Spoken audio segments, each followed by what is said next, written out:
Good afternoon, everyone, and welcome to the City of Santa Clara City Council meeting and Stadium Authority special meeting. Could we please have a roll call, Assistant City Clerk? Councilmember, Board Member Watanabe. Here. Councilmember, Board Member Shahal. Present. Councilmember, Board Member Hardy. Present. Councilmember, Board Member Park. Here. Vice Mayor, Vice Chair Jane. Here.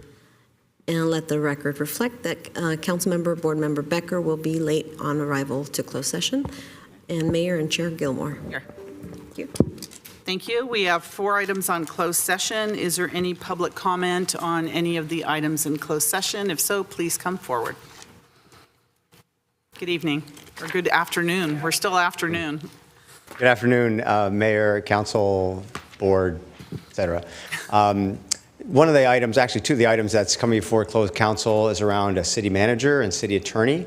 I've voiced this in the past when you were actually interviewing candidates, and I would ask that you kind of hold off on that process of trying to select somebody until the council sorts out its credibility issues and ethics issues and trust for the public. Right now, any city manager or city attorney that's picked will have a shadow or a kind of question over their heads on whether or not they were picked by the 49ers or influenced by the 49 decisions, or a council that is deferent to the 49ers or influenced in somehow by the 49ers. It's a critical position. I'm not sure why this council fired the prior city manager or city attorney without finding an adequate replacement in the middle of lawsuits and a lot of activity. I'm disappointed with where this council is right now and seeing all of the attacks and lack of demeanor that is being done by one particular side of council supporters or the voting bloc supporters. It's disappointing to see that this council does not actually speak out against that aggressively, actively, and condemn it as required by your ethics code of conduct. So I hope going to this closed session meeting, when you think about the city attorney and city manager, you think about what the constituents, members of the public, and the people that elected you, what they expect of you, and try not to use any bad language during those meetings. Thank you. Thank you. Do we have any online comments, Assistant City Clerk? All right, no? We are then going to adjourn to closed session. We'll be back here at 6 p.m. for a study session on the Morse Mansion. Thank you.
Our study session, I'd like to call the meeting to order, please.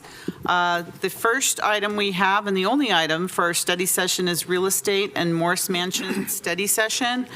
I am going to recuse myself from this discussion since I own property within 1,000 feet of the Morris Mansion.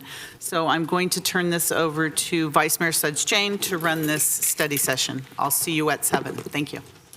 Thank you, Mayor.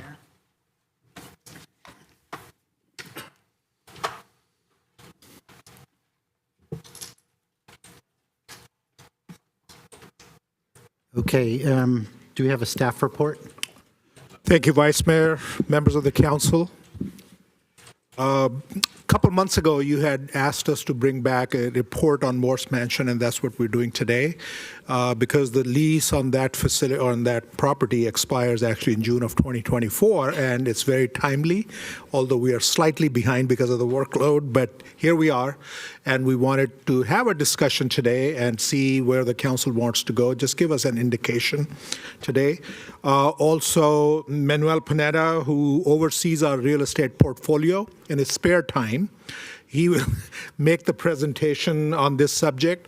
As I mentioned, he oversees all of real estate assets in the city. So I thought we should take the opportunity to give you like a 5-minute update in the beginning on other assets like the Peddlers Plaza and other properties and where we are with the leases, et cetera, just so you have it in your hip pocket for information. So with that, with your permission, I'll ask Manuel to present. Thank you, Manuel. Thank you, City Manager Batra. Good evening, Vice Mayor, members of the council. Pleasure to be here tonight. I think I had one slide. If we can go backwards, thank you.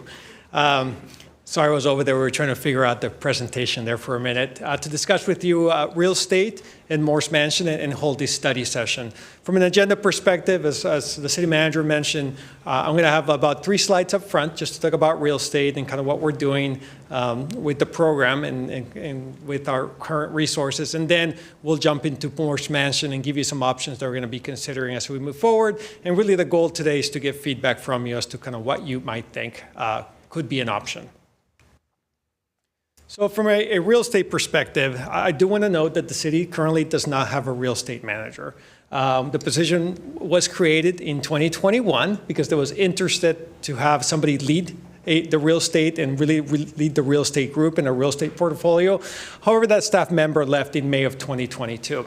We're currently not recruiting for that position. As you know, we're kind of like observing the budget and see where things are, and we're kind of holding off on that. So the work is being absorbed as collateral duty by other staff, and as you can tell, because I'm here, including myself. The council has expressed interest in a more strategic approach to the managing of the city's real estate. I know at least I had a conversation with one of you about what the strategy would be with the properties that the city owns, especially some that need some work and are going to need some capital investment at some point. But my focus right now is really 2 real estate priorities. Number 1 is that 900 Lafayette and 1,000 Lafayette properties where we're doing leases and property management, and as well as part of the downtown precise plan. So there's future development, and I have slides on that, so I'll get into more details on that. And of course, as the city manager mentioned, Morse Mansion, with at least that's coming up in June 2024, which, you know, it's a year and a half, but that year and a half is going to go fast, especially with the way and the processes that we have to go through for city property that you're familiar with. I do want to note that even though those are the top priorities we are working on with the staff that we have, and we have support from other staff as well, there are other real estate items that continue to move forward, of course, like related, right? That's a real estate item, and Ruth continues to work on that. And as you know, things come up, and as an example, you have an item on parks tonight. That's also a real estate item that we had to address. So even though it's not one of our original priorities, it came up, and they had to be addressed, and Cynthia has been the lead on that one with Jim. So to talk about 900 and 1,000 Lafayette, and those are the 2 properties that we own. 900 is Commerce Plaza, right? That's the high-rise building that we have at that location. And 1,000 is Peddlers Plaza, which is the small retail development that we own. The city took over those buildings in late 21 and early 2022. And what we have out there, just to give you a perspective, we have about 59 total available spaces for lease. Those spaces vary. Some are fairly large, and some are fairly small. I was just working with a tenant who had 700 square feet, and there's tenants who have thousands of square feet in the first floor and multiple floors. Total square footage is about 95,000 square feet. About 10,000 of those is in Peddlers Plaza, and about 85,000 is in Commerce Plaza. So that gives you a perspective on the size and the magnitude. The council did hire Eugene Berger Management Corporation, EBMC, to provide property management services for us. And they really do the day-to-day, working with the tenants, working with the contractors, dealing with issues. And those are older buildings, so issues do come up on a regular basis. But this still requires significant work effort from our end. And besides myself, who have been working on this for the last 4 or 5 months or so, I do want to acknowledge the work of Kathy from the Housing Division, Teresa from Purchasing, and Liz from the Attorney's Office, who've put a lot of time and effort into kind of getting the buildings going and working with the new tenants. So over the last 4 months, we have completed about 31 of 35 leases of the occupied spaces. So a lot of work has been done over the last 4 months. And if you remember, what you authorized were 2-year lease terms. So that's what we've been engaging with all the tenants. About 65% of the space is occupied. And I don't expect that number to change significantly. It might go down as the 2-year lease term pops up, but it's not really going to go up that much. Some of the spaces are fairly large. It would be really difficult to get somebody to put that kind of investment with only a 2-year lease. And some of the spaces need work as well. So in the near term, I expect those numbers to stay about the same. And then we have completed 17 purchase orders to allow for the daily operations and maintenance, and those all go to the city. Just like the leases, all the leases go to the city, review and sign. All the purchase orders as well included elevators, lighting, electrical, cleanup and dumping. And I do want to send a thank you to Public Works. We had some dumping issues out there, and they're working with us to try to help us out. Signage, alarm system, security. And just Friday, when I was at the buildings, we had a run of graffiti. So we're dealing with that on the buildings as well. And right now we're looking at adding cameras to see if that will help minimize it. So there's always something going on at the 2 locations. From a funding perspective, if you look at the revenue that comes from the leases and the expenditures that we have to have both for the property manager and just for the daily operations and all those things we're working on like elevators and security and lighting, we're looking at about $500,000 a year in what I'll call profit to the general fund. That's what we would expect unless there's a major issue. I did get some calls today because of the rain, so I know there's more expenditures coming for things that we'll have to address. There are many expenditures required to maintaining the building, as we discussed. And if you were looking at something like this long term, you probably will have to start looking at some significant capital investments. When I was out there on Friday, we looked at the HVAC system and everything else. At some point, major capital investment would be needed. I do also want to note that a long-term plan would be needed if we were planning to keep and maintain the buildings and lease them for a long period of time. It is a significant work effort, and while we can kind of manage a few leases, at a city staff, we're really not staffed up to manage, 40, 50, 60 leases and the issues that come up with that. And also, as you're aware, want to acknowledge the Downtown Precise Plan. We're actively working as part of that process on developing the land use for the city properties. But also the part that I'm working on is developing the process and options for the city properties as well. I am working with the staff. I'm also working with an outside attorney to determine kind of what options I might be able to bring to the council. And there will be future council discussions on this, as well as the conversations with the task force. I will say that there are additional opportunities that I think can be explored. I have some thoughts. And hopefully in early next year, working with the task force, working with you, we can discuss additional options that also take into account the downtown task force and the Precise Plan. So that's it on 900 and 1000 Lafayette. Gives you a perspective on where we're at. And while we're not being able to strategically look at all the properties, you can tell that a lot of work has been done, especially over the last 5 months. So now to Morse Mansion in response to the council's direction per 0-30, just to give you an update on where it's at. And you've seen most of this background from your discussion. The building was purchased in 2016 for $3.875, almost $3.9 million. It's in the National Register of Historic Places. There's a tenant lease with the sorority that expires in June 2024, and it's currently leased about $17,000 a month. We do have a property manager and maintenance cost.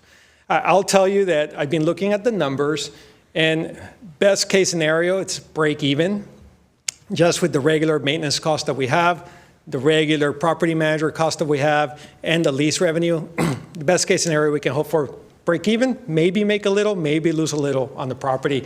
It's not going to be a big money maker for us. There are major improvements that would be required for the property long term. There's foundation, there's electrical, there's plumbing. Not going to go to the full list here. There is an inspection report from 2016 that lays out a lot of those details. And there's also a preservation treatment plan report from 2017 done by a historical, I'll call it planner or architect, that also talk about all the historical elements and what you would need to do to actually bring the facility back and do some of those improvements. There is a current estimate of about $8 million to do that work. I would note that that needs an update and probably more detail to really get to what the number would be. And that would require additional work. And lastly, you know this already, there's currently no funding source to do these major capital improvements. We do have a small amount to kind of keep the building going and do the work that we have to do as it comes on, but those are big ticket items and currently no funding source. So today, what I'm looking for is some council feedback on possible options. And I'm going to present you with 3 options. And of course, anything else you want to let me know you might be interested in. And before I start on those options, I know the community out here is very engaged. I know robust community outreach will be needed, and we're aware of that. As we're talking about all the partners, to do the real estate program during this period of time, already talking to CDD about helping me with the community outreach and the notice and everything, and they agreed to support that process. So that'll be one of the next steps after the study session. But I wanted to have this conversation with you first to see what you might be interested in. So here are the 3 options, starting off with option 1, which is to extend the lease with the sorority. And option 2 and option 3, we have additional slides. This is the only slide on option 1.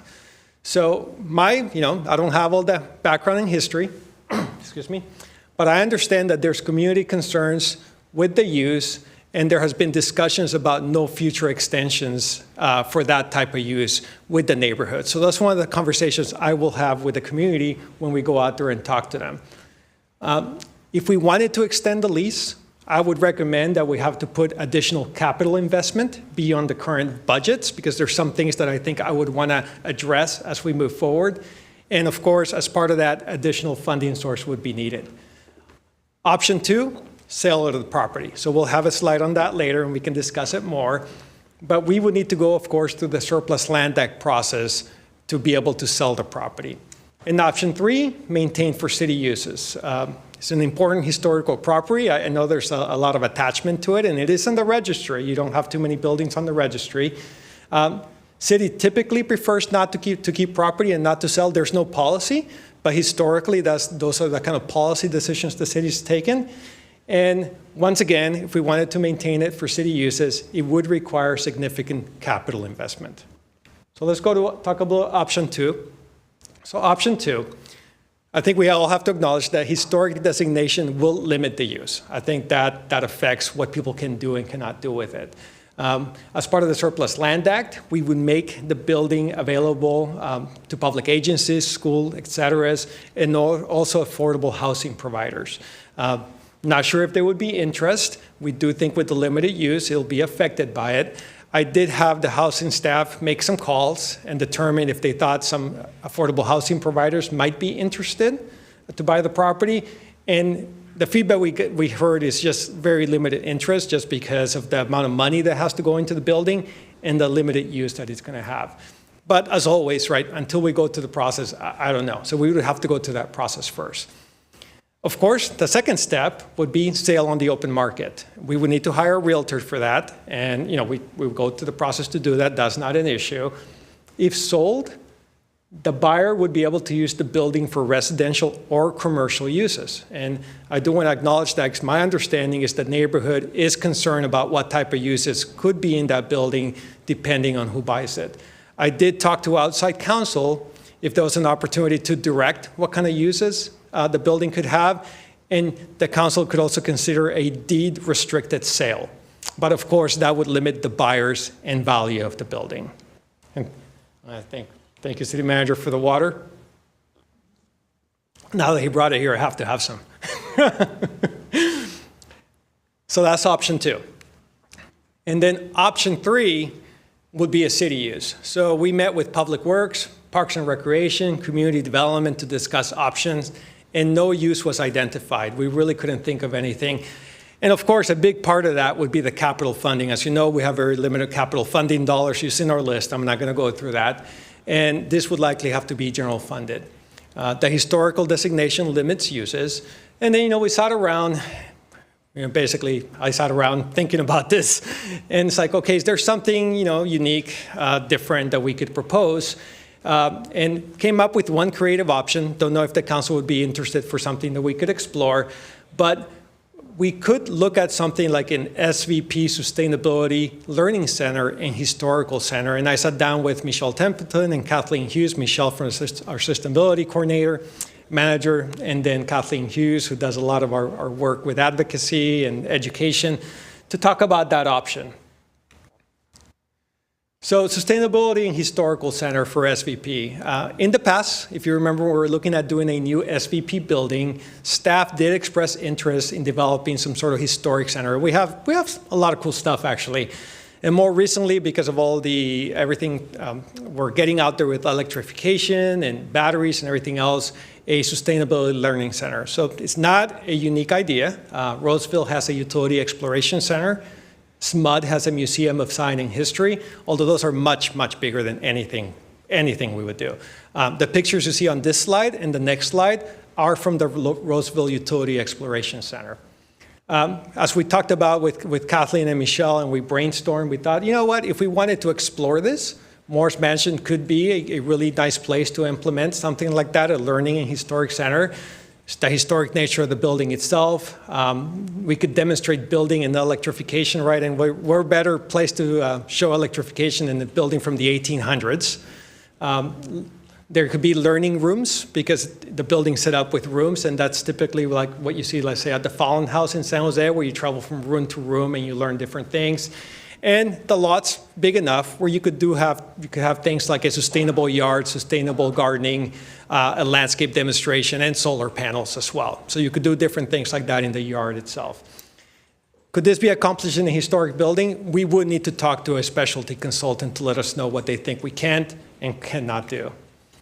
So as we summarize kind of why we thought this could work, or why it would be an idea to explore and that could work, but that the council might consider, is, it allows the historic building to be maintained within city ownership, so the city would still own the facility. We would use restricted SVP funds. These are funds that have to be used for educational and demonstration purposes, so it does not affect rates. We would not use ratepayer funding for this, but funds that have been set aside specifically for this. We do have a funding source. And with a funding source, it gives us an opportunity to pursue grants. So we think, whenever you go after a grant, you have to have matching funds. And then a creative use that uses a historic building, we think could be fairly competitive for some of the grants out there. We could reimburse the general fund for the property value for an updated appraisal. So whatever the general fund paid for the property, SVP, those special funds could pay to get the property back, so it could be for an SVP use. And, it could be a destination for schools and residents. Once again, is it feasible? We don't know. But really, the question is if there's any interest and if you'd like us to explore it some more. So we have 3 options. Option 1, extend the lease with the sorority. Of course, there's the community concerns and the funding. Option 2, the sale of the property. We have to go through the Surplus Land Act, and we don't know who's going to be interested. And of course, if we go out, also who's going to want to buy it and for what purpose. And option 3, maintain for city uses.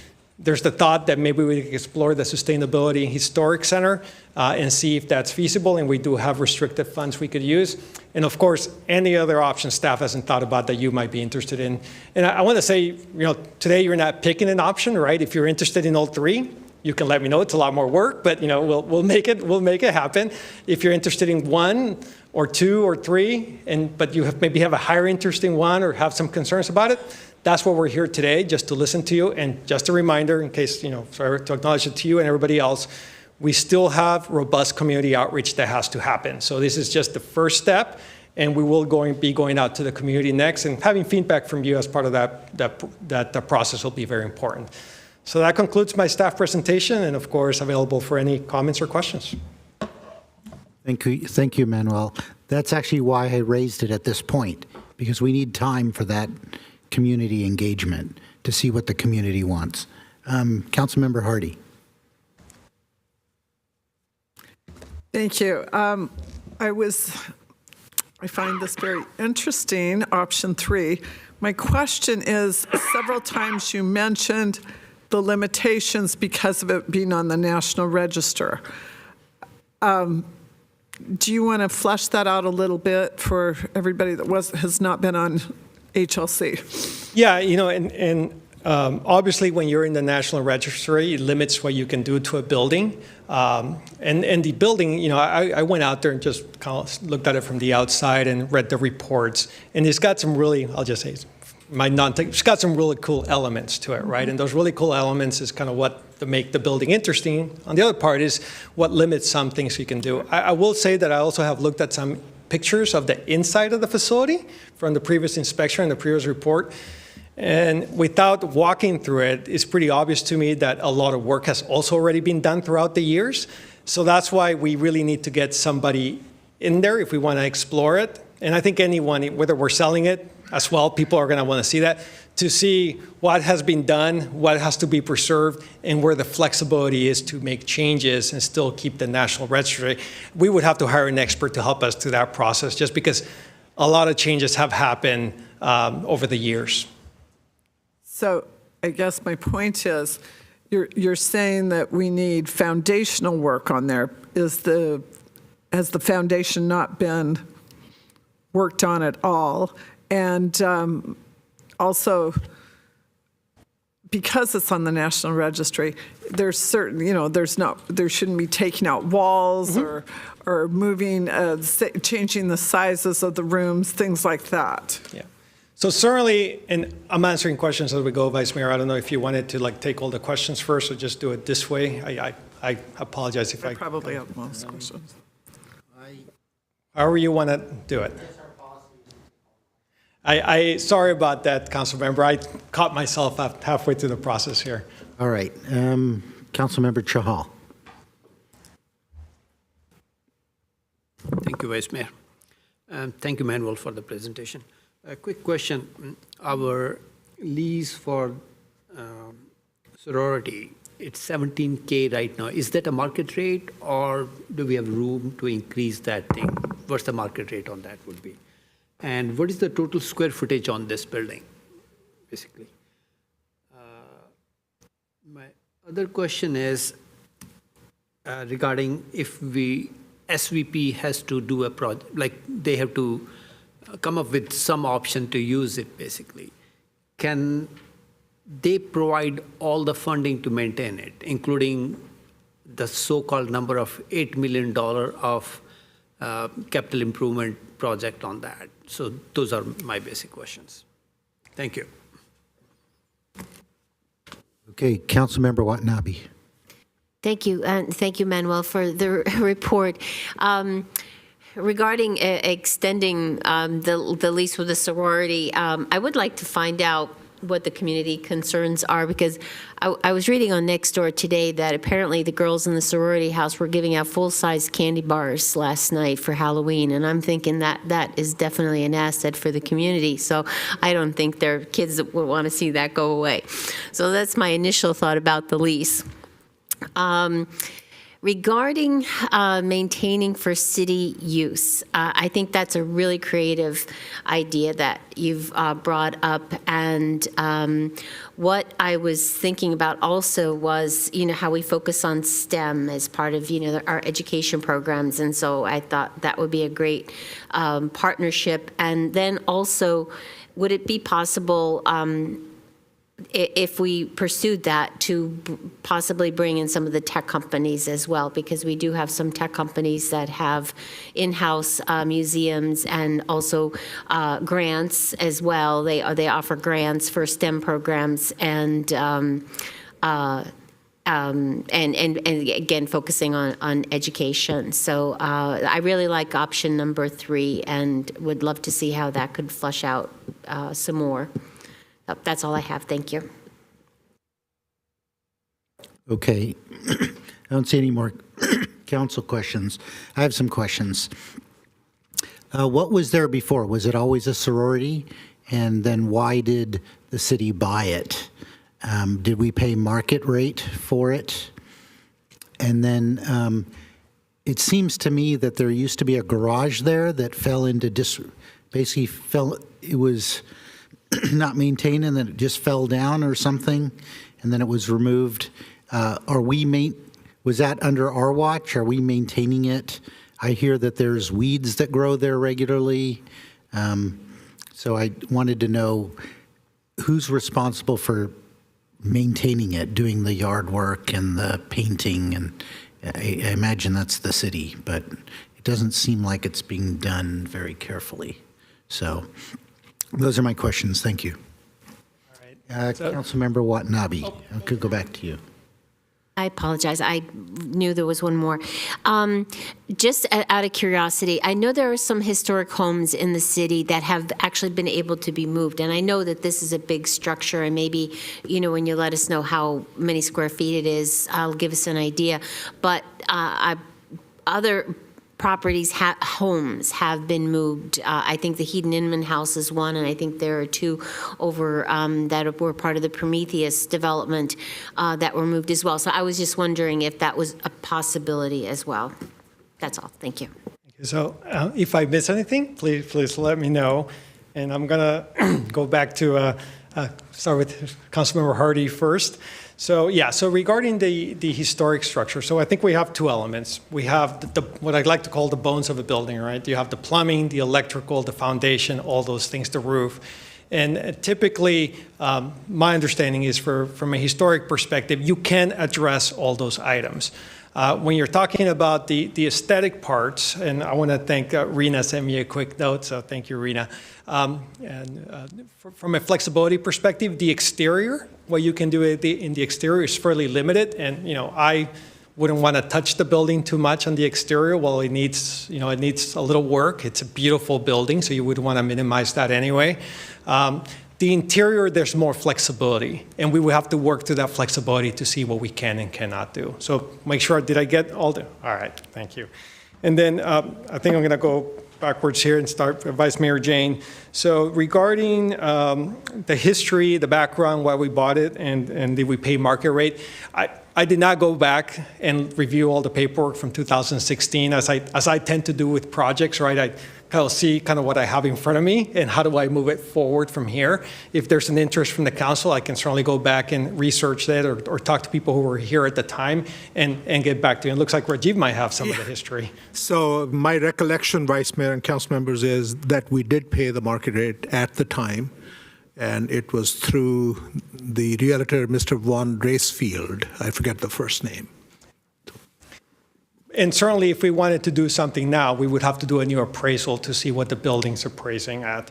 And then the weeds, yeah, so I was involved in that about a year and a half ago. That came up as an issue. There was a miscommunication between the property management firm and the city departments. So we have determined that city departments are required to maintain those, and I have not heard any concerns for a little while right now, but obviously if there's any, let us know, and we'll take care of those. I think, Councilmember Chahal, you asked about the market rate lease for the sorority. I have not done an analysis on a lease, what the lease rate would be today. This is the lease rate that was negotiated at the time with the sorority. We would have to do that. I will acknowledge that the sorority has sent an email, actually 2 emails. We're waiting for the study session before I let them know this was happening, that they're interested to renew their lease. So we let them know we're having this study session. We let them know there's going to be community outreach. And obviously, if we were going to consider that, or if the council was going to consider it, we would have to get a new analysis to see what the current market rate is compared to what was done at the time. Typically, you do an appraisal, and the appraisal can do both lease and sale, and that tells you what the market rate is. And the building is approximately 5,000 square feet. And I know you didn't ask, but I'll tell you the lot's about 0.66 acres. And then funding to be maintained, yes, we would have funding that could be used for maintenance as well as part of our process. It would be part of that educational sample projects that we can do that we're supposed to do on a regular basis. Is the initial investment, that's the big amount. I think from there on out, it probably would be more manageable. And then Councilmember Watanabe, you talked about extending the lease. Yeah, I haven't been out to the community yet, as I acknowledge. I understand from other staff who've been here longer than I have that the community has expressed concerns about the use. And there was a lack of interest about extending the lease beyond 2024. So that's one of the key questions I'm going to ask so I can hear from them firsthand. And if we were going to look at a city use, our goal would be to look at grant funding. I think the key for us is having the matching grants, which will be in the millions as well, right? But I think a creative use that has programs for kids and restores a historic home could be very competitive as part of a grant program. And certainly we would look for any donations, whether it's tech companies or any STEM or anything like that. So it's all those things would be explored.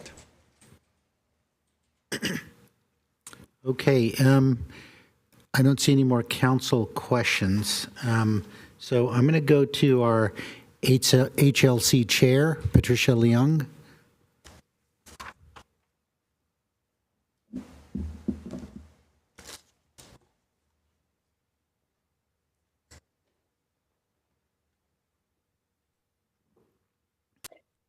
Thank you, Vice Mayor. Can you hear me? Yes, we can. Thank you. And thank you, Manuel, for the presentation. I am speaking on my own behalf tonight as even though I am the HLC chair. The excellent presentation. I had a couple of points on this one. The HLC members actually have been educating ourselves on adaptive reuse of properties such as these in the last few years, and we would really love to flex that muscle. I think the preference will be to keep the property in city possession, and also I think option 3 is very interesting to think about to do. We have also been looking at grant opportunities for maintenance of buildings. In fact, there's a few members of the commission will be attending a training this Thursday to look at that. So maybe we can collaborate to look into funding sources. But yeah, my comments are gonna be pretty short. It's basically like we would love to collaborate on this work. We definitely want the building to stay put where it is because the context of where it sits really matters to the history of the city. So that's all I really have for tonight. Thank you. Okay, I don't see any other questions from members of the public. Would anyone here like to come up? Please come up.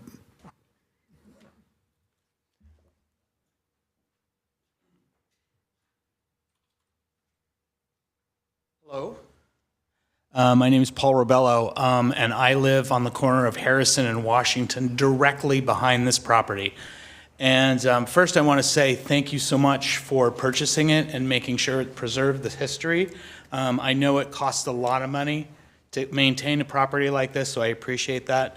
I think the sorority has been a wonderful neighbor. I'm not sure where you're hearing that from somebody else, but they've been a wonderful neighbor. Appreciate them. If they stay, perfectly happy to do that, and that's from someone that lives right next door. I love the idea of also the city turning it into something else. An idea that I have, because it's the Ferry Morse mansion, that maybe it turns into a community garden, and that whole back property becomes a garden, and it could be a Ferry Morse mansion, it could be a agricultural museum. The Ferry Morse Seed Company is still an active company, so you could work with them and maybe they could help fund it. They might be interested in that. So in any case, thanks for listening, and I appreciate you as we work forward to reaching out to us and the neighbors to help come up with interesting ideas. Thank you so much.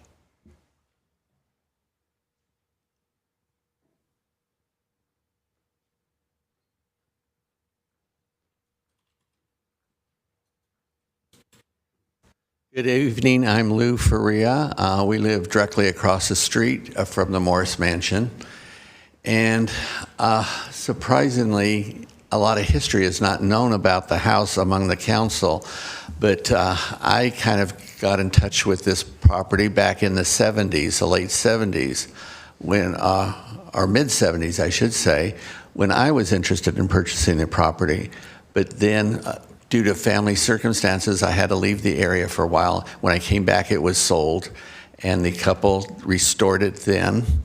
And then it went up for sale again, and we were encouraging. By then, I was starting on my house across the street, so I wasn't willing to take on another property. But we were encouraging the city to buy it then. Since then, it's sold probably 3 or 4 times. Let's see. The Nixons had it, then the lawyers had it, then the LeBarons had it with Von Racefield, and now the city has it. So the city passed up 2 or 3 times that the neighborhood was trying to encourage them to buy this property. So finally it was purchased, much to our happiness in the area. So I would like you to kind of rule out the idea of selling the property.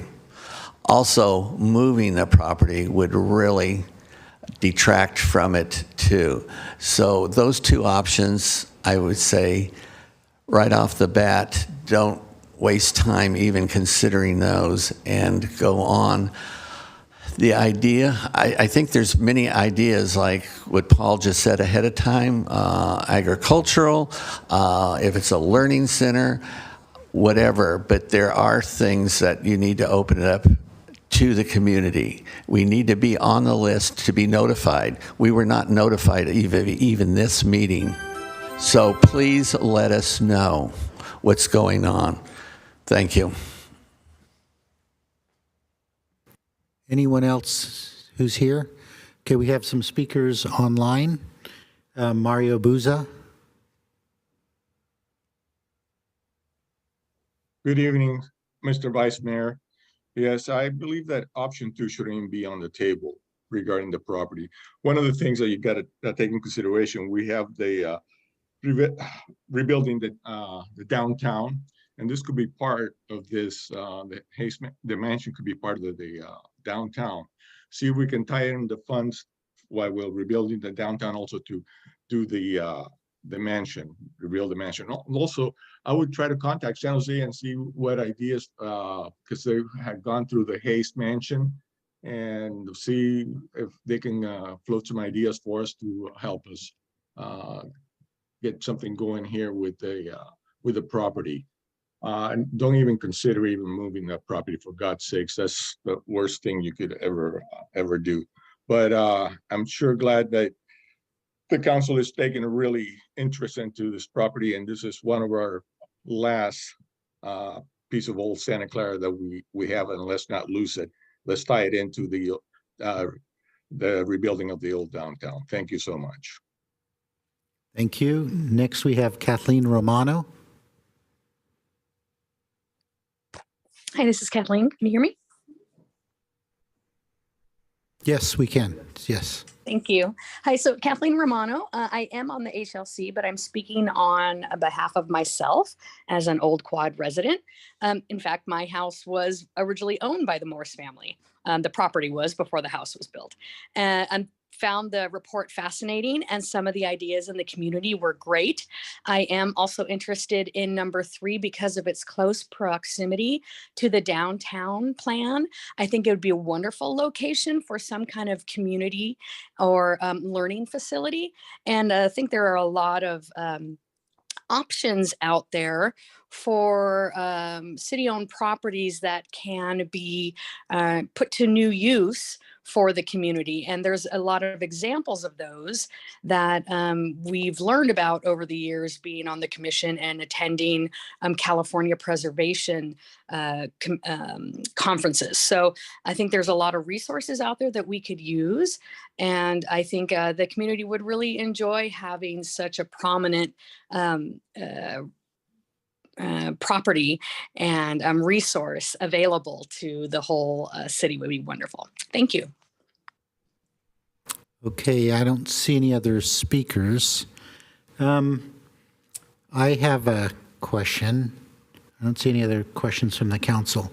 There's roughly $8 million worth of repairs, including foundation.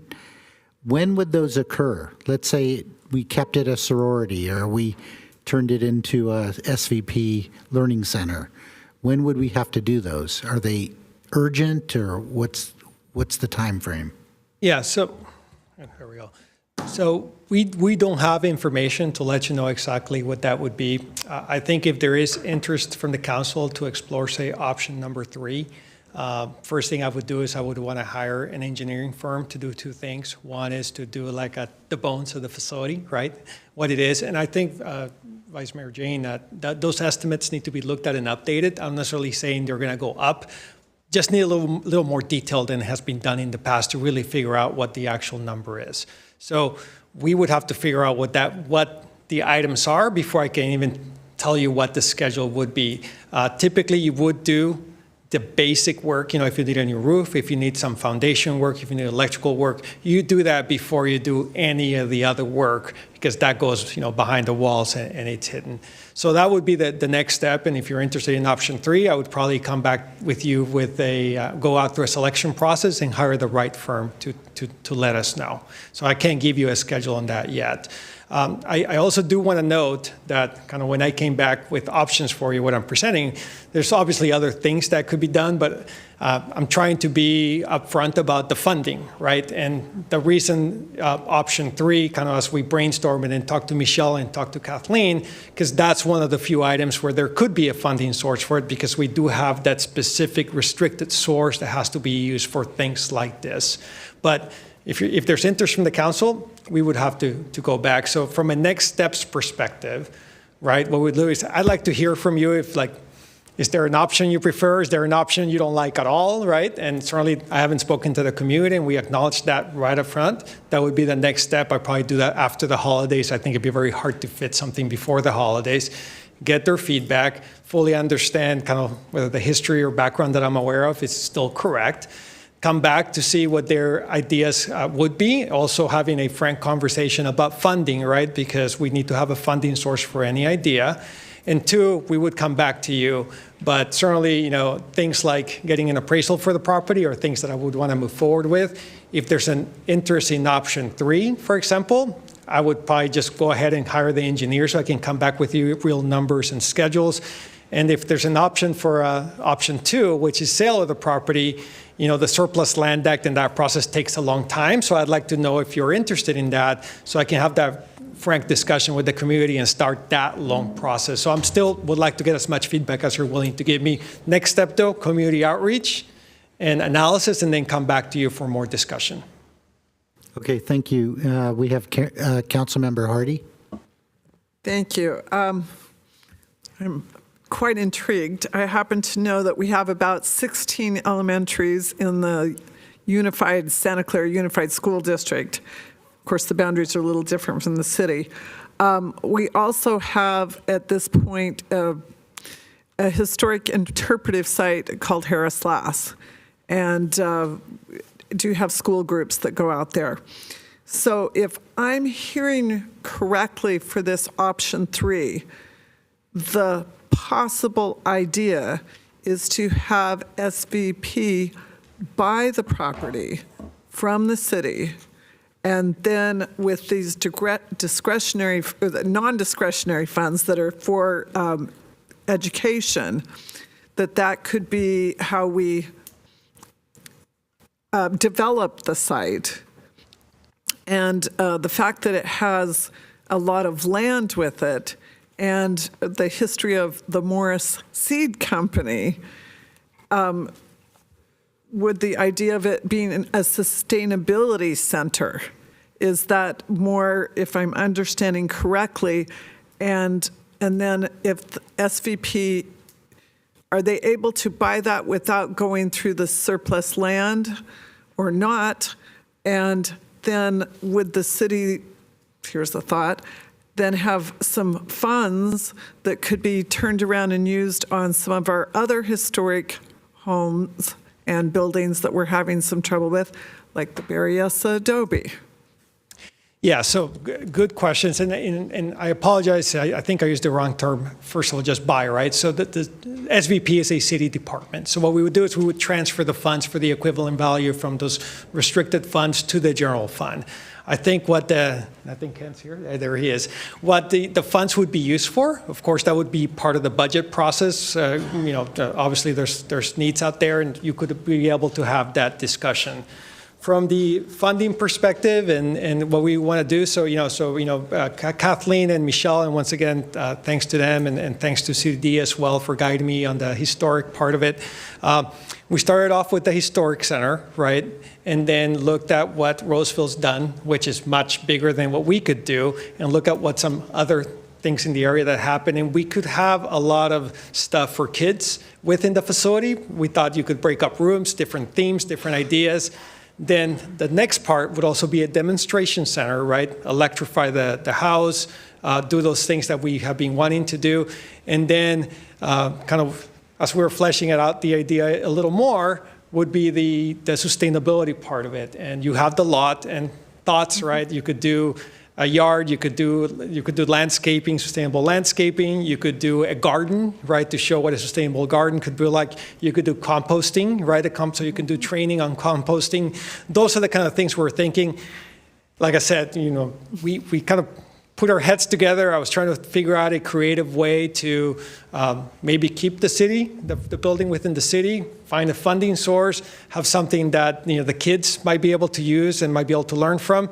We don't know if it's going to work, but that would be the general idea. Use the inside for those demonstration projects as well as to teach, and use the outside as you were describing for landscaping, gardening, composting, maybe solar, a few other things. I will give you it's on a little bit larger scale, but up in Sunol, the Hetch Hetchy system is right now putting the final touches on an interpretive site for water, and has done something very similar where there's the interior over explaining the water sources and things like that, and the exterior is native plants. So on a much smaller scale, but possibly something that could keep our jewel within the city and taken care of, and give it, how should we say it, more life, because at this point it is closed off, and that has been part of my concern. I really like this idea. I understand this is a study session, so we cannot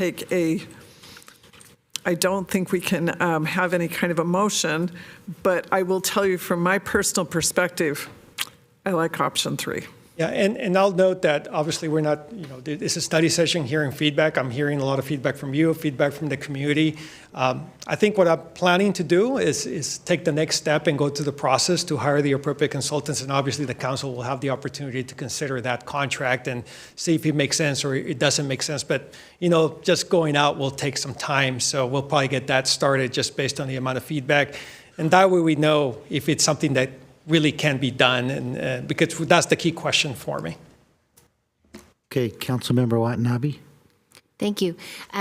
Just to add on, I agree with the idea, and I'm glad Paul brought it up about the Morse family, the seed company that initially we built the house. I remember when we were talking about the city purchasing the property and got the history, we were told that. And I think that could be an additional component. I agree, it could be an additional component to, having the sustainability, working with Silicon Valley Power, tech companies, obtaining grants, but also as I think that could be a very important part it being a historic center, and what the history of the house and the company, and maybe that would be an opportunity for them to get involved as well as a funding source.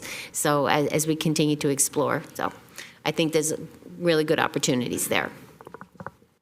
Thank you. I think our city manager had a comment. Thank you, Vice Mayor. I think this was a good discussion, and that's exactly what we were looking for. Just ideas, just thoughts. So Manuel said it, but let me just reframe it, and may I suggest next steps should be we can retain a consultant, and you'll see that contract coming your way. Also, we should start the community outreach process. And all these ideas that you shared, community shared, and there could be, like Manuel said, there could be other ideas. And we will present this option 3 also in that mix and bring back a report to you in the next several months. It'll take some time because of holidays and everything to schedule. So maybe in springtime, we have that discussion, or sooner. I mean, we'll try to do it sooner than later because time flies. At that time, then we can make a determination, because what I'm hearing is option 2 is pretty much out. Nobody wants to do that. But still, we'll see where we land. So we'll go with option 3, and then maybe if option 3 doesn't work because of cost or other things, then maybe it's, for the next at least one term, another extension of a lease of some sort, and we'll see where we land with that. Did I capture it properly? I think so. Okay. But we have more council members. Councilmember Becker. Thank you, Vice Mayor.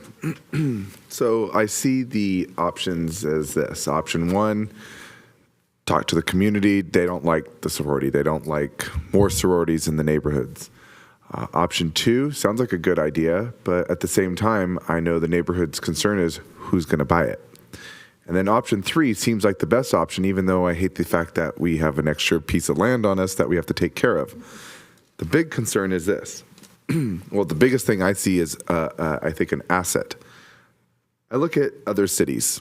They often have their own tiny little historic museum that talks about the city of Santa Clara's history.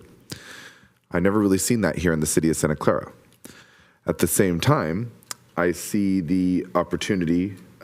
Just this last year, I was working on the historic home tour last year from Vice Mayor Jane, which I dedicated my services to film that. And I learned a lot from Mary Hannell and a few other people about the history of the city.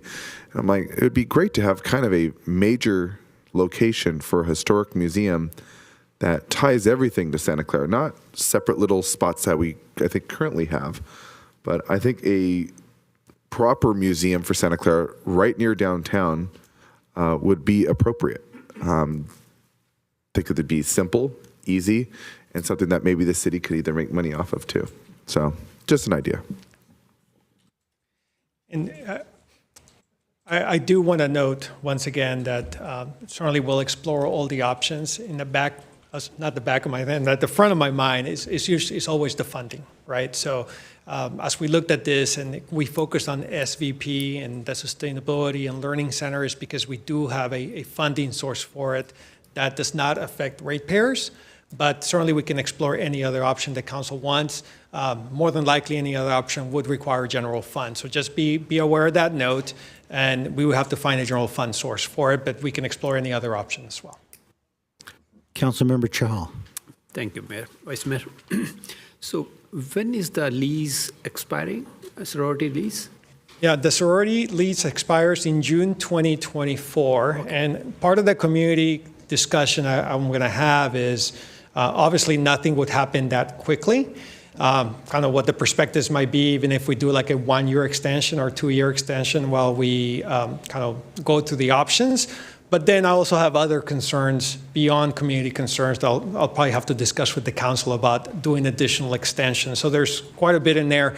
Now that I had this meeting, I will engage with them to see what their interest is and what they're thinking they might pay for an updated lease, and if they would be comfortable with short-term, 1 year only, instead of doing a longer-term lease. So that would be my plan for the conversation with them. And on second note, I agree with Councilmember Hardy's suggestion, like if we can transfer this to SVP, it will be much cleaner financially, as well as city will get some funds into its land reserve, sort of, and we can use those funds for future needs, basically. So, and it will be much more cleaner to SVP to maintain it. I would like to see that. And with that idea, I know so many ideas have been thrown over here.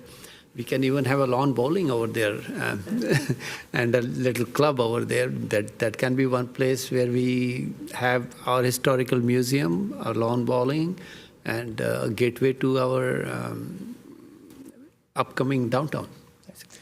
So if, part of, and just, because I want to make sure I don't come back with you and say, so that what I was recommending is to do probably sooner rather than later, we would go ahead and have transfer the facility to SVP.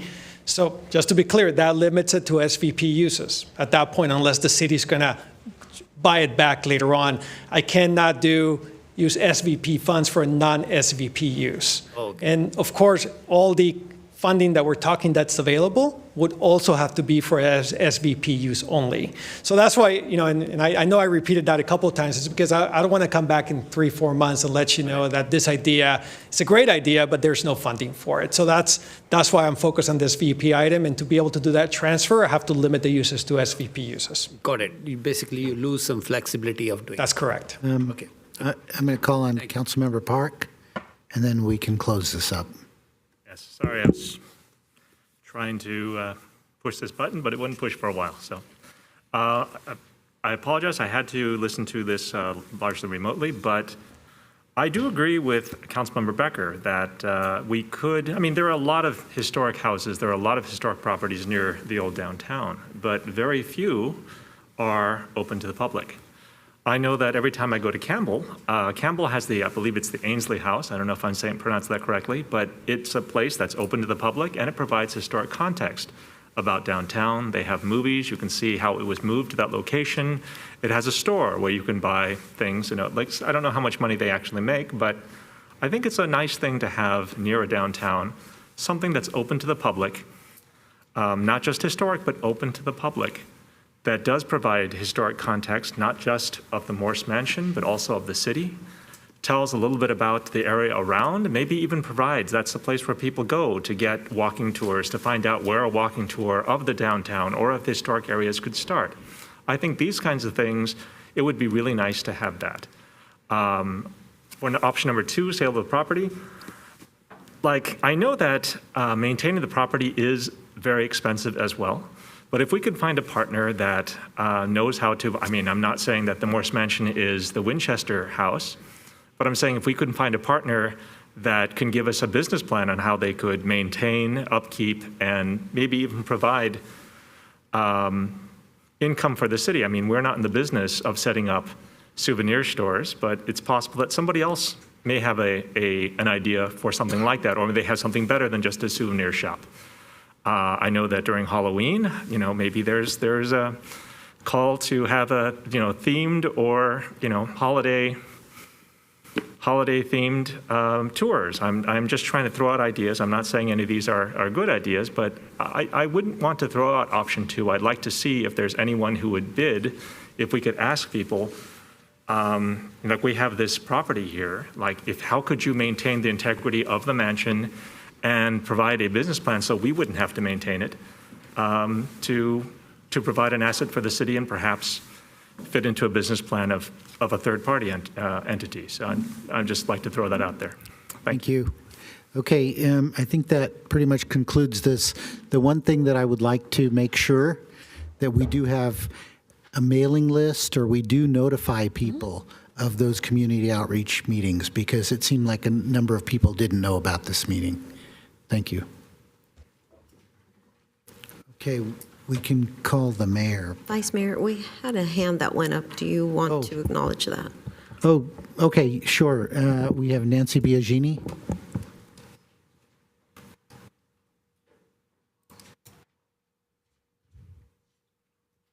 Okay, I think I'm good now. You can hear me okay? Yep. Ah, thank you, Vice Mayor Jane. And I wanted to first say that I am a member of the Planning Commission, formerly a member of the Historic Landmark Commission, but I am speaking on my own tonight. And I want to actually thank Councilmember Becker. You remember that conversation we had a year and a half ago. Thank you. But I want to expand a little on what Manuel Pineda was talking about, and that goes towards this idea that as we build up the downtown, or get a new downtown, I guess, as we do that, having some historical museum component would be really important. And I think, Anthony, you pretty much talked about what we had talked about, but one step further, Emmanuel, when you talk about landscaping and some sort of community garden with educational about composting and the like, I would like to boost that one step further and say, why not have a garden, the likes of which happened during the Mission era around the university and Mission Santa Clara. I think that too would have its own educational component of understanding what agriculture looked like when Santa Clara was first evolving into a town by bringing in those seeds. And I know there's places where you can get historical seeds, and building the garden based on the type of agricultural that happened during the Mission era. So I just wanted to give you those ideas, and thank you very much. Thank you. Can you text the mayor?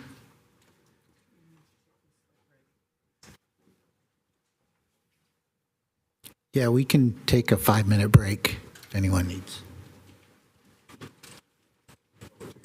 Yeah, 5 minutes.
Good evening, everyone, and welcome to the Santa Clara City Council Stadium Authority meeting.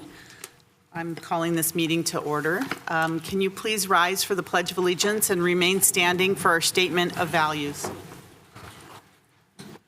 I pledge allegiance to the flag of the United States of America, and to the republic for which it stands, one nation, under God, indivisible, with liberty and justice for all. As we gather, we humbly seek blessings upon this meeting. May we act with strength, courage, and will to perform our obligations and duties to our people with justice to all. Let us seek wisdom so that we may act in the best interest of our people, our neighbors, and our country. All this we ask so we may serve our community with fairness and respect, putting their needs before all. Thank you. Thank you. Please be seated. A roll call, Assistant City Clerk. Thank you, Madam Mayor. Just so that the public knows why we're doing roll call again, it was, I was informed at the beginning that the audio on the Zoom was not turned on when we first opened the meeting, so we will do the roll call again. Councilmember and Board Member Watanabe. Here. Councilmember Board Member Shahal. Present. Councilmember Board Member Hardy. Present. Councilmember Board Member Park. Here. Vice Mayor, Vice Chair Jane. Here. Councilmember Board Member Becker. Here. Mayor and Chair Gilmore. Here. Thank you. May I read the announcements? Yes, please. AB 23 announcement. Members of the Santa Clara Stadium Authority, Sports and Open Space Authority, and Housing Authority are entitled to receive $30 for each attended meeting. Statement of behavioral standards. The City of Santa Clara has adopted a code of ethics and values and behavioral standards for public meetings to promote and maintain the highest levels of conduct. This includes mutual respect, robust discussion, and allowing city business to be done in an efficient and consistent manner. Please note that as a presiding officer, the mayor's and chair's direction in matters of process and decorum should be followed, and that use of the gavel indicates all conversations must conclude and everyone in attendance should come to order and attention. Welcome and thank you for your participation. If we have registered lobbyists attending this evening, we ask you to please identify yourself as such and disclose the clients and/or organizations that you represent. This is pursuant to City Code Section 2.155.110. Thank you. Thank you. So good evening, everyone. For today's meeting, the council is back in person and is conducting its meeting in a hybrid manner. The public is welcome to attend in person, and the city continues to use the Zoom feature to allow participation from the safety of your home or office. Members of the public can still join via the link and/or call into the Zoom meeting phone number shown on the screen now. If you'd like to speak on an agenda item or during public presentations, please raise your hand on the Zoom application or press *9 on your phone. Please only raise your hand while the item you're seeking to speak on is presented. Staff will enter your name or the last four digits of your phone number, and I will call on you to speak. As a friendly reminder, members of the public have 2 minutes to speak on an agenda item and 3 minutes on public presentations, and those are reserved for topics that are not on the agenda. Prior to each agenda item, staff will lower your hand to ensure members of the public are seeking to speak on the appropriate agenda item. You may also submit your comments on the e-comment feature on the Santa Clara Legistar page or via public comment@santaclaraca.gov, and the comments received during the meeting will be read into the record. So we're going to move on to the meeting. However, before we start today, I'm going to ask that we have a moment of silence for 2 situations in the world. The first is the recent deaths in Seoul, South Korea. Before we begin the council meeting, I'd like to request a moment of silence to offer our heartfelt condolences to all those affected by the recent tragedies in Seoul, South Korea. On Saturday night, October 29th, at least 156 people were reported killed and 150 others were injured in a crowd surge in Seoul, South Korea, after gathering for Halloween festivities. Together, we grieve the individuals who lost their lives and share in thoughts and prayers for the victims' families. We also hope for healing for the injured victims of this tragedy. Also for the recent deaths in Morbi, India. And on Saturday evening, October 30th, disaster struck in the town of Morbi in the western state of India. A cable suspension bridge collapsed, killing 135 people, with at least 30 children among those killed. Together, we mourn and grieve for the individuals who lost their lives in this tragic event, and our thoughts and prayers are with those who still remain missing. Let us please have a moment of silence in memory of the lives lost from the tragedy in India and South Korea.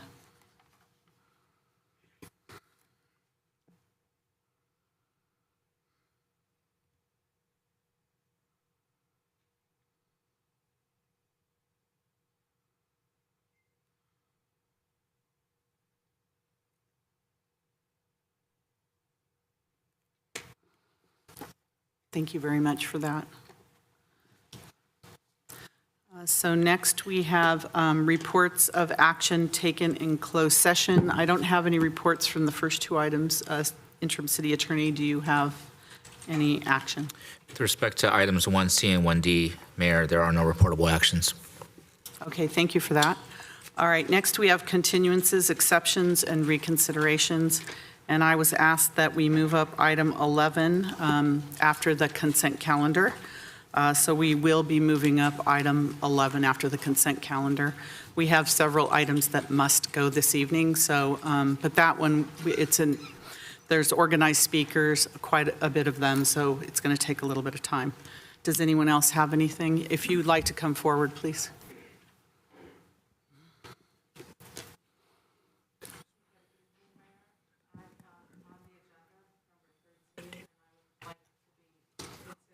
Up due to my son needing his asthma medication from the nebulizer at 9 p.m. and my current babysitter is not comfortable with administrating that for him. So I would really love if you can consider moving me up this evening. Okay, we'll move you after the item 11. Thank you very much, Mayor. I appreciate it. Thank you. Okay. Madam Mayor. Yes. Oh, I'm sorry. We have a continuance. Yeah, one yes.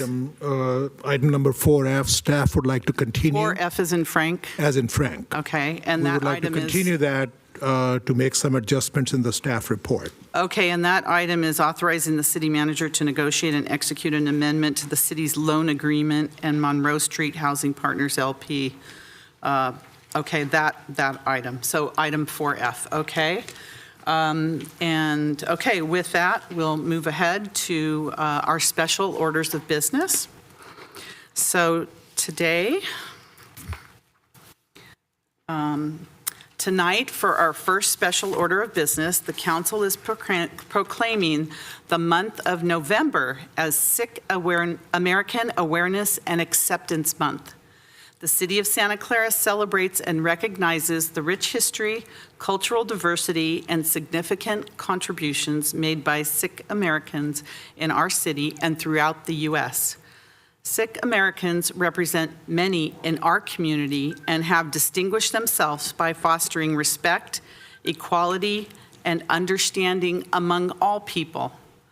The City of Santa Clara places tremendous value on our Sikh neighbors and organizations who live their lives every day through the principles of worship, work, and service.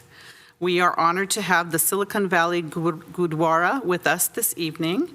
So I'd like to invite Harpreet Singh Kohli, along with Silicon Valley Gurdwara Santa Clara, up to the podium to speak with us. And then I'd like to ask Councilmember Hall if he'd like to make some comments as well.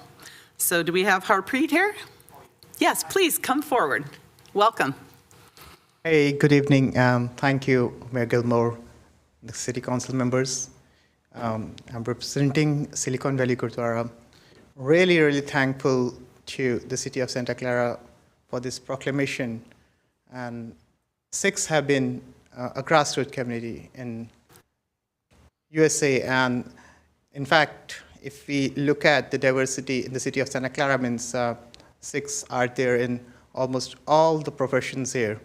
And they provide basically the color to the city, I would say. Means if you just look at the turbans out here, yeah, we're colorful out there, and we're just trying to yeah, we're really thankful to be here and representing Sikh community.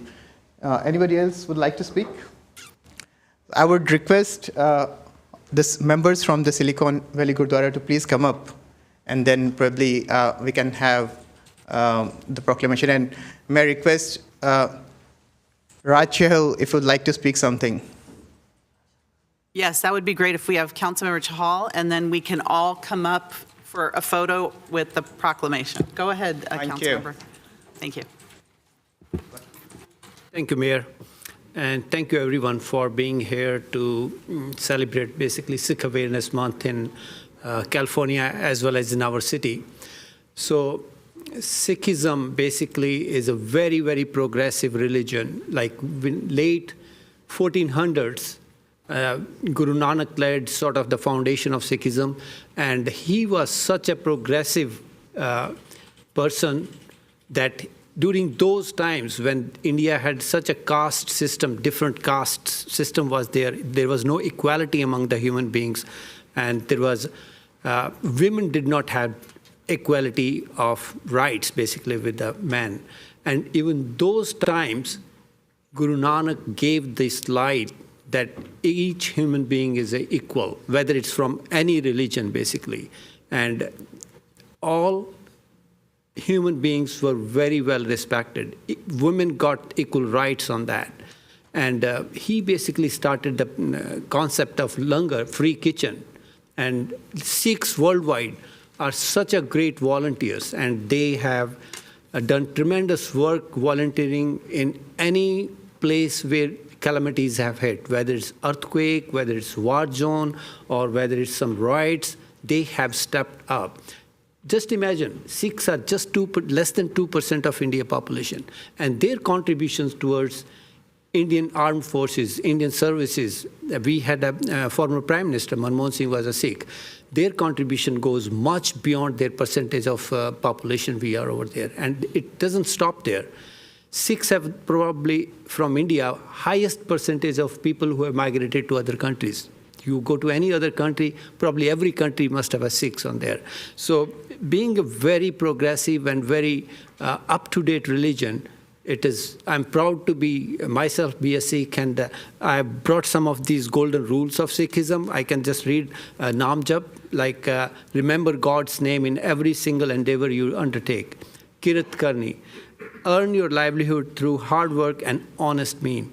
And last one, which is very, very important, one Chakna, to selfless serve and share with others, especially with those less fortunate than yourself. So these are basic fundamentals which Nanak gave us, and we are following the same philosophy. And Sikh gurus have protected other religions. They have lost their lives to protect other religions, basically. So it's a great way of learning from other religions, and I learned a lot from my own and from other religions too. So please go online, check something about Sikhism, and let us know if you have other questions. Silicon Valley Gurdwara is there, and they can help you answer some of the questions which I might not be able to answer. And we run Harminder Panji is there. She runs a Sikh school in the Silicon Valley Gurdwara, which is very fundamental to keep your culture going, to keep your next generation know what is Punjabi and how to learn Punjabi and stay connected with your religion. Thank you very much, everyone. Thank you, Councilmember Chahal. Did you have other speakers that you'd like to say something? Please.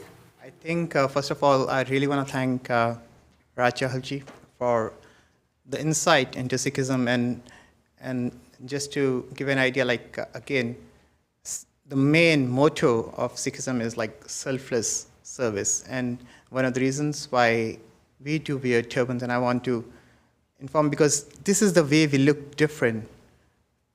We are asked to wear turban because in the olden times, only the priestly class or the kings, nobles, they were allowed to wear turban, and rest all.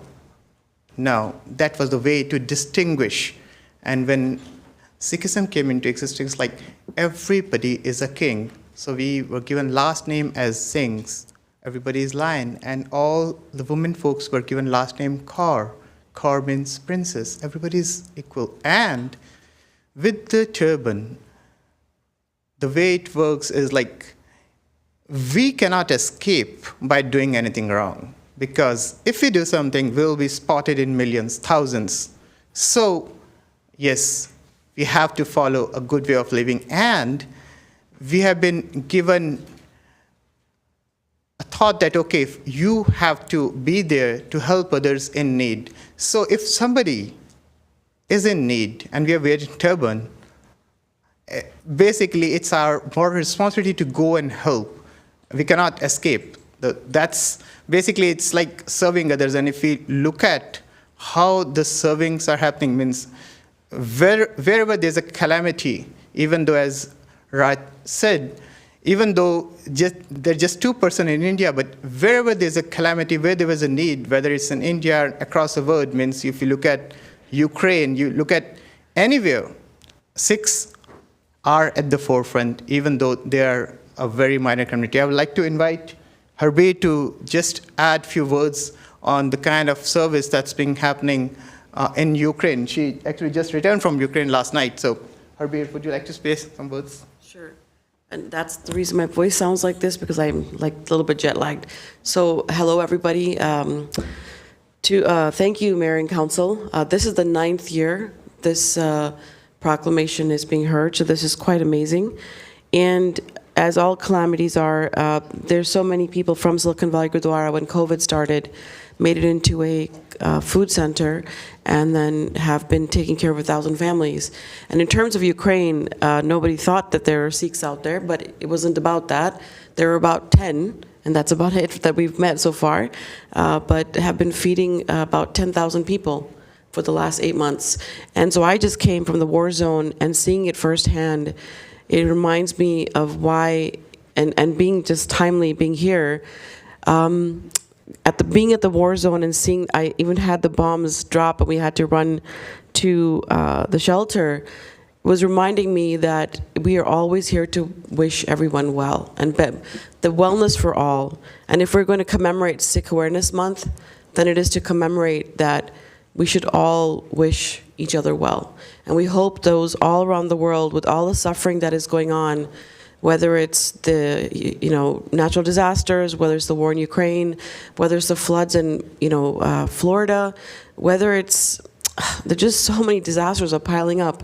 More than ever, we need to celebrate our diversity and be more unified to take care of one another. So with that, I say thank you for letting me share my thoughts. Thank you. Thank you, Harbi. I'd like to invite Harminder Purianti to say a few words here. I just need to sum up what Sikh mean. Sikh literally means learner. So we Sikh are learning our whole life. And Sikh holds the value of oneness, equality, generosity, humanity, and service to mankind, and spirituality on everyday basis. This is Sikhism. So wherever help is needed, Sikh will be there to help. This is the Sikhism. So I told that Guru Nanak Dev Ji gave us 3 principles. Naam Japo means meditate on God, and Kirat Karo, earn your livelihood by truthful means, not by false means. And Vand ke chako, share your. So this is our basic principle that Guru Nanak Dev Ji gave us, and we worship Guru Granth Sahib. It's the literature, the Bani in there belongs to all the religion. It's not from the Sikh gurus. The gurus, the Bhagat, we can say Hindu and Muslim. Their Bani is also included in our Guru Granth Sahib, and we read that Guru Granth Sahib every day. So Sikh is there, where their help is needed, Sikh is there. Whether it is langar, whether it is anything needed, Sikh will be there. This is Sikhism. Thank you very much. Thank you for that. Appreciate that. I would like to request him, please come over the stage and like to say a few words. Thank you. Thank you very much, council members, and thank you all. This is the day I remember 1984. This was the same day, November 1st, 31st October, November 1st, and November 2nd. What happened on that day in 1984? The Indira Gandhi, the Prime Minister of Indira Gandhi, was killed by bodyguards. Why that was killed? Because she demolished our religious place, Golden Temple, and they couldn't tolerate it. That is why she was killed by the bodyguards. But what happened after that? They did the meeting, and they said all the members, parliament members, council members, they said they are just 1% or 2%. Why don't you kill them? Kill them. It will take 2 or 3 days and you can kill. And it happened. Anybody in the house, anybody on the train, anybody on the road, he was killed. I was at that time, I could see the bodies on the roads, on the railway stations, on the buses. All those 6, they wanted to kill them, you see. And after 3-4 days, the military was called, and there were some agencies, there were some countries. I'm very much thankful to USA. The embassy contacted the people, sick people. Where are sick people? We want to help them. They called them. Where are you? We are going to get you from there. We are going to get you from your home or wherever you are hiding. We are going to come. And we are thankful to you. The America was the first country to reach to the sick, to the innocent people, why they are being killed. And they help us. We are so thankful to you. That is the day I remember. And I wanted to say, and I'm lucky before all the members to say that thing. Thank you very much. Thank you for that history as well. Yeah, so I think he brought up a very important chapter in Sikh history. So today actually marks the day of Sikh genocide, which started. So it's a very sad day in the Sikh history. And I'm glad, and that's where Sikhism is always called to be a religion which rises from ashes. It's kind of phoenix. This happened not just in 1984, even in the olden times, but yes, it's a very progressive religion, and we are thankful that we are celebrating through this proclamation. Thank you very much. Awareness and acceptance, that's what we're talking about Awareness today. and acceptance. I'm going to have you join us up here for photos, and then we'll have a couple more comments up here from the council, and I think I have a public member as well. So okay, if you would all please join us up here for our photos.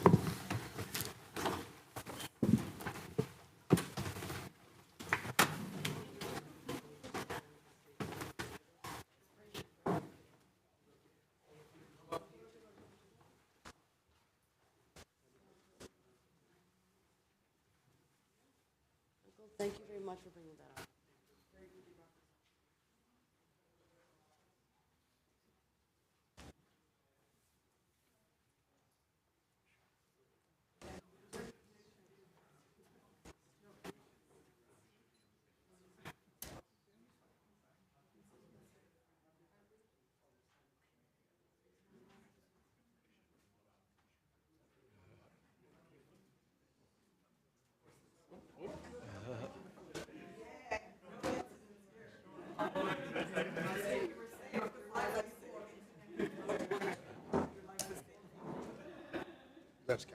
Oh, thank you.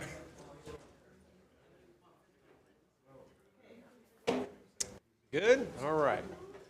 All right, I'll take one there. Just hold on a second. Just to make sure we got and one more.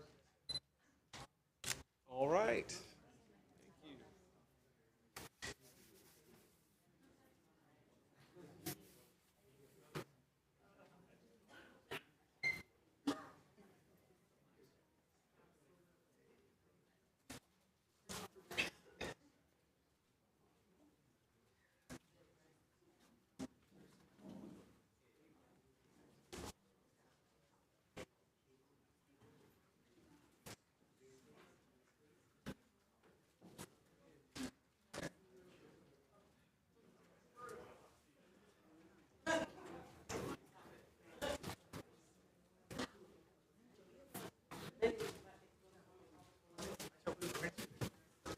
Councilmember Becker, you have some comments, and then Candy from the audience.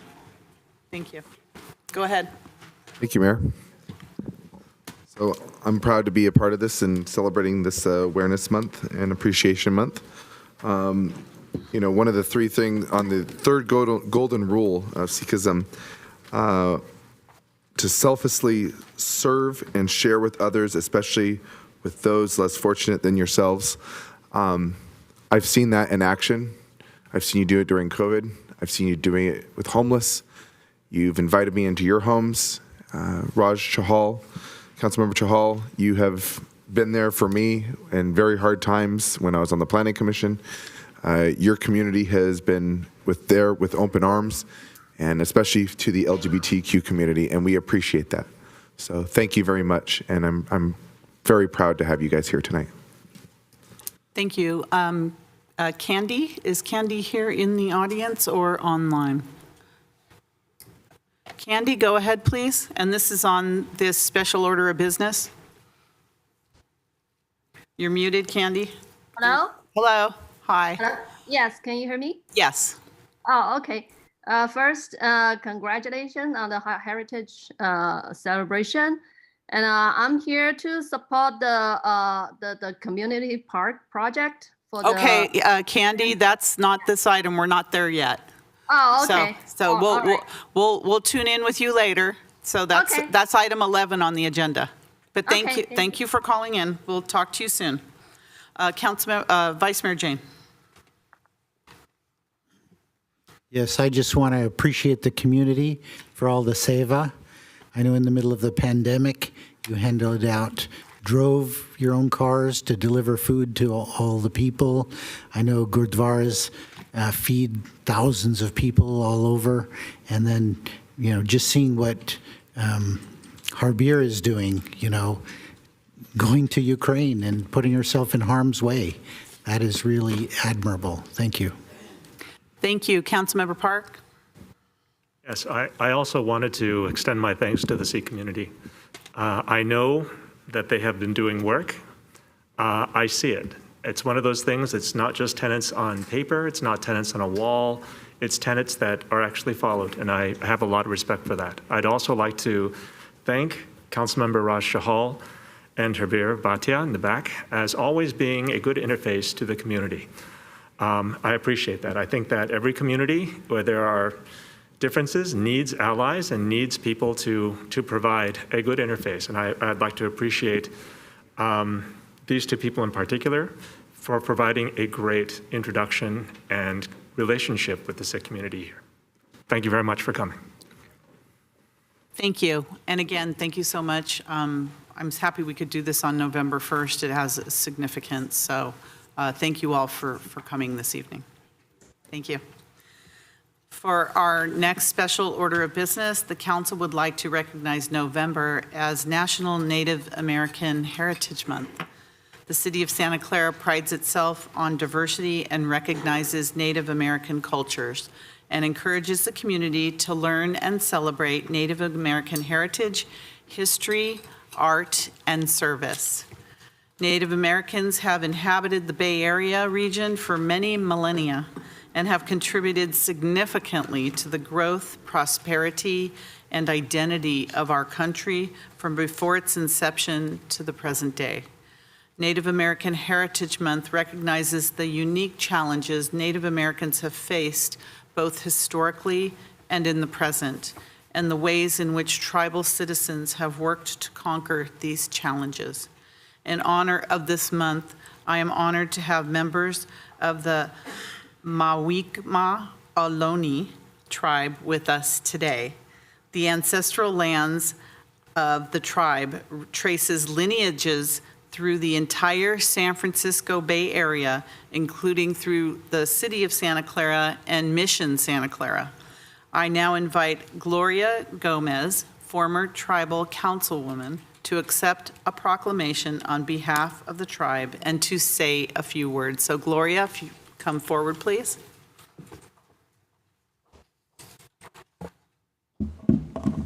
Welcome. Ishoche Keenan, Mayor and the City Council. Ganak Raka Gloria Ariano Gomez, Ganak Mawek Mawulwulam, Akoit Makwaret, Mani Makhiswe. Hello, thank you, Mayor and the City Council. My name is Gloria Ariano Gomez, and I'm a former council member for the Mawek Maloney tribe. I would like to read our tribe's land acknowledgement if I have a few minutes. Yes, please. I have a long one and a shorter one. How many minutes do you think I have? I can go fast. Yes, go ahead. Okay, I would prefer to do the long one. Let me read this. Horshituhi, we would like to recognize that while we come together at the Santa Clara City Council meeting in the city of Santa Clara, we are gathered on the ethno-historic tribal territory of the Thamian Ohlone-speaking tribal groups of the greater Santa Clara Valley, which includes the lands of the Thamians, Alzons, Matatlans, and the Paleños, whose tribal region was named after our powerful chief, Capitan Pala, and the two Mexican land grants located in the East Hills above San Jose, and who were intermarried with the direct ancestors of some of the lineages enrolled in the Mawek Maloney tribe of the San Francisco Bay Area, whom were missionized into missions Santa Clara, San Jose, and San Francisco. The present-day Mawek Maloney tribe, with an enrolled Bureau of Indian Affairs documented membership of over 600 members, is comprised of all the known surviving Indian lineages aboriginal to the San Francisco Bay region, who trace our tribe's ancestries through the Mishonikma missions, Santa Clara de Thamian, San Jose, and San Francisco during the advent of the Hispano-European Empire into Alta California beginning in AD 1769. Makmawekma Suyakma or Mawekma families are the successors and living members of the sovereign, historic, previously federally recognized Rona Band of Alameda County, now formally recognized as the Mawek Maloney tribe of the San Francisco Bay Area. In our Chocheño Ohlone language, Mawekma means la gente, the people. The lands in which the city of Santa Clara has been established was and continues to be of great spiritual significance and historical importance for our Mawek Maloney tribal people. This region extends to surrounding areas that held several tuupentaks, traditional semi-subterranean spiritual roundhouses. Tuupentaks are places of celebration, healing, spiritual cleansings, rituals, dances, intertribal feasts, and religious ceremonies, which were once located on the historic Lope Inigo land grant, Rancho Pozol, y Positas de las Animas, Little Wells of Souls, and also at Marcello, Pio, and Cristobal's land grant, Rancho Ulistac, as well as our historic 19th and 20th century San Leandro, San Lorenzo, Alisal, Niles, Sonol, and Livermore rancherias, in addition to the nearby ancestral heritage shell mound sites that served as the tribe's territorial monuments and traditional cemetery sites for high lineage families, craft specialists, and fallen warriors.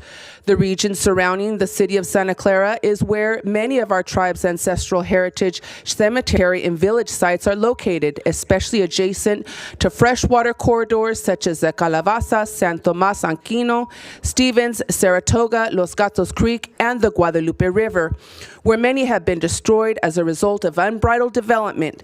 These localities are viewed as historic and sacred places, and it is acknowledged that these lands have been previously settled, harvested, and controlled by our ancestral Mawek Maloney tribal groups for many thousands of years. Today, we, the Mawek Maloney tribal leadership and members, work as stewards addressing protecting many of our up to 10,000-year-old ancestral heritage village and cemetery sites, such as the pre-contact CASCL 755 and the two historic Mission Santa Clara Indian neophyte cemeteries, where 6,000 to 8,000 of our ancestors are buried, to the 9,900-year-old Metcalf Road site located along Mayanrume, Coyote Creek, and Highway 101. The city of Santa Clara and Santa Clara County are established within our ancestral Thamian Ohlone tribal ethno-historic territory, which, based upon the 18 unratified federal treaties of 1851 to 1852, includes the unceded ancestral lands of the Mawek Maloney tribe of the San Francisco Bay Area region. Some of the enrolled Mawek lineages are directly descended from ancestors aboriginal to the Thamian Ohlone tribal territory, whose families had affiliation with Mission Santa Clara de Thamian. Also, some of the enrolled Muwekma lineages are descended from direct ancestors from neighboring Ohlone tribes who were intermarried with Mission Santa Clara Clareño Indians. It is important that we pause and recognize the history of the Thamian Ohlone on which we gather to participate, enjoy, learn, and honor, but also acknowledge that the first people of this region, our Muwekma Ohlone people, are alive and thriving members of the city of Santa Clara County, and the greater Bay Area communities today. Even though our tribe was denied a land base through the gross negligence of derelict BIA officials after our tribe was first federally recognized in 1906, it is because of the tenacity, tuiheshte, strength, and legacy of our ancestors and elders that Muwekma, our people, have been able to maintain our identity, traditions, and keep our culture and Maknono, our language, alive today. Furthermore, Muwekma Wululam Suyakma, our Muwekma Ohlone families, have never left our Aboriginal ancestral homelands of the Bay Area. Today, we attempt to repair the sustained ecological, environmental, and cultural devastation to our tribe wrought by over 251 years of colonial processes of disenfranchisement through the politics of erasure. We are focused on keeping our traditions and culture tuiheshte strong while we work for a bright and favorable future for Mak Shininikma, our children, and ensuing generations as we follow in the footsteps of Mak Michishkush, our ancestors. Mak Unyit Rashe, we respectfully request that the good citizens of the city of Santa Clara and the surrounding towns within Santa Clara County strive to be faithful stewards on behalf of the Muwekma Ohlone tribe by maintaining the bay, freshwater creeks, native plants, animal habitats, and the air we all breathe. Furthermore, we request that the city of Santa Clara and the surrounding towns within Santa Clara County honor the military service of the Muwekma men and women who have honorably served during World War I, World War II, Korea, Vietnam, Desert Storm, Iraq, and who are still serving in the United States Armed Forces today, and honor the tribal veterans and service members from California, North and South America who have served this country with dignity and honor. In closing, it is of great spiritual significance to acknowledge the special relationship of this Holshewadep, beautiful land, to the indigenous Muwekma Ohlone tribe of this region, as well as all the people residing in the Bay Area. We respectfully request that everyone who lives, works, or visits the city of Santa Clara and surrounding towns to be respectful of our Aboriginal lands and natural habitats, and consistent with our principles of community, diversity, inclusion, and strive to be good citizens on behalf of the Muwekma Ohlone tribe on whose Aboriginal lands you are our guests. Makish Horshe Kinan Utashput Makamakiwe. Thank you, and on behalf of the Muwekma Ohlone tribe, we hope you celebrate, honor, and stand in solidarity with all Muwekma indigenous people with their struggles to reverse the adverse colonial legacies affecting all people of color in the city of Santa Clara, the greater Bay Area, California, the United States, and the Americas as we gather, reflect on the sacred lands of the Thamian Ohlone, the ancestors of the Muwekma Ohlone tribe. Kishot Shekina, thank you. Thank you so much, Gloria. That was so interesting, and the history is just, it's disturbing, and you're at a beautiful place now with us, recognizing Native American Heritage Month, and to remind us that this was the history, and we can't forget that. Right. Thank you. So important. So if we'd be honored if you joined us up here for a photo so I can hand you this proclamation. And thank you for taking the time to come to us this evening and sharing that with us. Thank you. So I want, yeah, please.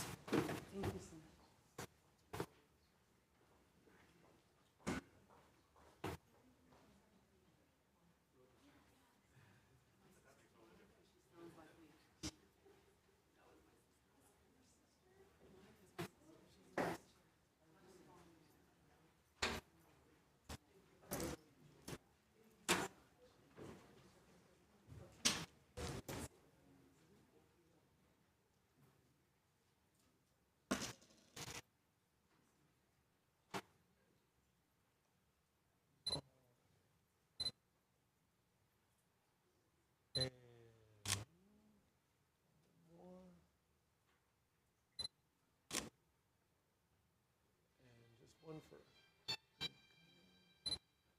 Okay.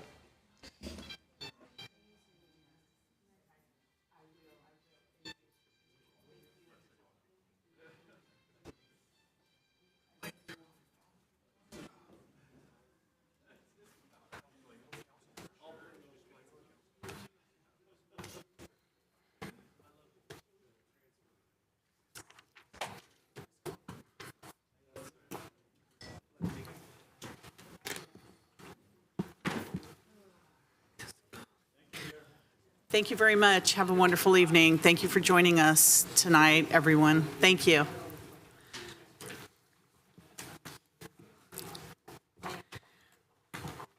All right, the next item we have on the agenda is the consent calendar. All items are approved Madam with Mayor? one motion unless an item is pulled for Madam later Mayor? discussion. Do we Madam have Mayor? any members that would like to pull an item? Councilmember Becker? This was actually for the National Native American Heritage Month. I was going to make a comment about. Okay, why don't you go ahead and do apologies. that, and then, So yes, sorry, my apologies. So yes, I feel that every one of us in this room and everyone in the Bay Area should pause and recognize that we do live on this beautiful land that was sacrificed. I do agree that we do need to take care of our Bay, take care of the land that they left us. That is important. At the same time, we need to be inclusive and also educational and let people know where we've come from, what land that we do live on. I am always in favor of here in the city of Santa Clara of having a Native American memorial that would educationalize a lot of our residents to know what it is. If you look around a lot of here, you see names. I know that you said one of them, which has the word Tamian in it, Tamian Station. There's a lot of names that are in this area that come from a lot of these tribes.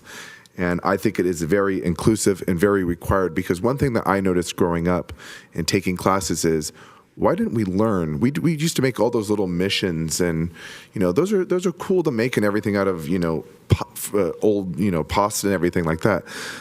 But we never learned about what these tribes' names were. I kind of wanted to know where they came from. How many were there in the Bay Area? And I think that would be an inclusive class to start teaching children, is knowing what tribes are in the area that you live in, knowing where you come from, and knowing where the people knowing where the land you are and where the people that came from. So I think that's very inclusive, and I'm glad that you came here today. And I will do everything in my power and my role to make sure that educate people on your behalf. Thank you. Assistant City Clerk, did we have members of the public that wanted to speak on this previous item? We did have a hand, but they've lowered it. But we also okay. have 3 council members. Were there other council members that Yes. wanted to speak on this or consent calendar? Do we have any council members that wanted to speak? This one. Where are you pointing? On this side, American Heritage. Okay, Raj, go ahead. Thank you, Mayor. I do recognize that land we are sitting in belongs to you, basically, right? And history teaches us if we do something wrong, we have to fix it. And the principles of Native Americans, like preservation, sustainability, they practiced this thing way before these things came into picture. As a scoutmaster, I used to go to Camp High Sierra, and at Camp High Sierra, we used to have Native American traditions, and that was such a good feeling to have that feeling in middle of camp mountains. And so I kudo you, and I second Councilmember Becker's suggestion that we should have a historical monument, something which we can show actual thing, who this land belonged to and who were the real owners of this land. And I don't know how we can fix the atrocities done, but with the history, we all learn some things and wish that these things don't happen to any community or anybody in the world. So respect that, and it means a lot to us for us to celebrate this thing. Thank you. Councilmember Park on this issue? Okay. Thank you very much. Ms. Gomez, thank you very much for coming. I love the fact that your request was a simple request, that we preserve the bay, that we keep the natural habitats clean, as well as the air that we breathe. I feel like this is to say that this is us, this is you, not just what you see, but where we stand, what we breathe, that we strive to be good citizens, that we don't take just the terms diversity, equity, and inclusion, but actually think about what that means. Actually try for the concepts underneath. And I hope, it's very simple, I really appreciated that the requests were good for all of us. It's not, they weren't selfish requests at all. And I hope that we can all, and especially me and my family, that we can all be so respectful. Thank you very much. Vice Mayor Jane. Well, thank you for coming. Certainly, we recognize that this land was stolen from the people that lived here for thousands of years. My request was actually for consent. Okay, I'm sorry, we'll get back to you. Councilmember Watanabe. Thank you, Mayor. Thank you, Gloria, for being here this evening. I just wanted to add, the mayor and I were actually talking about this the other day, that we've noticed that at the beginning of certain public events lately, that there seems to be a moment to honor, the Native American heritage and a prayer, and I think it's a wonderful addition. I haven't seen it before, but it's been a wonderful. It's a wonderful addition because this area is so has so much, of the Native American heritage, that it's a wonderful way to just remind everybody in a public place and make them think about really who was here first. So it's a great opportunity. Yeah.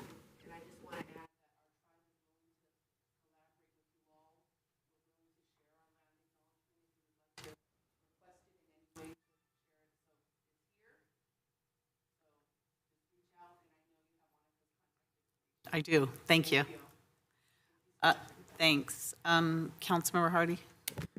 I will just share that I learned the term First Nation in Canada and shared here and wanted to make certain that was appropriate because I've always felt that was more appropriate to say First Nation. And because the word Indian was not appropriate.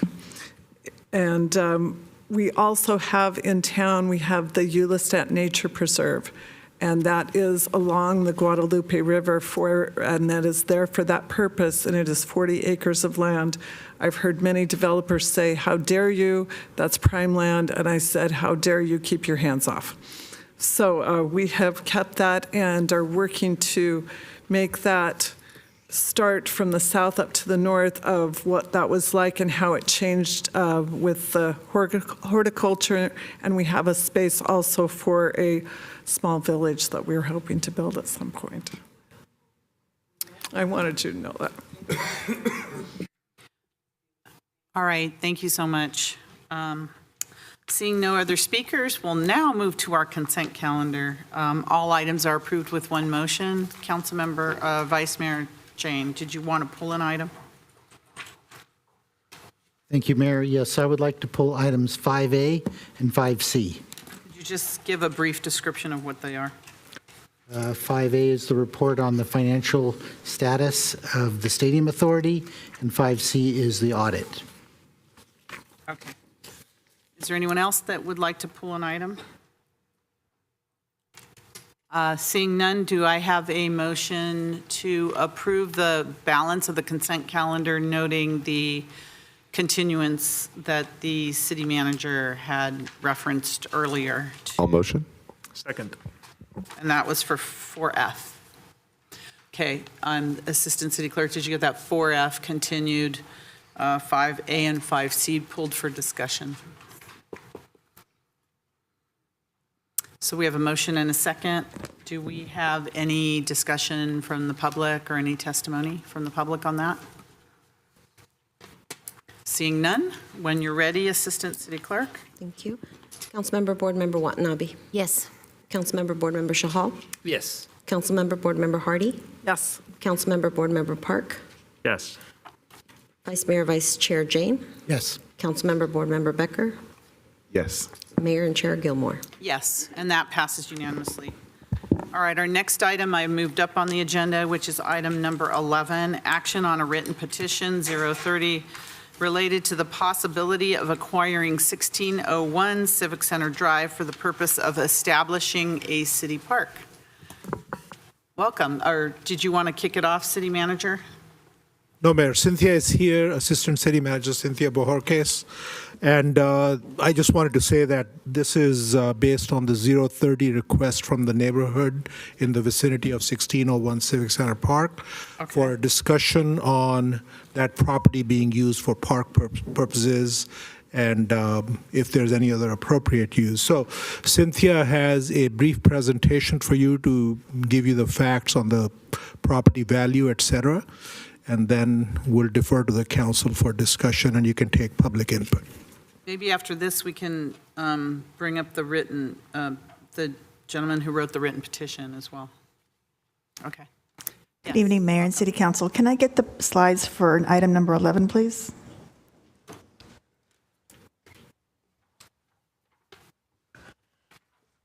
While it's coming up, my name is Cynthia Bojorquez. I'm Assistant City Manager.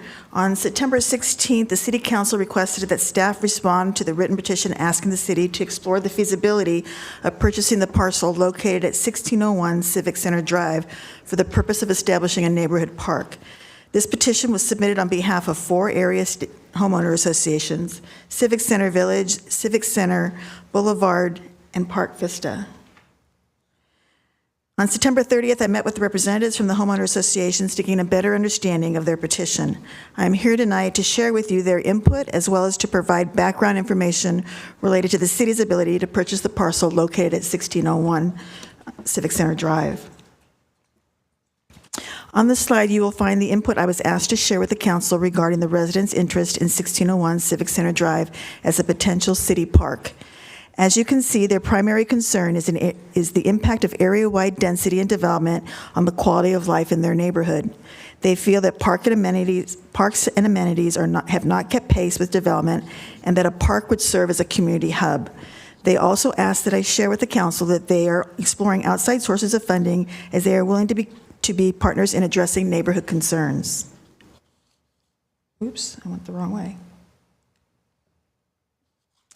It is important to note that the city does not own 1601 Civic Center Drive. The parcel was purchased in January 2020 by Charities Housing. It is zoned general office with a general plan designation of community commercial. As you can see from the picture, it is currently developed as a 2-story office building with parking and has been vacant since 2018.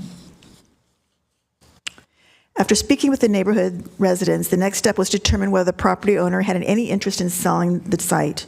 I contacted Ms. Robinson of Charities Housing, who explained to me that the organization's mission is to develop, own, and manage affordable housing projects. She advised me that they have been working diligently for over 3 years to develop the property as an affordable housing project of 108 apartments, 106 units that would be affordable for families earning between 30% and 50% of the area median income, and 2 units for on-site staff. Ms. Robinson also informed me that their preference would be to not sell the property. However, in the spirit of cooperation, they would sell to the city with the following terms and conditions: a purchase price of $18.9 million to cover the cost of land and out-of-pocket expenses incurred to date, that the city identify an appropriate alternative site with the necessary general plan and zoning definitions, and that the city pay any increase designations, and that the city pay any increase in costs that may be associated with an alternate site. The next part of the evaluation was to review current parkland in the area. The city standard is to have between 2.6 and 3.0 acres of parkland per 1,000 residents. This area does not meet that standard. However, many areas of the cities also do not meet that standard. In the current CIP, there is funding to complete a park master plan. The goal of this plan will be to to properly identify and prioritize opportunities and investments to meet the community's needs with respect to parks and recreation. On the right hand of this slide, you will see a tool that is used by the California Department of Parks and Recreation Community Fact Finder. This tool is used to illustrate the demographics and available parkland within a half mile of a particular address. It is important to note the date is based on 2014 information. In the general vicinity of 1601 Civic Center Drive, there are 2 neighborhood parks, 2 mini parks, and public open space as shown on this slide. It is important to note that the Reed and Grant Sports Park and Raymond G. Gamma Dog Park are located just a bit over 1 mile from the 1601 Civic Center Drive parcel. And City Hall complex, while not considered parkland, is available for outdoor gatherings and community engagement. Should the City Council wish to consider acquisition, there are a variety of city resources. Quimby and/or Mitigation Act fees, otherwise known as park and lieu fees, could be used. However, doing so is subject to finding an nexus requirement whereby the use of those fees must benefit residents of the project that generated the fees. While there is a current balance of $23.3 million, it is important to note that this balance fluctuates based on when a fee is collected and when fees are allocated for an unanticipated need. There is $266,000 available in unrestricted developer contributions and $97,000 from the dwelling unit tax, a $15 tax on any person constructing a structure with a bedroom. This revenue can only be used for the acquisition, improvement, and expansion of public park facilities in the vicinity of where the structure is located, according to Chapter 3.15 of the City's Code. The last two sources are the city's general fund land sale reserve with a current balance of $7.3 million and the general fund stabilization balance with a balance of $40.4 million. This amount is set in the adopted budget at 15% of the 2022-23 general fund expenditures. At this time, staff is not aware of any other readily available funding partner for this project. In presenting this report, staff would ask the council to consider the following. First, the city has a structural deficit and consequently limited funding for any new project. Over the past 3 years, approximately $50.6 million has been used from the BSR and land sale reserves to balance our budget. It is anticipated the continued use of this resources may be needed going forward to balance our budget. Consequently, these resources are not recommended for this purpose. Second, the city normally conducts a robust community process prior to making a decision to acquire and develop parkland. Acquisition now would be a departure from our normal process. Third, while Charities Housing is a willing seller, the city does not have the financial resources to acquire and develop the site, nor does it have a suitable alternative site in its inventory. As a result, the city may not be able to afford the additional cost to acquire an appropriate site for an exchange as proposed by Charities Housing. The adopted capital budget includes approximately $141.5 million in unfunded park and trail needs. Use of these funds to support the acquisition of new parkland should be considered within the context of these existing unfunded needs. Finally, should a plan and funding be available for the development of the City Hall complex, any residential development would be subject to parkland dedication or the in lieu fee requirement. This planning effort would provide both a source of funding and a community engagement process to properly identify and address community parkland needs. The staff recommendation would be that the City Council note and file this report. In closing, I would like to take a moment to thank the residents who took the time to meet with me to share their concerns. As the council is aware, there was a delay in responding to the petition, and the community members were very gracious and understanding. As a former Parks and Recreation Director, I am very appreciative of the member of the public who raised awareness of the need for additional parkland, as I am a firm believer that parks do make life better. That concludes the staff report, and I'm available to answer any questions. Thank you. Okay, thank you so much, Assistant City Manager. Do we have anyone from the council that has questions on this report? Vice Mayor Jane? Yeah, it seems like this is $18 million for 1.4 acres. That comes to like $12 million an acre. What do we typically pay for parkland in the city? I'm going to defer to Jim Teixeira if he's still on the line. I don't know what we would normally pay for here in Santa Clara for parkland. There it is. Do we have Jim on the line? Jim was on the line. Is he? Yes, good Oh, evening. there you go. This is Jim Teixeira, Director of Parks and Recreation. We usually, it's probably in the $4 to $5 million range, depends on the zip code area of the city. The last time we purchased parkland was over on Reed and Grant Street, but that was many years ago, and it was industrial land, so it was much less. But at this point, it's much higher than that. So it's about 4 to 5 million an acre, and this would be 12 million an acre, right? Thank you. Thank you. Is there any other council members that have questions or comments on this? Councilmember Park? Yeah, I understand that parkland is very expensive, and when we actually have to look for it, when we actually have to get it, we're paying like you said, 4 to 5 million an acre. It really depends on where you get that. I also know that, for example, for 900 Kylie, we accepted in lieu funds of only $4 million, about $4.3 million, instead of 3 acres of land for that project. And I feel like, and this was way back in 2009, but I'm saying that we really need to think about how we do this. This isn't industrial land. It was prime land in front of Central Park, where the residential ideas were to move lawn bowling, were to move the recreation center, were to expand parking. And it's hard for me to hear people charging this much money for land, and for us to say that we normally spend $4 to $5 million for parkland when we're accepting in lieu funds from developers of $4 million for 3 acres. And I just find that hard to accept, and I understand why we don't meet the park requirements in a lot of our cities, because we're not even accepting in lieu of funds to get more parkland. Thank you. Councilmember Chaw. Thank you, Mayor. Thank you, Cynthia, for the report.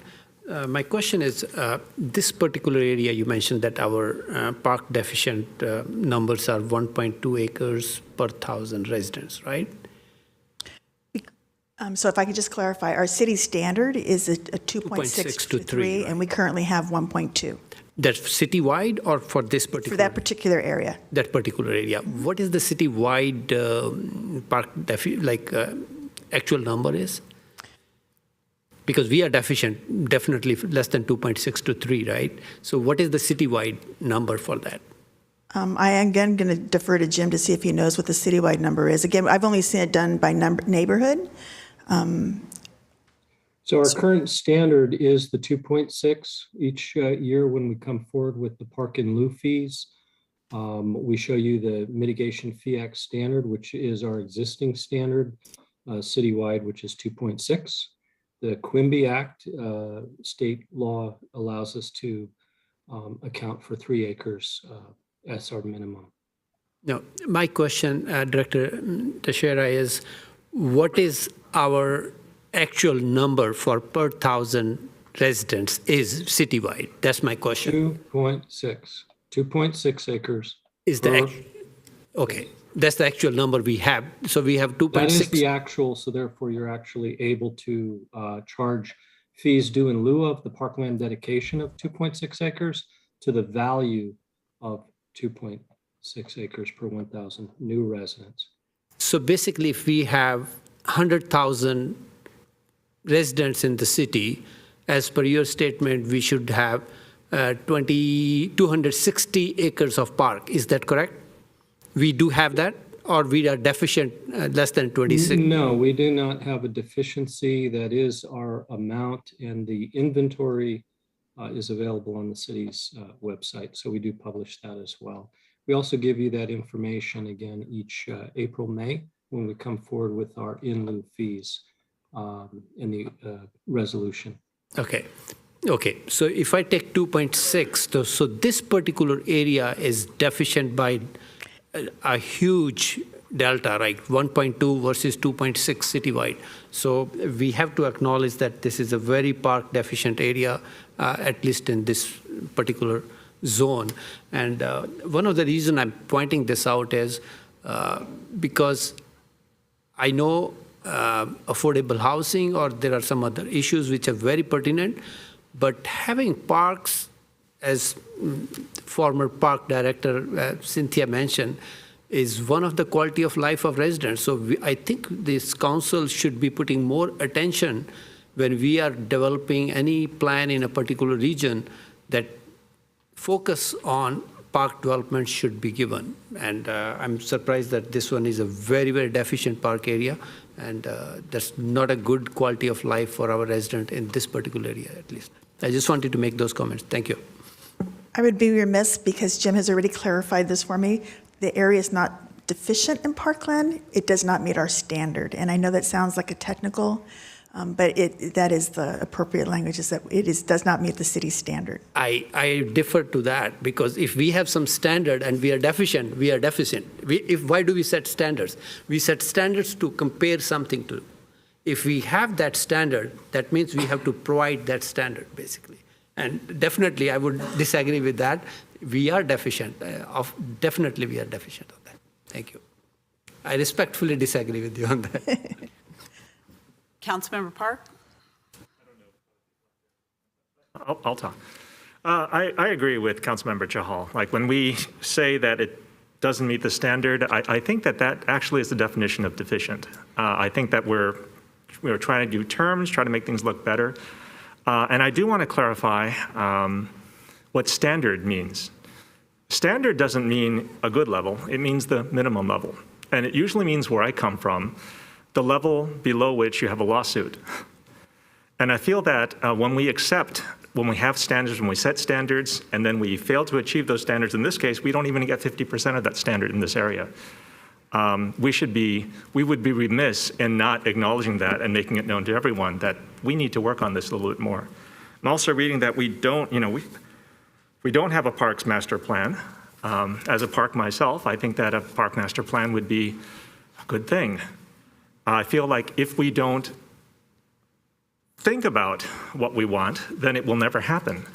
Like in this case, if we don't even have a plan for for the parkland or the things that we want to put in the city, and we have a standard, we've got Quimby, we've got MFA, and I'm reading here again, it's 2.6 acres per 1,000 residents. Currently, it's at 1.2.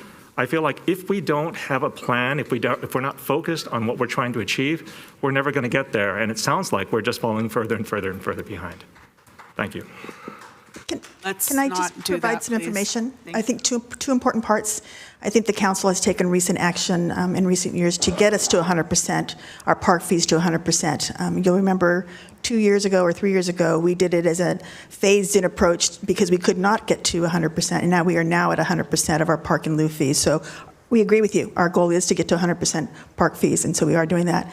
The investment in the park master plan is exactly to do what you're talking about. We do want to have a plan. We do see opportunities and need to prioritize, particularly in an environment where we have limited resources. We have to be very careful with our dollars and understanding all the needs of the community and balancing those out. As I mentioned, we have $141.5 million of unfunded needs, and so all of those needs need to be prioritized, and the parks master plan will help us do that.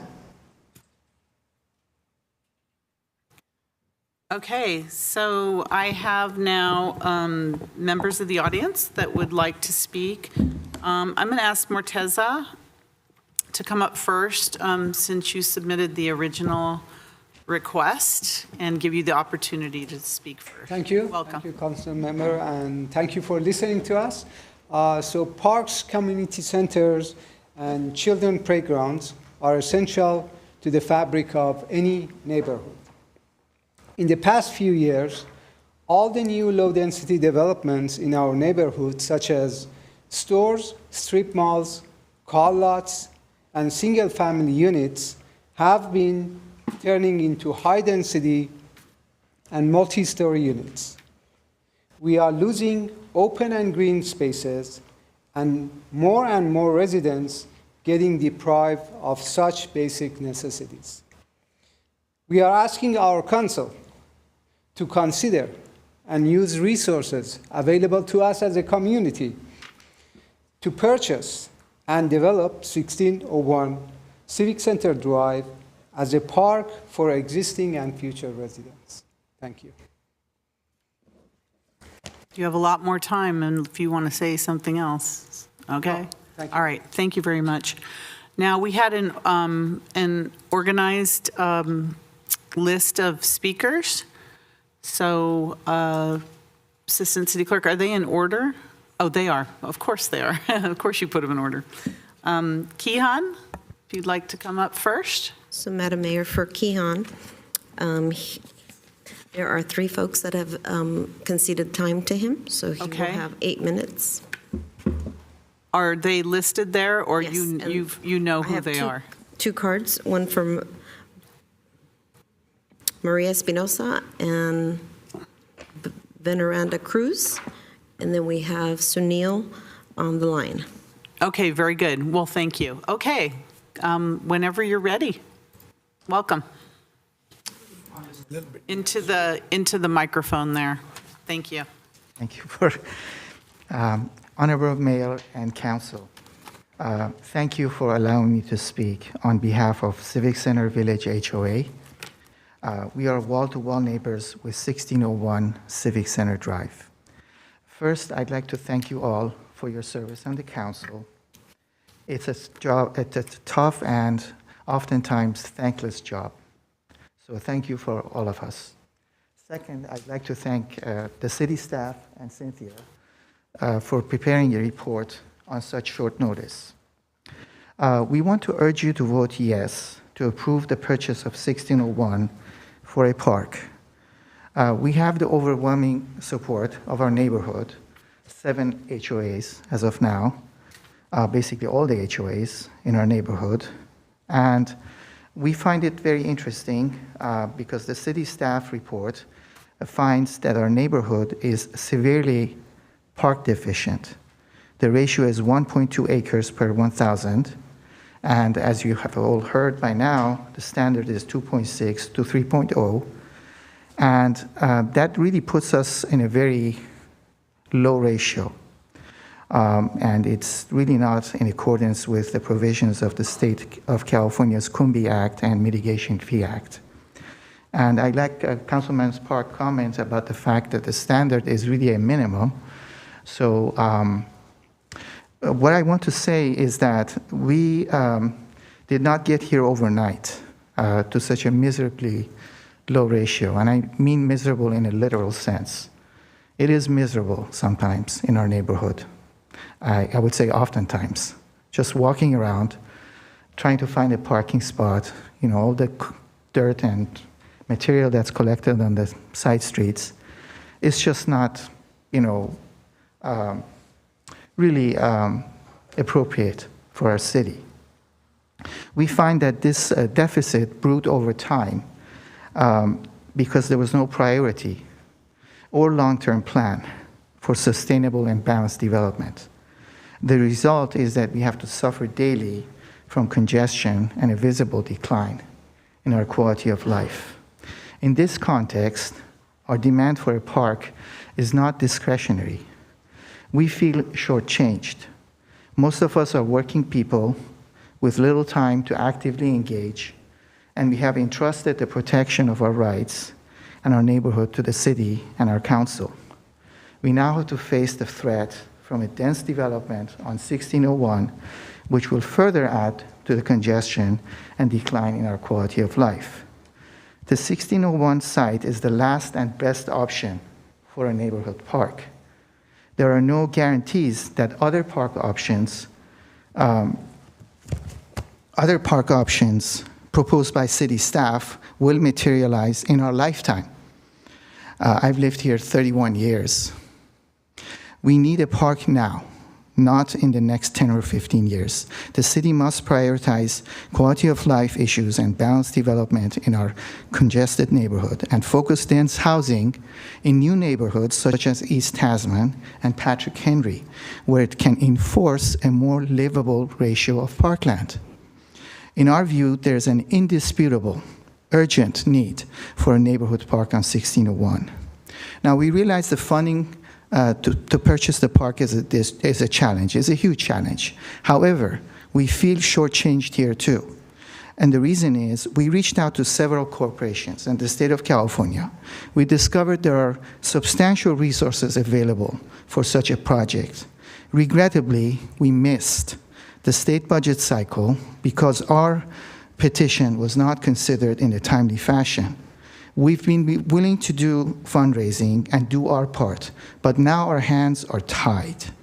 And if the city rejects our proposal, no one will provide additional funding. It is also too late for the city to place an infrastructure bond on the ballot. In spite of all the fiscal challenges, we have faith that if there is a political will, a creative solution will emerge to fund the purchase. Revenue sources to the city are in a sharp upswing, and funding resources listed by the city staff do not include forward-looking sources of revenue and funding. The stadium, the hotel tax, etc., are all on a sharp upswing. By nature, City staff has to list resources at a conservative, multi-decade low. We urge the council to put your creative minds together to figure a solution for a must-have park. We don't want to pay for COVID 4 times. Once, for the pain suffered by the entire nation and everyone. Second, for the pain of living next to an encampment on the site of 1601 for 13 months. Third, by our city not having the resources to provide us with a badly needed park. And fourth, the prospect of a dense development next to our homes. We also want to put the charity's housing offer to sell 1601 for $18.9 million in perspective. The purchase price in January 2020 was $12.5 million.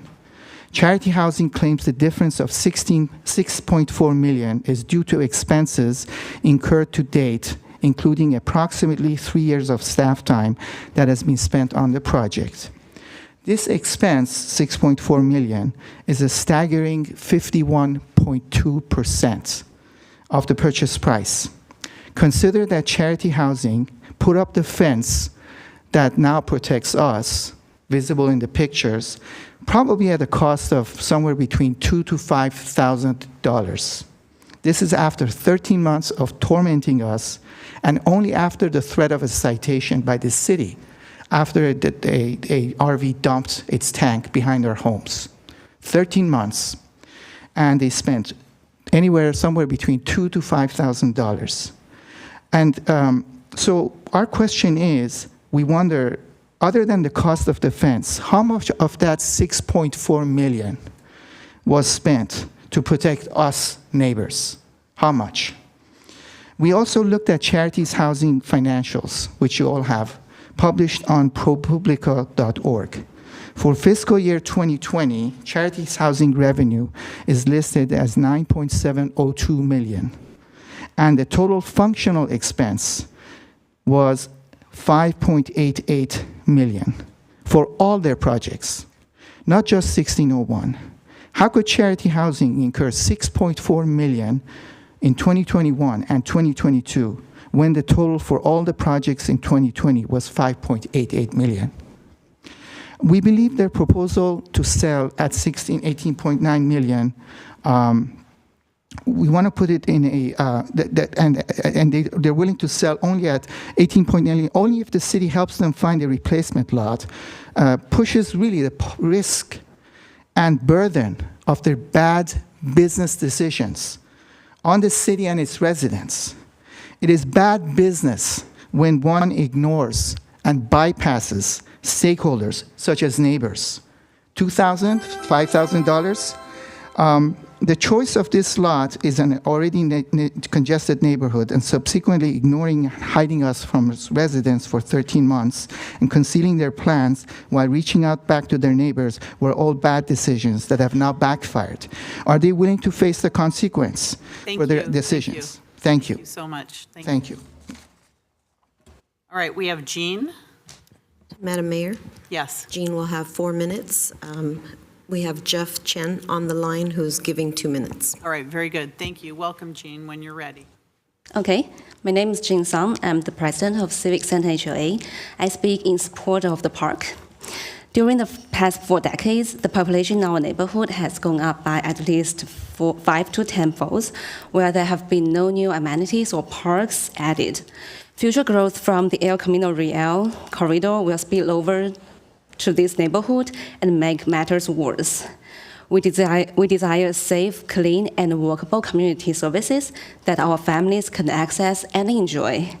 We could turn the site into a mixed-use park, including a learning center and playground for local children, a community garden, and a composting station. These are the amenities that our neighborhood doesn't have and has long been longing for. I know that the Charities Housing has proposed to build a 5-story affordable housing at the site. However, this neighborhood cannot accommodate more people. 92% of the students attending the Title I school at Scott Lane are already from the low-income families. We should do something for the underrepresented populations instead of making the area even poorer and even more underserved. A learning center for local children, for example, is what the low-income families need to build a better life and thrive in the future. I volunteer to teach math and science personally. I can also lead science and creative projects for the kids. I have a PhD degree in electrical engineering, and I have TA experience with over 400 students. And I know many more neighbors also offer to help. Together, we can help kids overcome challenges in academia and become more confident in all aspects. This mixed-use park will improve the interaction of the current low-income residents with neighboring communities. It will be a driver for a more livable and equitable community. On the contrary, the 5-story proposed by Charities Housing will be a disaster to this neighborhood. It demands parking more than the neighborhood can bear, and it will cast shadows to twice as many houses. Like everyone else does, low-income people also need to drive to work, to hospitals, and to schools. The public transportation in Bay Area is definitely not good enough to encourage people to give up cars. In terms of shadows, Charities Housing already acknowledged that many more houses will be subject to shadows in the July 20th outreach meeting. The no more shadow statement that made in the Planning Commission's meeting is definitely not true. Moreover, our neighborhood has long been subject to dumping. Someone dumped 2 couches in my HOA lawn. We got a citation of $750 for that, but it was not our fault. And we paid even more to clean up the furniture. But only 2 days later, a TV set was dumped in my HOA lawn again. This situation will get worse, even worse, if more people move in. Our neighborhood has absolutely reached the maximum capacity.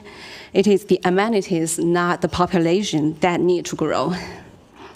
We know that housing crisis is urgent, but please consider the quality of people's life instead of simply increasing the quantity of houses. Please put the right project to the right place. A mixed-use park will offer all neighboring families a place to learn, to access, and to get to know each other in a clean and safe environment. On behalf of Civic Center HOA, I'd like to urge you to support the city to purchase the lot on 1601 and convert it into a park. Thank you. Thank you very much. Jamie, we have Jamie next. Yes, Jamie will have 6 minutes. We have Eric Lau and Vera Lau on the line. Okay, very good. Thank you. Welcome. Hi.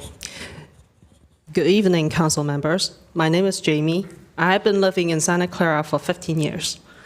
First of all, I thank the City Council for supporting, City Council's support for looking into the park petition.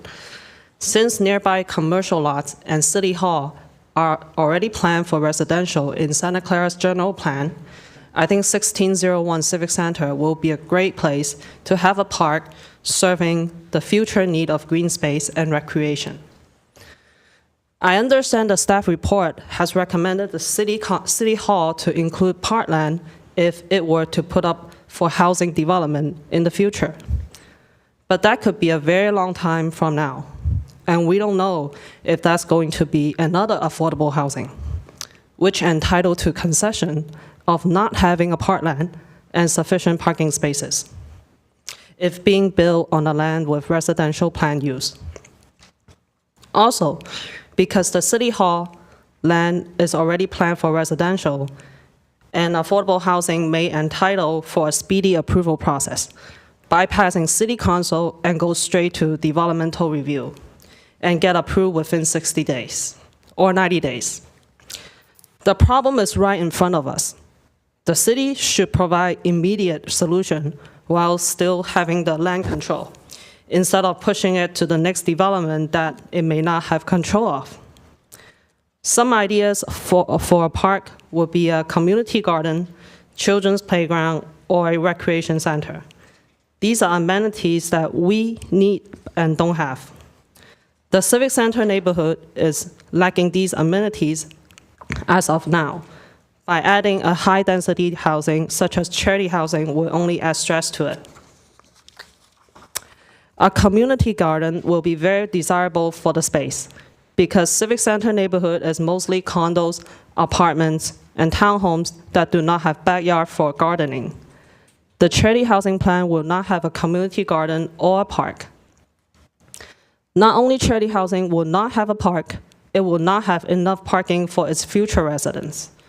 The project will add stress to our overnight street parking because the plan is a 108-unit family housing where most adults are expected to work and have a car to commute.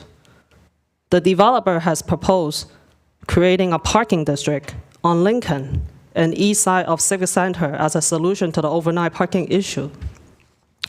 However, through my contact with Santa Clara's traffic engineering department, I have learned the city actually does not have a parking district program where it will enforce parking 24/7 to ensure only permit holder can park on certain street overnight.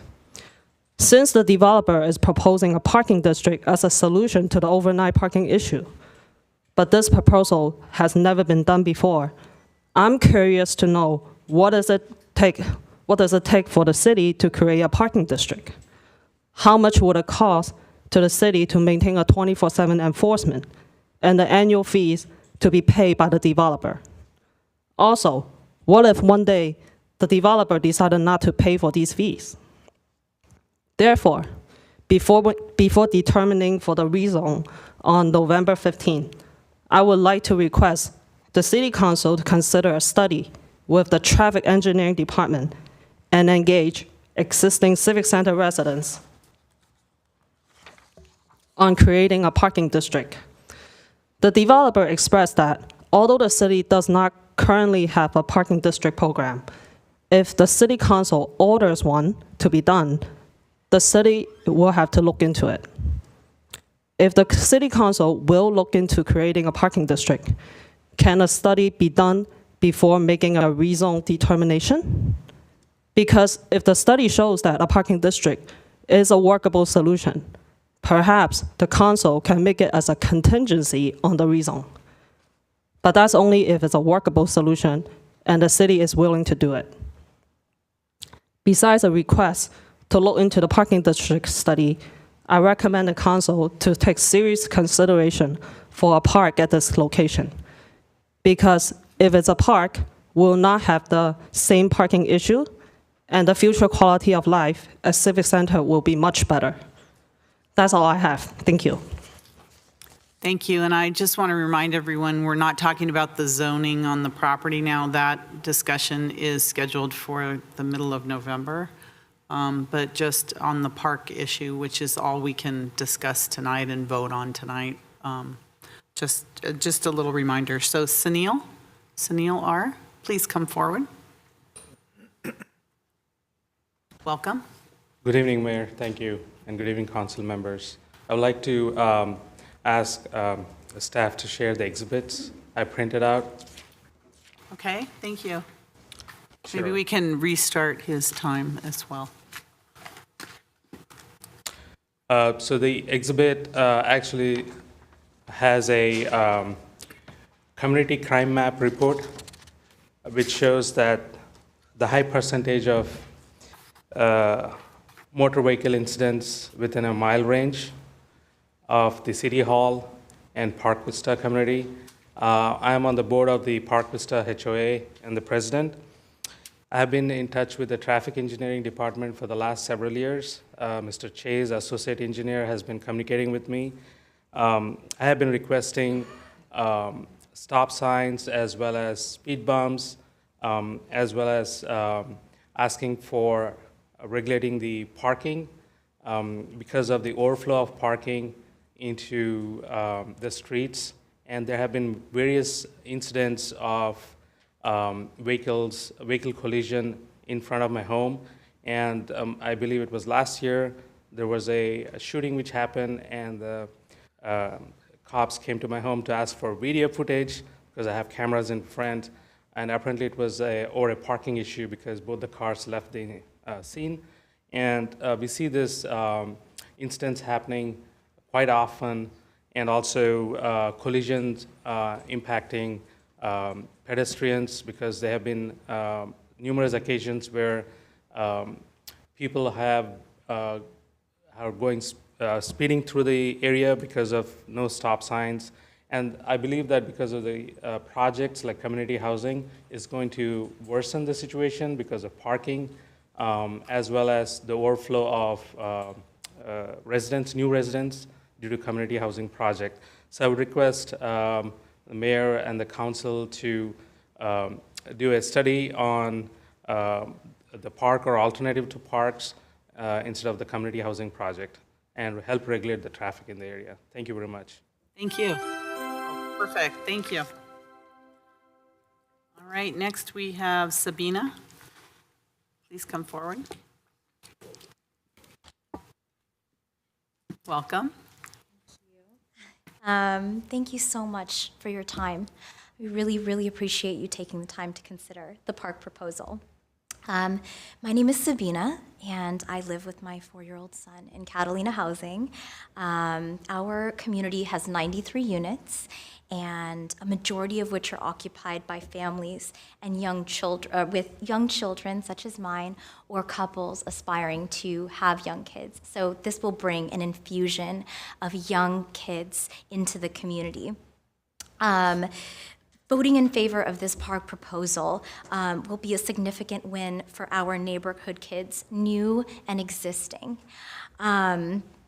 Most of our kids, in fact, all of them, are zoned for Scott Lane. I hope that my kid can be a part of our Scott Lane community one day. This is a Title I school, and I've spoken with so many of our neighbors. We really would love to have a place where our kids can be together. And I would like to ask, really, support investing in the long-term wellness of our community kids. Sorry, I'm nervous. Oh, it's so fine. You're doing fine. Absolutely fine. It really, parks, I grew up with a park, and that is where I met my closest friends from, in a homogenous place, people from all over. It was a place that brought us all together. And sort of being a part of the beginning of this, and how it was a reminder of how sort of diverse our community is, and it is what makes us lucky to be a part of it. If we invest in this park, it would be an investment for the long-term, sustainable, inclusivity of our neighborhood. And I am an educator, and I know a bunch of our neighbors would also, if we do a community center, we would like to, work alongside with you, work alongside with the city. We'd like to gradually build on the park in a way that's fiscally responsible, sustainable, and supportive to the long-term future of our kids. So thank you again for hearing us and for considering the long-term health and wellness of our community, especially our kids. Thank you so much. Thank you very much. Thank you. Sundar, please come forward.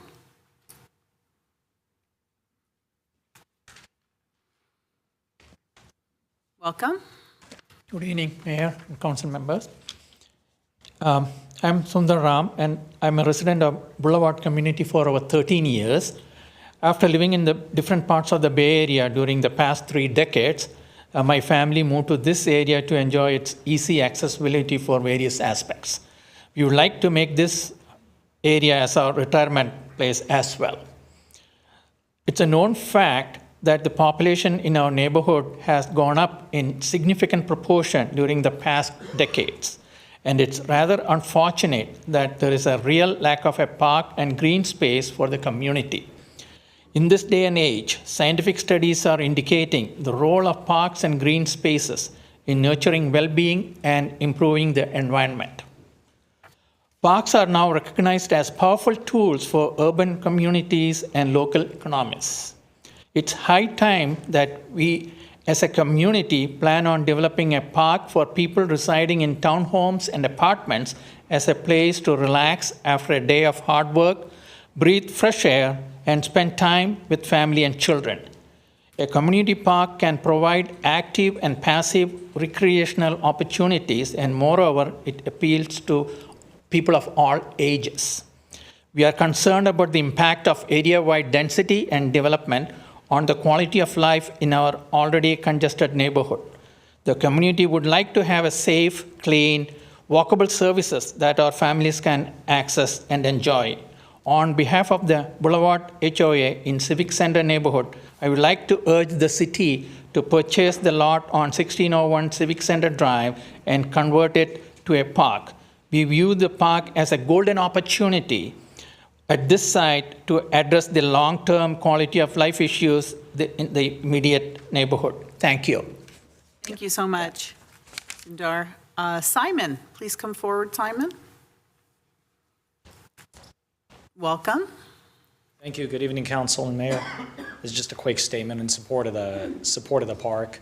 As the neighborhood has increased significantly in population, but the amenities and for the community have not increased in proportion to the ratio of the population increase. A park is exactly the kind of investment that we need, and we put our faith into the council and mayor to provide these for the local community. Hopefully, this will resonate with the council and the mayor, the sentiments of the neighborhood, and what will improve significantly the quality of our life. Thank you. Thank you, Simon. Deepa, please come forward, Deepa. Welcome. Thank you. Good evening, Mayor and Council members. Thank you for giving me a chance to speak tonight. My name is Deepa, and I have been living in Civic Center neighborhood for over 12 years. During the past decade, the population in our neighborhood has gone up at least by a factor of 5. While there have been no new parks or amenities added, this is not a balanced development. As you already know, per the staff report that our neighborhood has 1.2 acres per 1,000 residents versus 2.6 to 3. This hasn't happened overnight. We are already an overcrowded neighborhood. We do not regard the need for the park as discretionary. It is something that city should have planned many years ago as our neighborhood added residents with new developments. Community parks may be one of the only options for the residents to enjoy nature and be active. In addition to variety of amenities, community playgrounds and parks are beneficial in many other ways. While we realize city's structural deficit is a challenge for any project, we believe we should not be the ones who pay the price and be forced to accept more density and congestion without additional parks. We suggest that cities may propose leasing the building for some time until additional sources of funding materialize to buy this property. On our end, we are exploring and already have contacted Santa Clara-based corporations for funding. In addition, we will try raising donations through residents' contributions. We have made commitment to stay engaged and help our city through this challenge. Please understand there is an absolute need and desire for having a park in this neighborhood. Charities Housing made a bad decision and that has now backfired.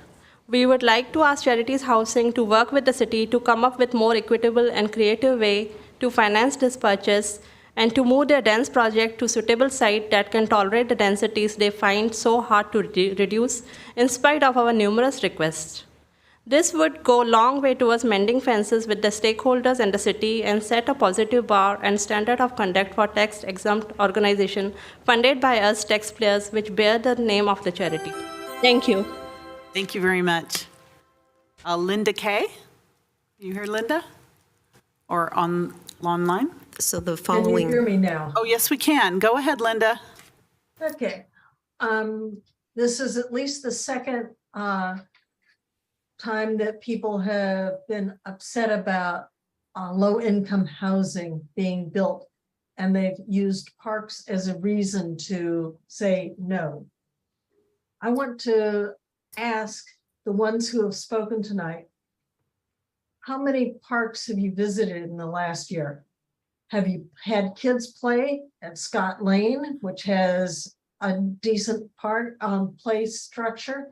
Have you played at Fremont Park, which is at the senior center? And how many in the neighborhood use the city hall land to walk their dogs and to use the area for parties or walking? How many neighbors are just against low-income housing in the area that they bought into? And so therefore, they use the excuse of, oh, we want parks. And I do think that they have said several times that parking is a problem. And so I think that that should be addressed. But I don't know that that's a reason to make low-income housing be banned. Thank you. Thank you. Kirk, go ahead, Kirk. Yes, hi, thank you, Mayor and Council. I thought, so first of all, I think this should be supported as a non-park use. It should be senior housing development that they're affordable housing they're talking about. Charities Housing is a good company to do that.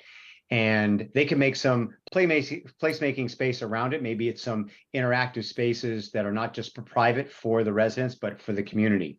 But specifically, when I heard one of the council members speak about parkland, specifically Councilmember Park, I was really curious to hear when there was talking about 900 Kylie. This is back in 2006 or 5 or 6.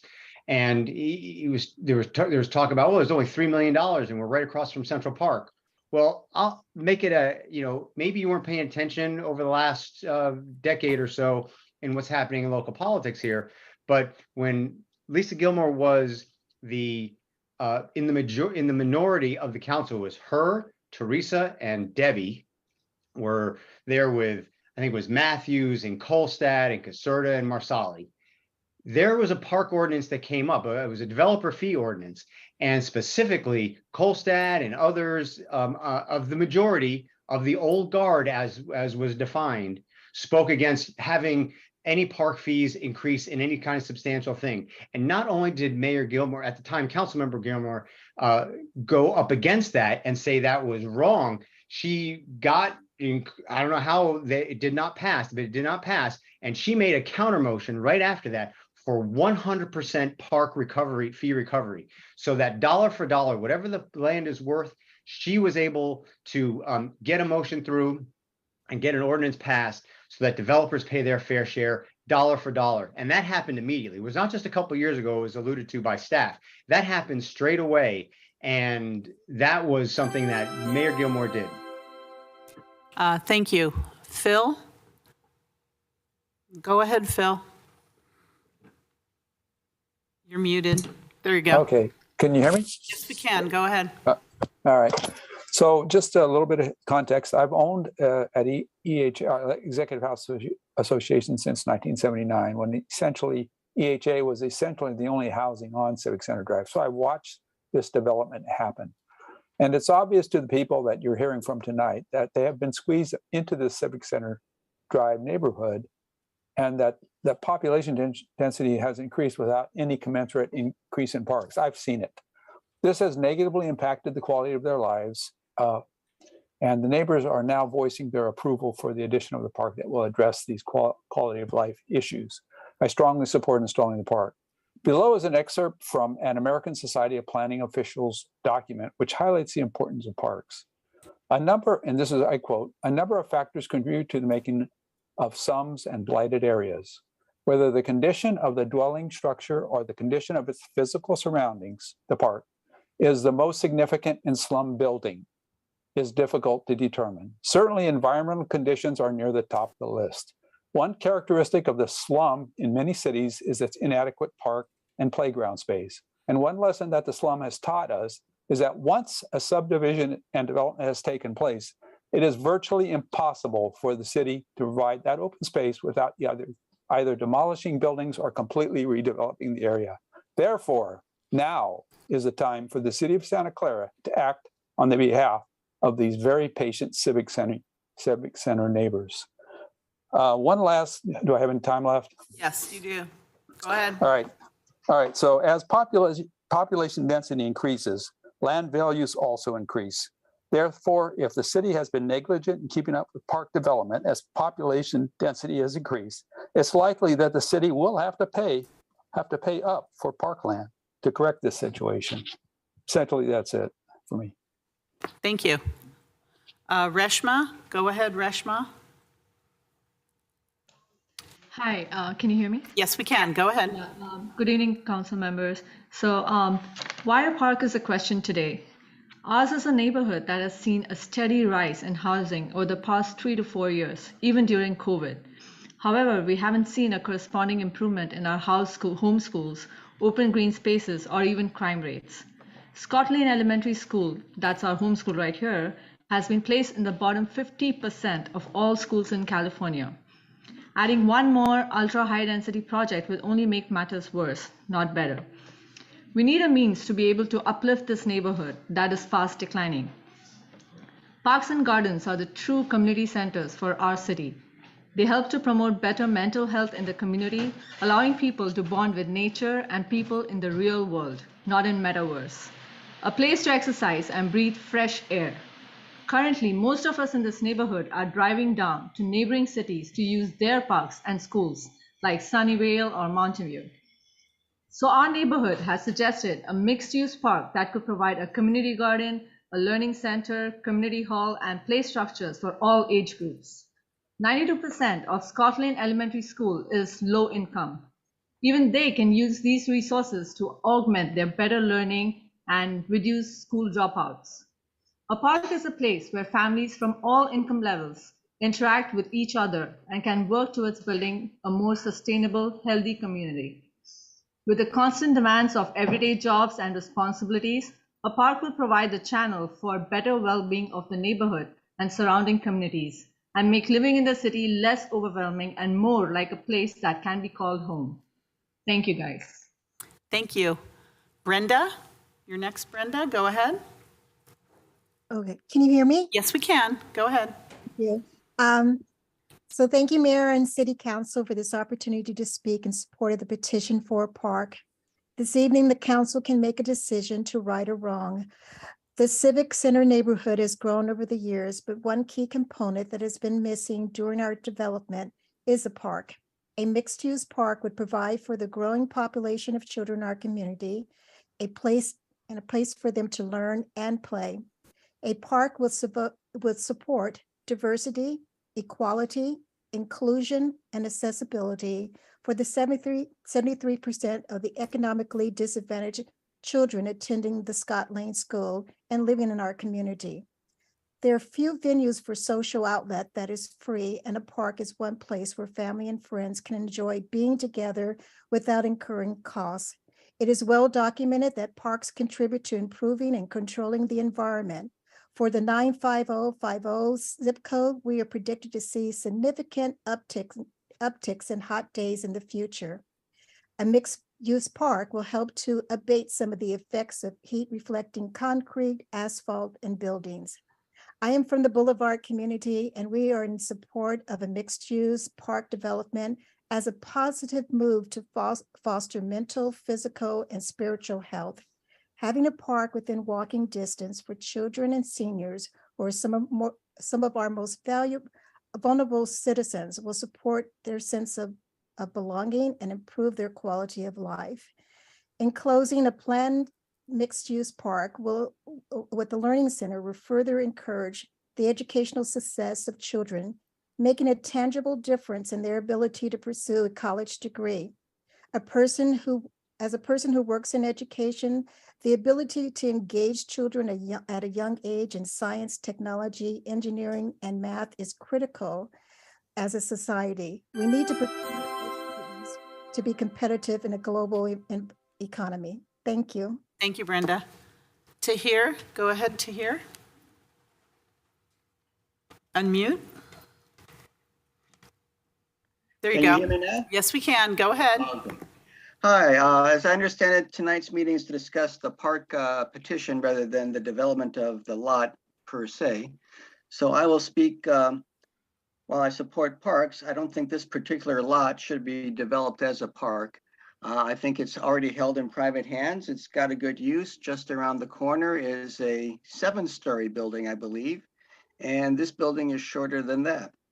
I would also like to remind persons that just 2 years ago or so, we were having a meeting looking at redevelopment of Civic Center itself.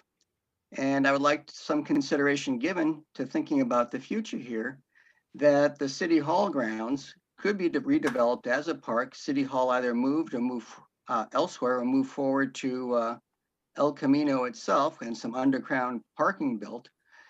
And that would meet both demands here, I think. More park and the development of the housing project and furthering the school there. So I would like people to remember that this is not the only possible solution to having more park in the area. And with that, I think I'll turn back my time. Thank you. Thank you very much. Sukhdev? Sukhdev, go ahead. You're muted.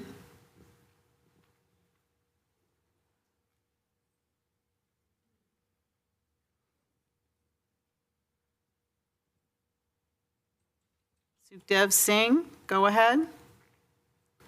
You're muted.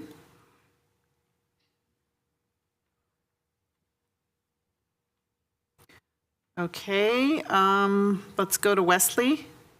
Go ahead, Wesley. We'll come back. Wesley, you're muted. Oh, can you hear me now? Yes, we can. Go ahead. Although I'm in support of parks, I think the human condition is what we're talking about here. We're talking about families who don't have a place to live. We're talking about the homeless, the biggest problem we have in California. I do support the previous speaker's ideas. I think that's a good idea. I do support parks, but I think we have to take priority that we need to house these homeless people as soon as we can. I don't support very high-rise housing because I used to work in Cabrini Green in Chicago, and oftentimes the elevators were broken. You had to walk up the stairs, and you would see people using drugs. I do support supportive housing where people are supported there and made sure that they're not deteriorating the place. So I do think we can come to a compromise here, and I like the previous speaker's ideas. Thank you very much. Thank you. Let's try Sukhdev again.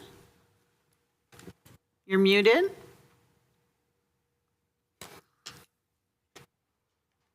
Hello, Sukhdev.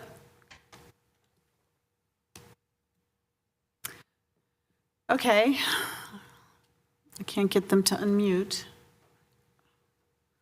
And Tahir has already spoken. So is there anyone here? Sai Tang, go ahead, please. You're muted. There you go. Hey, hello. Hello. This is Kong Yao from Civic Center 208.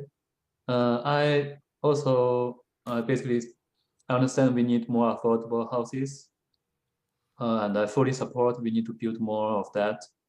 But only, I think my concern is that we should only build where it's suitable for the environment, for the neighborhood, and where the density allows such low-income houses. And in terms of the park, I think we can make some trade-offs make some decision between a park or affordable housing. But we cannot just say, yeah, people need houses, then no one can build a park on any vacant spaces. I think that's not a reasonable point of view. And yeah, we should always make a decision based on the suitable, the most suitable thing to build on this place, right? Yeah, that's my point. Thank you. Thank you very much. Do we have any other speakers, either here in the audience or online, before I go back to council members? Do you see any, Assistant City Clerk, or do you have any online comments that asked to be read? Nothing to be read. I was just going to note for the record that there are 64 e-comments, 97% are in support, and 3% opposed. In support of the park? In support of the park. Okay. Thank you. I have one more And then, public member here. Harshad?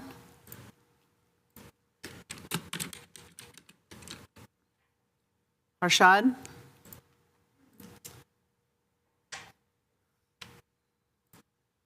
I can't see if they're muted or unmuted. They're having an issue. Hello, Are they? can you hear me? Oh, there we go. Very good. Hello. Hello. My name is Harshad Patel, and much like the other speakers, I really agree that parking is a really big issue. my mother is handicapped and sometimes she has to park on the road, which is awful. And I just truly believe that we really need a park here because if we have houses, we will not have the like parking lot space necessary to have all these cars here. That's pretty much it. Thank you. Okay. Yes, if you'd like to come forward, please. Welcome. Thank you. My name is Brent. So me and my wife own a house in Lansing Homes. Catalina, which was built by Lansing approximately a year ago. As you guys may be aware, this is a live-work unit. So it was originally built with the intention of the community being very walkable, either commercial or a park nearby in this neighboring lot. And that was going to provide good foot traffic, really for people to open up, feel safe opening up their homes and really having a sense of community to offer that work-based facility. Unfortunately, as many residents have spoken about, there isn't a strong sense in the community right now of safety, security, and knowing your neighbor. So this park, we're strongly in support of it because it would really allow the community to open up and really kind of get to know each other, feel safe, and really flourish some of these business opportunities that were approved as part of previous projects. While I completely understand that there is very much a need for low-income housing, not a lot of the neighbors feel that this is not entirely what the project is being presented, particularly in some parts of the other project. Don't have to go into details, but if people are going to be rotating through and we don't have a strong sense of community, that's going to subtract away from some of these other projects and the sense of community that we're really trying to build. So while we do need more affordable housing, we also need a consistent neighborhood where people could stay here for many years and they don't have other factors pushing them out. So I would encourage you guys to really approve the park. Thank you. Thank you. Okay. Councilmember Becker. Thank you, Mayor. Considering looking at the time and the hour, I know that we made a promise to an individual here that was 9 o'clock, 9:30 period that they had to leave because they're children. Would we be able to revisit this item in a few minutes? Is a very good friend of the family. She's 60 years old. Okay. She works for LA County Health. Right. Somebody's on, if we can get them off. We're going to finish this item. Okay. So, yes, we can't. We have people waiting, lots of people online. Do you have any comments on this item? Yeah, I do have some comments on this item. I Ready figured for I'd give that? that a shot. Yeah, absolutely. So I understand the need for parkland in the city. I understand the concerns of the residents in this area. I do have concerns myself. I'm all about putting parks in, but if we put a park in, my concerns are that would this attract more homeless? Would this attract more issues where we'd be getting emails with that concern of homeless sleeping behind the fence? So that is a concern that I have if there was a park.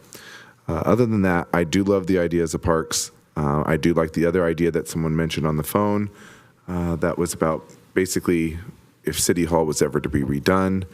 And then there was this land here that's plenty available parkland, as well as maybe turning this old building into a community center, which you guys were talking about. But besides that, I can see the positives and I can see the negatives. Although the concern for me is that it could attract more homeless. At the other side of the coin is that we do have it's considered a park, even though it's where the fountain is and it's dry. I think it does need some tender loving care over there. And maybe that could be something that we could also push forward as well. But those are just basically my concerns. Thank you, Vice Mayor Jane. Yes, I have a number of concerns.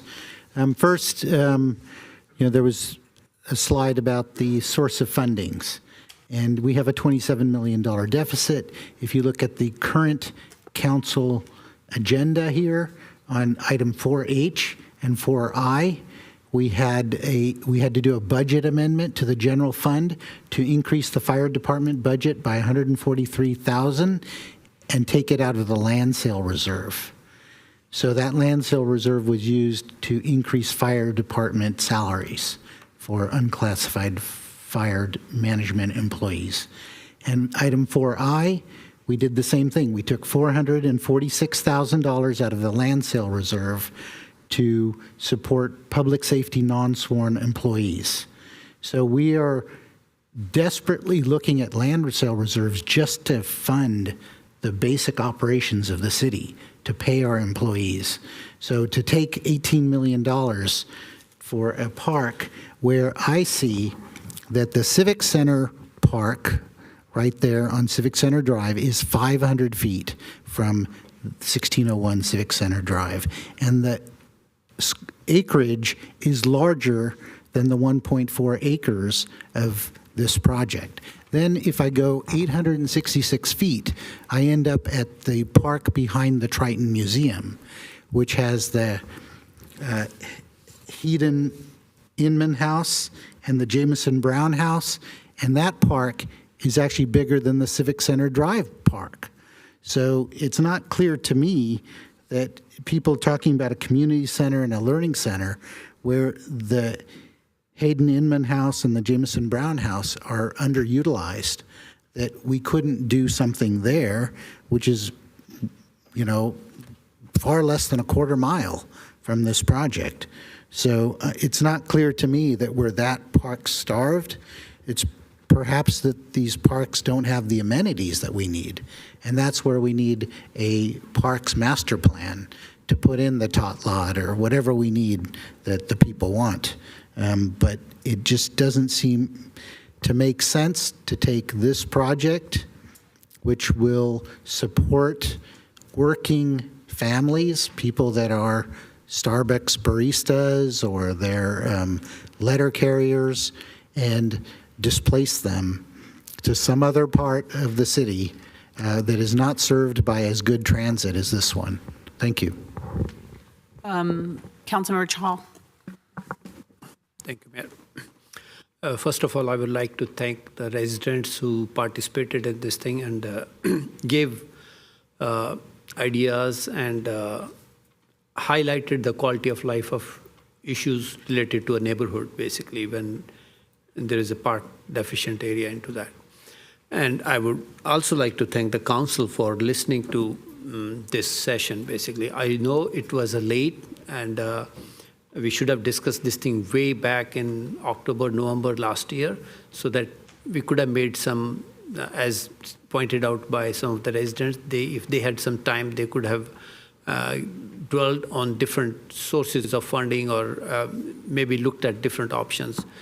So one thing which this thing highlighted, this whole process has highlighted, is that whenever a resident's petition comes, we need to make sure we look at it on priority, because at the end of the day, we are here to take care of the quality of life of issues of our residents. And I did not like the delay, how it delayed almost a year since this petition came up.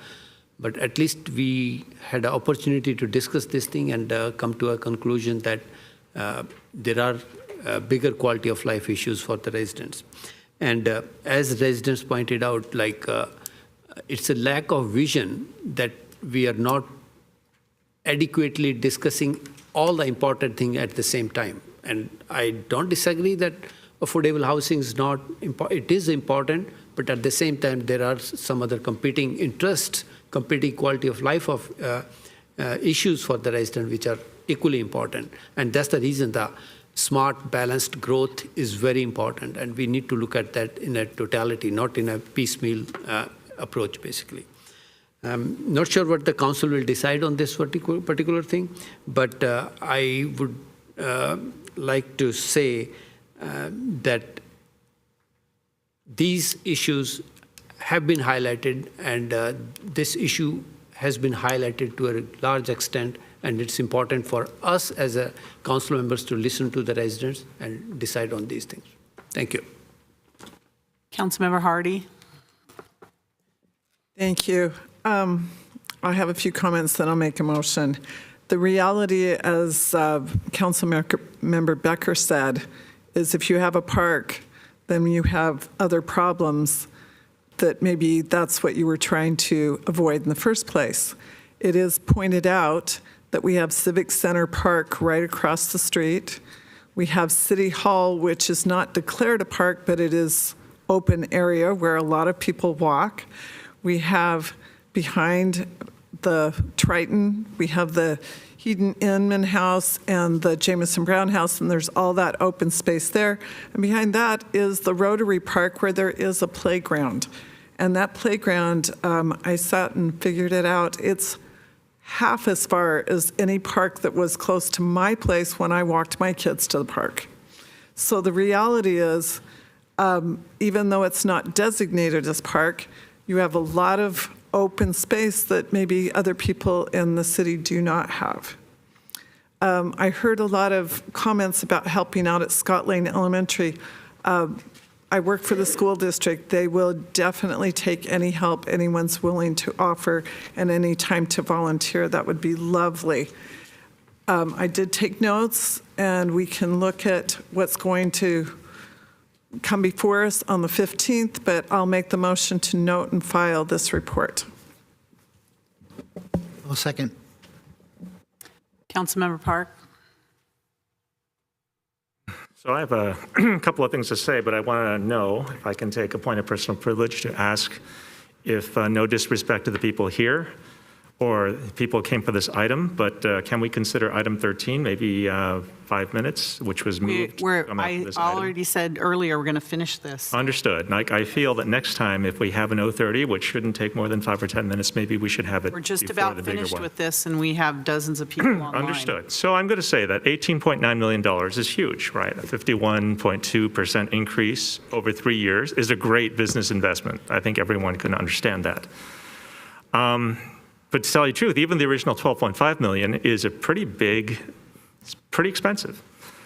I hear about Head and Inman House. I hear about the parks here. I actually go to these parks. I remember when we had an event, an anti-Asian hate rally at the Civic Center Park. I actually cleaned the entire area because I knew that a lot of people are going to be there. I was here really early in the morning cleaning up with buckets of water, the area out there, because there's a lot of birds. And I realized that I could not take my daughter here, and I didn't want my daughter to be here because it was a park, it was an open space, but it wasn't a park. It wasn't some place that I would take my daughter. I think that there are many open spaces near the area, but a space that is open is very different from a designed and designated space for families and for specific purposes. I also know that Head and Inman House, I mean, we had many, I was part of the executive board of Sister Cities, and we had many events there. And I remember standing outside in the cold with the Youth Commission many days because, well, somebody hadn't come to unlock the doors. I think that these kinds of spaces that are open, public, they have to be open and public. They can't just be public, they can't just be open, it has to be both. In response to Kirk Vartan, who was a self-proclaimed assistant or advisor to Mayor Lisa Gilmore, and I don't know if he has to register as a lobbyist when he speaks in here, but I do remember when the fees increased. I think that if he had been paying attention, he'd know that from 2008 to about 2016, I sat right here where you guys are sitting. I sat at almost every single city council meeting that there was. I missed a handful of city council meetings in that span. And you can go to video and you can go see my comments to verify that this is true, because at the end of the day, I care about what the effect is. And what I saw, I agree with Morteza, like almost every project I followed, whether it was along El Camino, elsewhere, but went to almost 100% housing. And the reason I took special notice of that is I helped create the general plan that was supposed to take us into 2035. And we were supposed to have mixed use areas. We were supposed to have lots of things. Like, I helped develop that. I know Joe Head because he sat next to me on the general plan steering committee.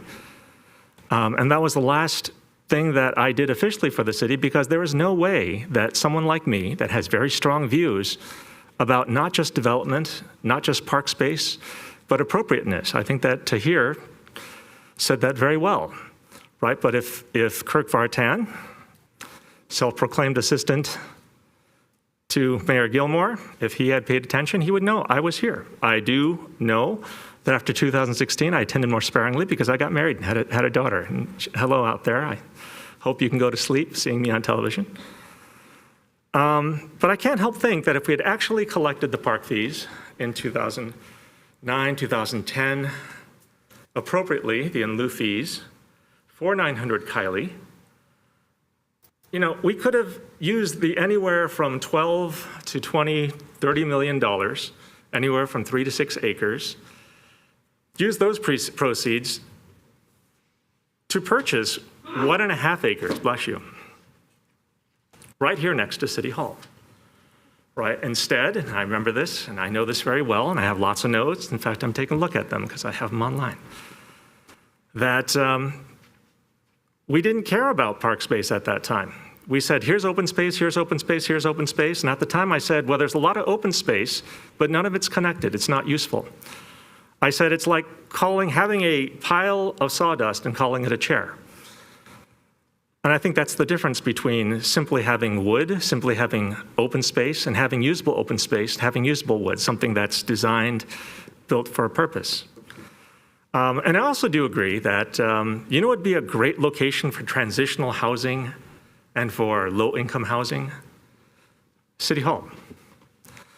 If we ever get serious about redeveloping downtown, then we can restructure city offices in a new building that will support all of the departments that are here.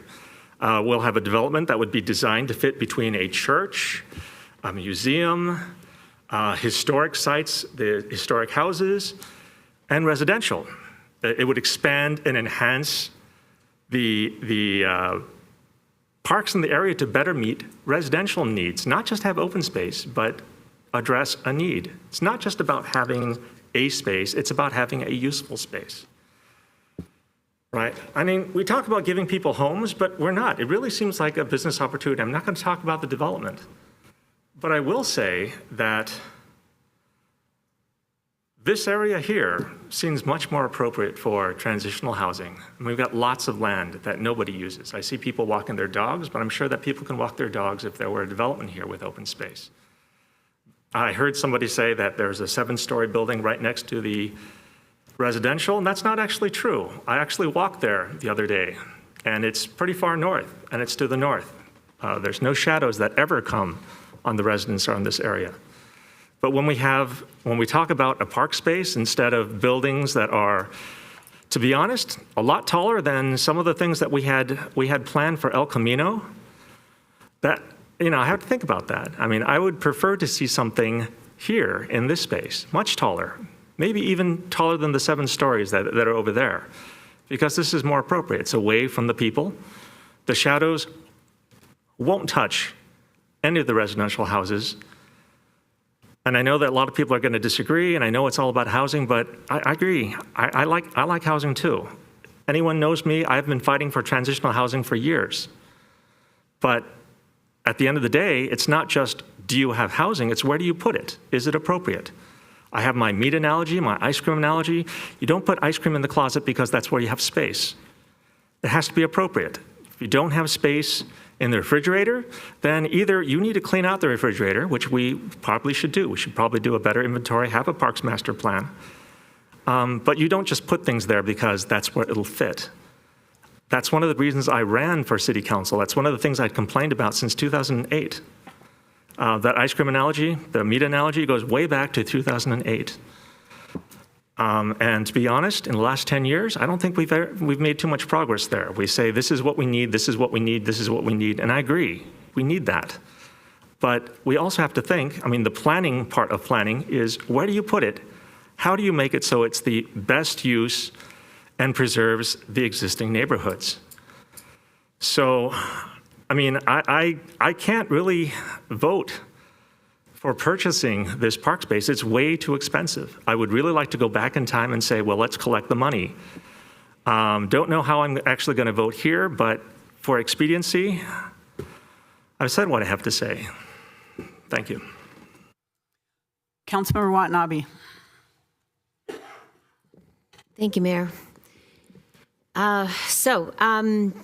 I have met with the residents on 2 occasions and walked the property and had some great conversations and to understand the needs and the concerns.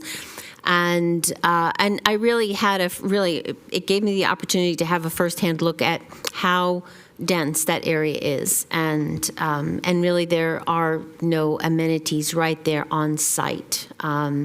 There, when you go to some properties, there's usually a park right there within the development, and in these developments, it seems like there's several of them like right on top of each other, and there's nothing right there. They would have to walk. They could walk to Rotary Park, or they could walk over to Civic Center to play or walk their dogs, but there's nothing right there.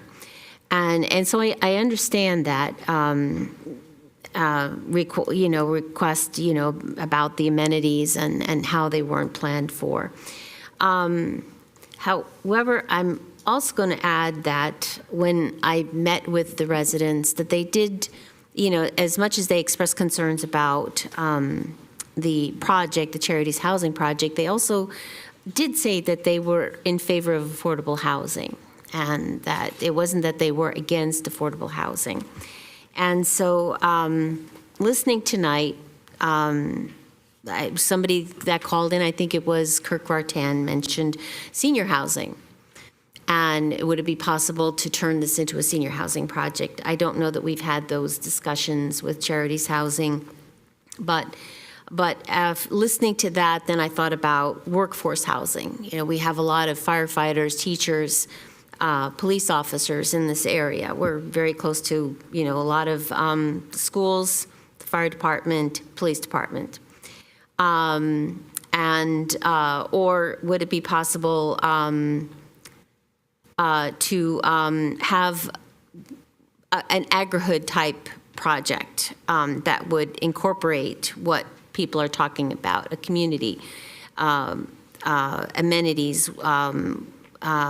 placemaking, and at the same time also have senior housing, workforce housing, if that is something that the developer would be open to. And somebody also mentioned about grants. There are a lot of grants out there for parks.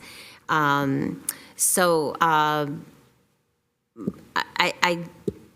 feel like there could be a solution here that would take both the concerns of affordable housing and the need for affordable housing, but also plan something that would make the neighborhood residents happy and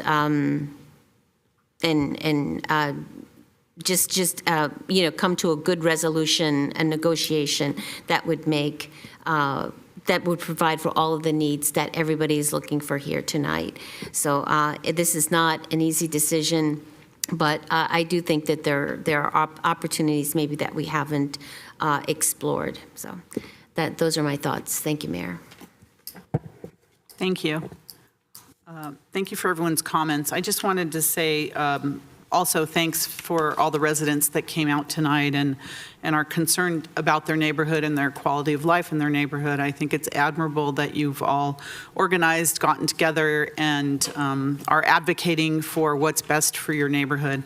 I started my service to the city of Santa Clara as a Parks and Recreation Commissioner, and I served for 10 years in that position. So I believe that parks do add to the quality of life of our residents. And, back when we did win a lot of awards for our parks in the city, and as times have changed and as we've added more people to our city because of the success of our region, the need for parks has increased, and we haven't been able to keep up with it. So when I looked at this neighborhood and what has happened to it over the years, I can see the density has just gotten, more troublesome in terms of the neighborhood is really overloaded with people, which is evidenced by the amount of cars that they're using our City Hall parking lot and the Triton Museum to take all the overflow parking from a lot of the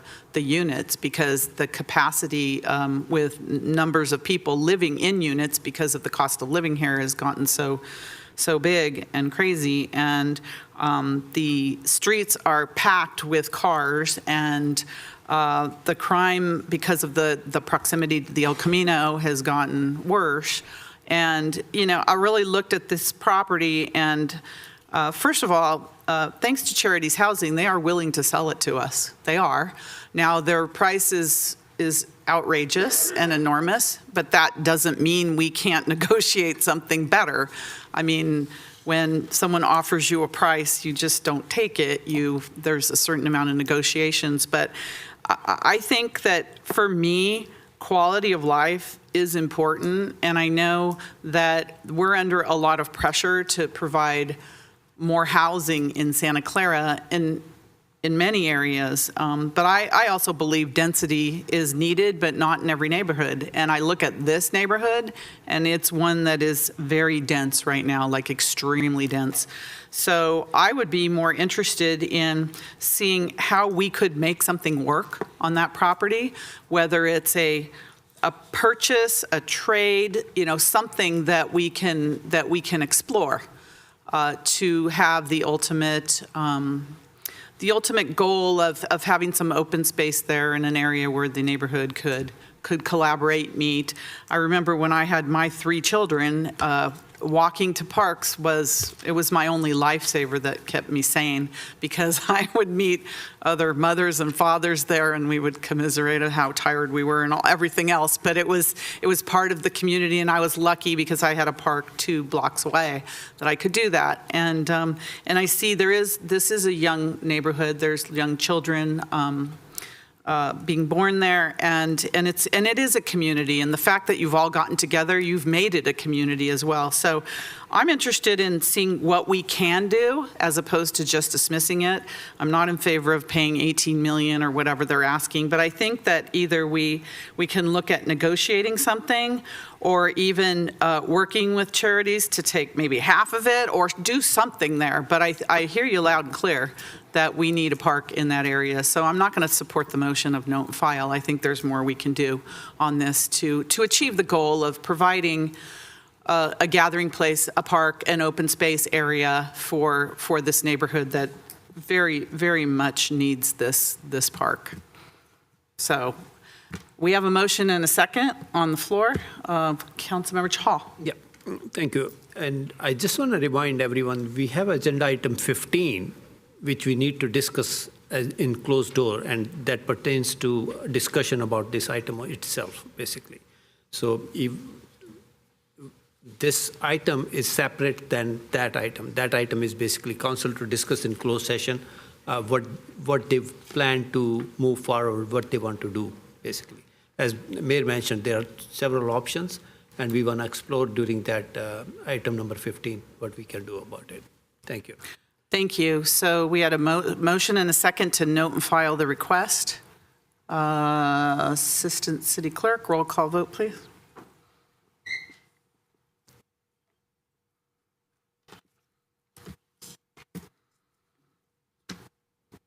Councilmember Watanabe? No. Councilmember Shahal? No. Councilmember Hardy? Yes. Councilmember Park? No. Councilmember Jane? Yes. Vice Fine. Mayor. I'm sorry, what was that? Yes. Thank you. Councilmember Becker? No. And Mayor Gilmore? No. And that fails 5-2. So do we have an alternate motion? I'd like to see one that has us further explore the idea of the park, negotiating a better price, negotiating options for the area. I would like to make that a motion that when we meet at closed door at item number 15, we explore all the options and put forward and discuss with Charity Housing what can be done. Second. Okay, we have a motion by Councilmember Chahal, second by Councilmember Watanabe. To the maker of the motion, could you please repeat that? Pardon?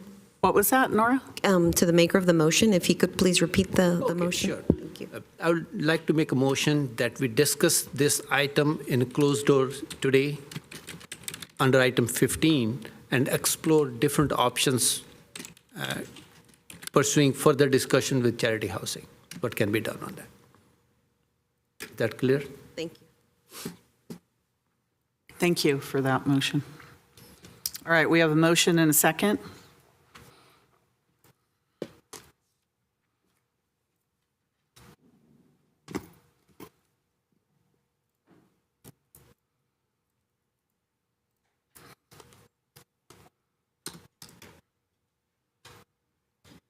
Councilmember Watanabe. Yes. Councilmember Shahal. Yes. Councilmember Hardy. No. Councilmember Park. Yes. Vice Mayor Jane. Yes. Councilmember Becker. Yes. Mayor Gilmore. Yes, and that passes 6-1. Thank you very much, and we'll be back to everyone soon. Thank you all for coming on that item. Thank you. All right, our next item is item number 13, which is a written petition, Council Policy 030, submitted by Shaprice Head, requesting to place an agenda item on a future council meeting for council to discuss what the city of Santa Clara is doing to help get BMX riders back to racing under USA BMX sanction. Welcome.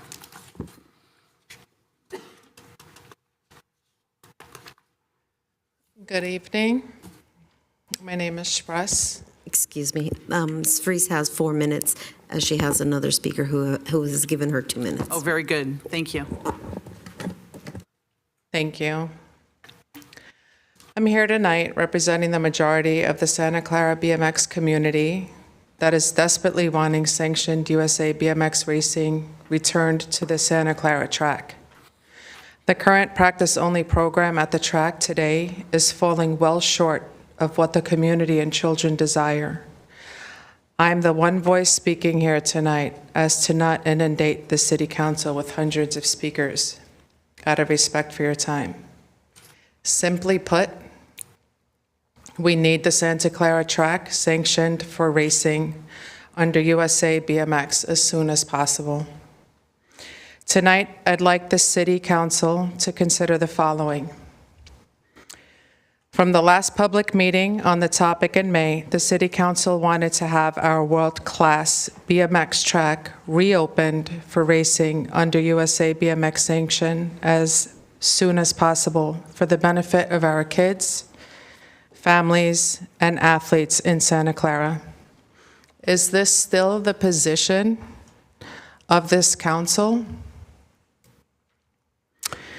To date, no update has been given to the community as to the progress or outlook of getting USA BMX sanctioned racing reestablished. The current practice-only program being offered at the track has significantly reduced the number of attendees to a mere fraction of what they once were, down from 175 riders per race day based on 2021 actuals, to 20 to 30 participants per practice day at best.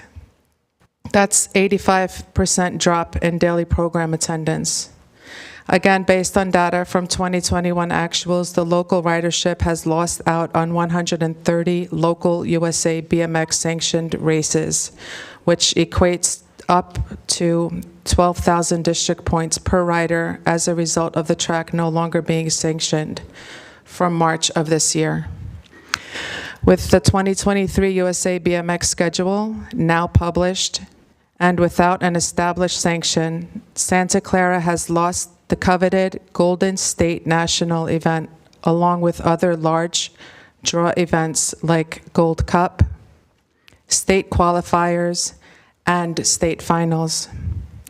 Not only does this impact the local ridership significantly, it is a loss of $3 to $4 million in economic impact to Santa Clara. The 2023 Golden State Nationals was awarded to Bakersfield. My ask tonight is for the City Council, as owner of the track's land lease, is to formally re-engage in active negotiations with USA BMX to do whatever it takes to get the track re-sanctioned with USA BMX for the benefit of the children, families, and athletes of local Santa Clara BMX community.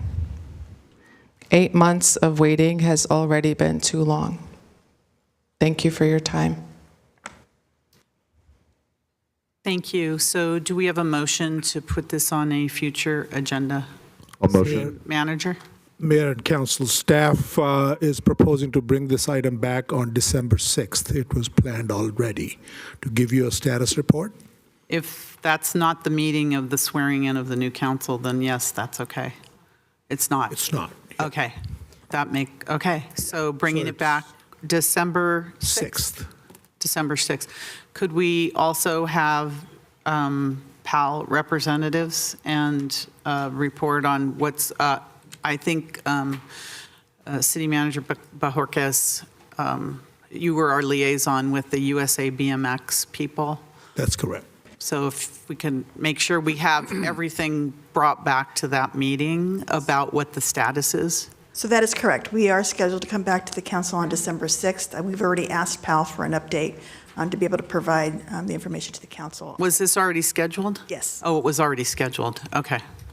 Do we still need to make a motion to put it on since it's already scheduled? It's scheduled, you don't need to. We don't need to then. Okay, so December 6th, everybody in the same room? Everyone in the same room?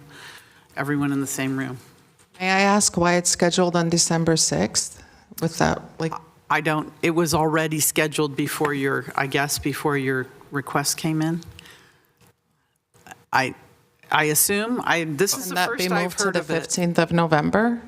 Well, because of staffing schedule conflicts and appropriate staff not being available that day, so it was scheduled for December 6th. And any petition can be brought back within 60 days. Even if you acted on it today, we could have brought it back on December 6th anyways. Okay, December 6th it is. All right, thank you. Okay, we're going to take a 10-minute break so our staff has a break. It's 9:44, so 9:55 back, please. Thank you, everyone.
It knocked me out of the meeting, so I'm trying to get back in.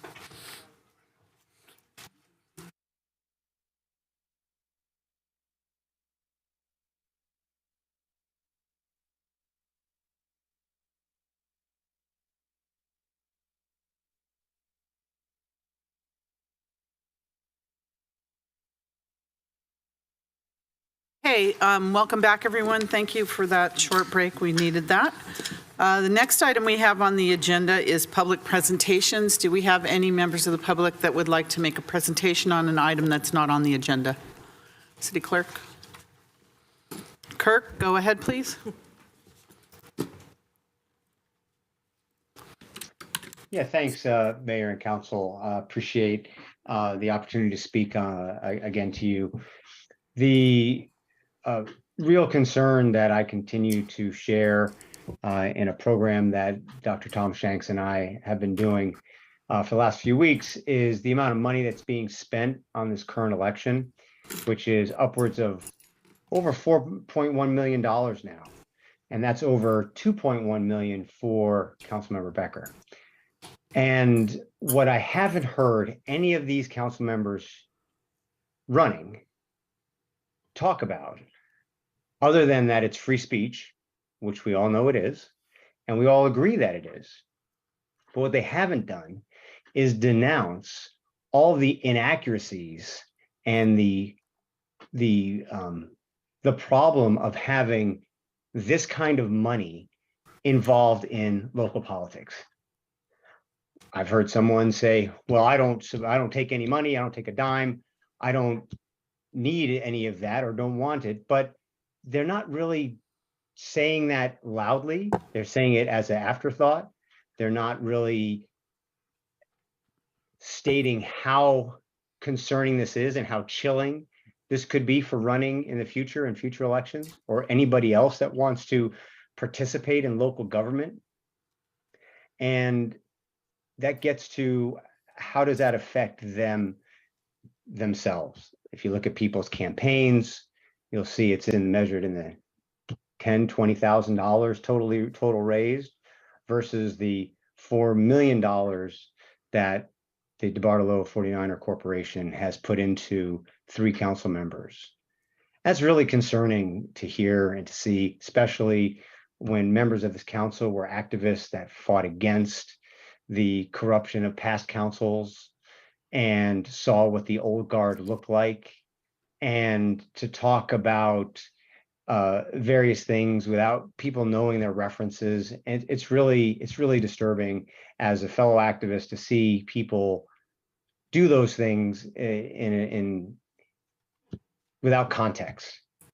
And what's happening now in our election cycle it should be disgusting for everybody. And to see the current council members speak and disrespect other council members or the mayor or this process is really disgraceful. And I hope that people see what is being done and who's paying for all of the marketing and messaging that's going out there. Thanks very much, Mayor. Thank you. Do we have any others? All right. I'm going to defer the items pulled for discussion. What was that? Councilmember Chahal first, and then you.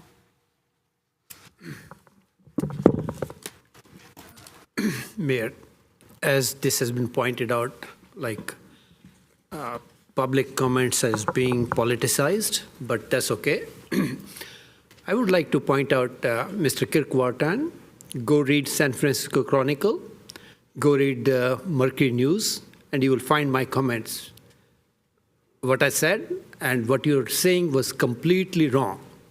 And this is in black and white. If you don't find it, contact me offline.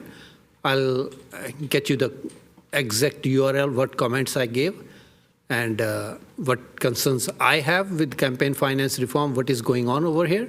But you telling lies blatantly about this thing, I as a don't, public comment. excuse me, I don't think we should be attacking public speakers. that's how we have been City attacked, Mayor. City attorney, can We have can been you- attacked, Mayor. Excuse me, please. Could you just make your comments without attacking the public speaker? I'm not sure this is going overboard. I think the restriction I would ask is if we could just respond briefly to the comments made by the speaker. We don't have to delve into more substance than we need to. Whether or not, Mayor, you believe that Councilmember Shahal is not adhering to some sort of rule of decorum, you're more than welcome to point that out to him. I think that's at your discretion, and he can abide if he wishes. I would just hope you'd keep your comments without attacking a member of the public for their speech. That's all. If somebody points out that what they say is a lie, I will point out that's a lie. Because I have specifically mentioned to San Francisco Chronicle, specially mentioned to Mercury News, I'm not on board this thing, I don't like this thing, and there should be a campaign finance reform so that this thing doesn't happen in this city of Santa Clara. And when they twist their words about this thing and they're saying we did not condemn it, that's a lie. And that's what I want to point out. That's it. Very Thank you. good. Thank you. Councilmember Park. Thank you for remembering my name. So, I mean, just to respond to that, I think that this kind of money has always been in politics, especially in Santa Clara. But until recently, and I'm not just talking last election cycle, it has usually been on one side. Like we know, and I've had people like Debbie Davis tell me that they don't have to raise money because they're going to get flyers sent from POA. Like, I feel like it's really unfortunate that we've got public safety that should be neutral and the safety for everyone taking sides in a political election. I think that's really unfortunate. The dark money ordinance, which came out before we ran, it came out when that one side that was usually the recipient of all the money, of all the dark money, was surprised at the amount being put up against them. I mean, it's not about the amounts, it's about, well, now, we always knew where the money came from. It came from developers, it came from POA, it came from, other people, that have a stake in the outcome of these elections. And I think that the people that have been hurting are the residents, right? I'm against corruption, and Kirk knows this, and at some point, I don't think he understands that. Again, brief Okay, comments, so I public appreciate- presentations, brief understood. comments to the public. So I'm just going to state, not an attack, but I appreciate that Kirk has found his position as an assistant and as an advisor to the mayor. Councilmember Park, please. As, Stop the attacks, Okay, please. but I appreciate the level playing field, right? Activists, opportunists, right? I think the disrespect comes from when people don't look at what the lies are. I mean, when we look at the lies, not just outside on the campaign, but inside city council. I think it's kind of surprising. But I've told people many times that politics has a bad reputation for a very good reason. And it turns out that lying and lying and lying is a good political strategy because most people don't understand or don't believe that someone would just lie and lie and lie and lie and lie, especially somebody that's been elected to political position. And it's because we're reasonable people. You've got people, like I'll say, like Suds, pretty transparent. Could we please move on, please? Because this is I on want to a address the public comments that are there. presentation. This is not agendized, so. Understood, so this doesn't We are have. not to talk back to everyone who makes a public presentation that you don't agree with. We just listen, say now I'm thank having you, my and move public on. presentation on kind of bad political strategy, which is lies and lies and lies. All right, Because I think enough. that- Thank you, that's enough, thank you. Councilmember Becker. Before I get muzzled, I think it's inappropriate that the mayor's political advisor comes and makes these specific comments against us, and then we are told we can't defend ourselves. This is the political strategy that you live by. It's not the political strategy that we live by. It is unfair that when we hear things that have corruption, hear things that we are breaking the law, guess what? The grand jury report never said that. It's may have, could have, possibly. And when I hear Mr. Vartan do his daily hour with Mr. Shanks, That's unethical. That is unethical. And when they do it daily, attacking me, and then coming to this chambers to continue to spread your narrative and your campaign. Enough, please. Mayor and Council, I think it is time. I think it is time that I'm just saying. we limit discussion. Excuse me. Stop. I'm tired of being muzzled. City Attorney, please. I think it's time that we move on, please. Council what Can we move public on? presentation means? What's that? We should move on. Yes, thank you. Thank you. All right. Well, this is public presentations for the public. We have another Lori, hand. go ahead, Lori.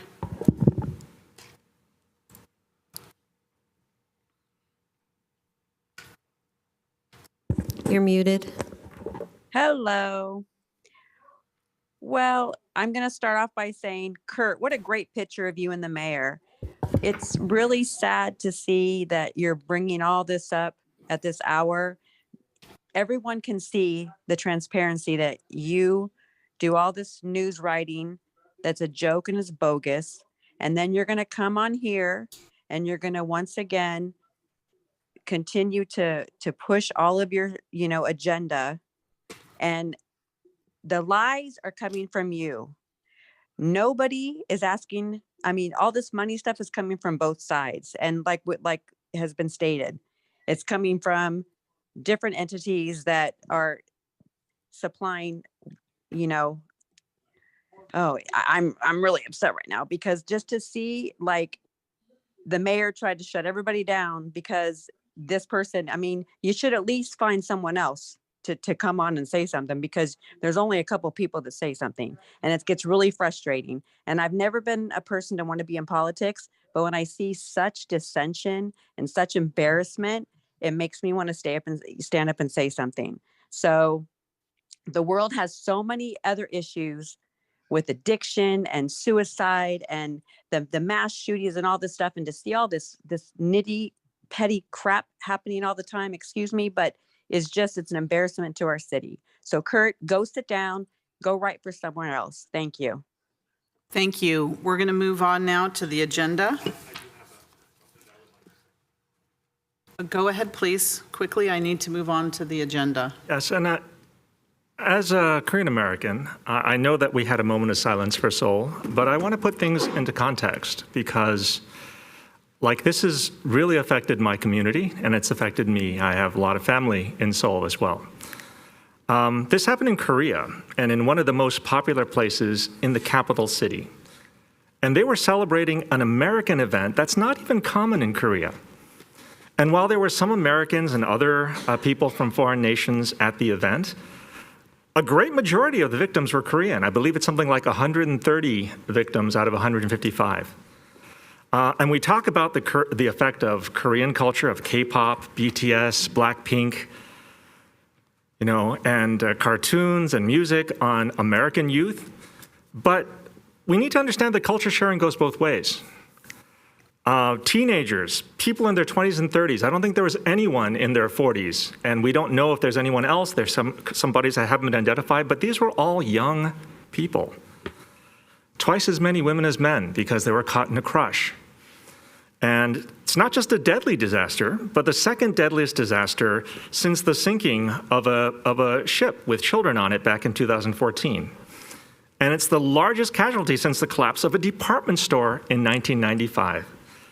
And it kind of makes me really sad. I got messages from people in Korea really early in the morning, but I ignored them because usually they're saying hello and I can get back to that later. And it wasn't until I had an American tell me that what the heck is going on in Seoul that I actually looked at the other message and I realized there's a lot of things going on there. And it makes me really sad and kind of sick that it was an American event, an American fun event like Halloween that was being celebrated at the time that we had this disaster. But I want to put into context, it wasn't just another event. It was a large event based on American cultures, American themes. After COVID, when people were pent up, wanted to go out in one of the most popular modern places in the country. And I think that the moment of silence was needed and appreciated, but I want people to know that it's We're one connected community, and what we do here affects them as well. And I will take my own personal moments of silence for that. But I wanted people to understand this was not just a Korean event that this happened. They were celebrating us. Thank you. Thank you. We're going to move on to the public hearings and then come back to the items pulled from the consent calendar because public hearings do need to go this evening. So the first we have is item number 6, public hearing action to waive second reading and adopt ordinance number 2053, amending Title 15, Buildings and Construction of the Code of the City of Santa Clara, California for the adoption of the 2022 California Building Standards Code with local amendments. So I'll open the public hearing. Is there anybody that's going to make a presentation or no? Mayor, staff yeah, is go available ahead. to answer any questions. Do we have any questions on this public hearing?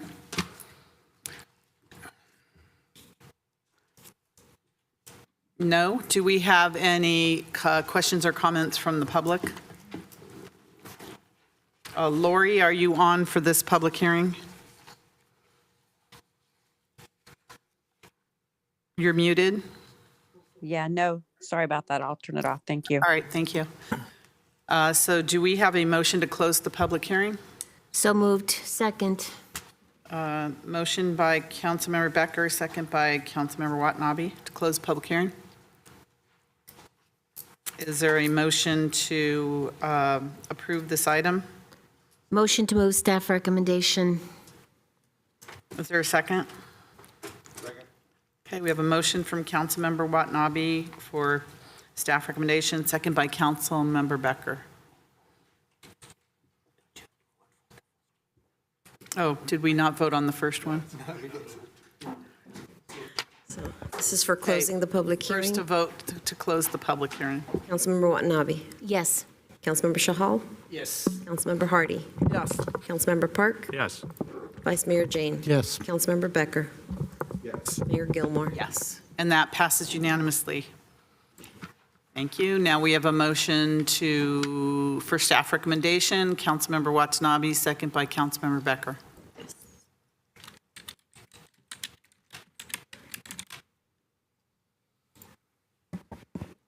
Councilmember Watanabe. Yes.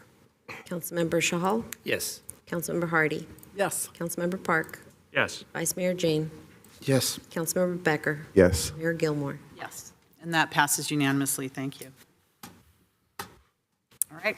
Next item we have is public hearing, action to waive second reading and adopt ordinance number 2054, amending Chapter 15.60 of the Santa Clara City Code, Santa Clara Municipal Fire and Environmental Code to adopt the 2022 California Fire Code as amended.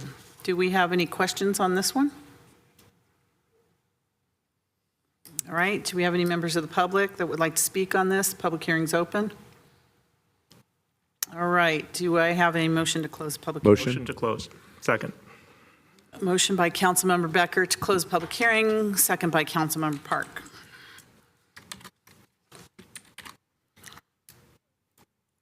Councilmember Watanabe. Yes. Councilmember Shahal. Yes. Councilmember Hardy. Yes. Councilmember Park. Yes. Vice Mayor Jane. Yes. Councilmember Becker. Yes. Mayor Gilmore. Yes, and that passes unanimously. Do we have a motion Motion? to approve? Yes. Motion to approve? Second. Motion to approve and a second by Councilmember Chahal. Any discussion, any member of the public on this one? No. Councilmember Watanabe. Yes. Councilmember Shahal. Yes. Councilmember Hardy. Yes.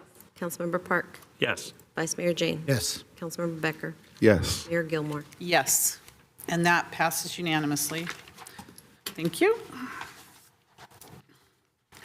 Next item we have is another public hearing. Item number 8, action to waive second reading and adopt ordinance number 2056, updating the 2021 REACH Code of Santa Clara to conform to the 2022 California Building Standards Code. Public hearing is open. Do we have any questions, comments on this one? Vice Mayor Jane? Yes. Last year, we adopted some pretty aggressive reach codes, and now we're adopting the 2022 California Title 24 Green Building Standards. This will not overwrite our reach codes, right? Our reach codes would make, I see Andrew Crabtree there. still continue. Yes, Andrew can answer that. Yeah. Director Yes, Crabtree. Thank you, Mayor, members of the City Council. That's correct, that this doesn't overwrite the work we do. It just incorporates it into the new building code, which kind of changed the structure of where different sections are. So we need to make some adjustments just in terms of where the reach code is located in the building code, but it doesn't change any of the substance of what we adopted last year. And then my second question is, will we be embarking on a second phase of reach codes? So, I mean, that's not part of the action tonight. That would be a discussion for a future work program item. We don't have anything at the moment under work in progress on that. Great, thank you. All Motion right. to close Is there a public. motion to close public Yes. hearing? Motion to close. Second. Motion to close public hearing by Vice Mayor Jane, second by Vice Mayor Chahal, by Councilmember Chahal. Could you repeat that again, Mayor, please? Motion to close the public hearing by Vice Mayor Jane and seconded by Councilmember Chahal. Thank you.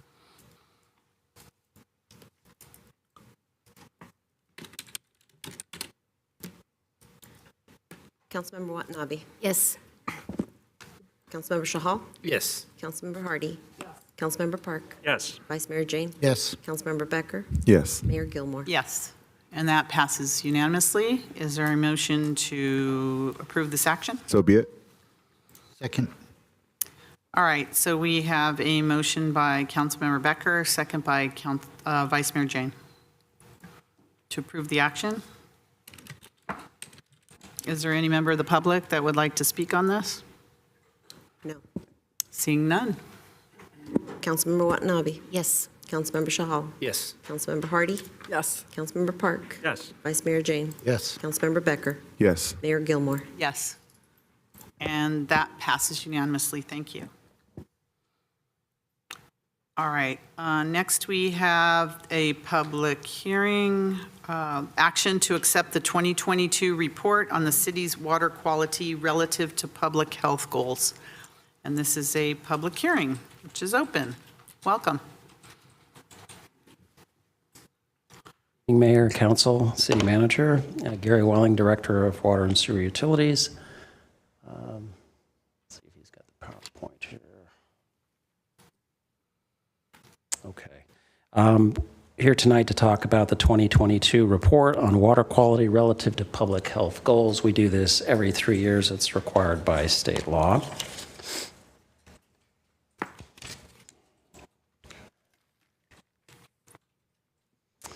The public health goals regulations. The city's mandated, as I mentioned, by state water quality regulations to hold a public hearing to present information on the city's water quality, public health goals, also known as PHGs, findings and recommendations. A little bit about Santa Clara water quality. The water and sewer utility staff collect over 3,000 water quality samples per year.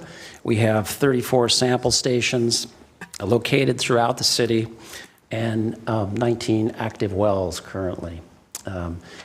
Santa Clara meets all of the federal and state water quality regulations.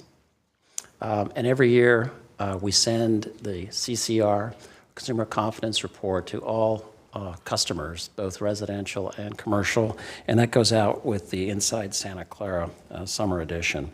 We also have copies in our office at City Hall, and then we have an online version of that.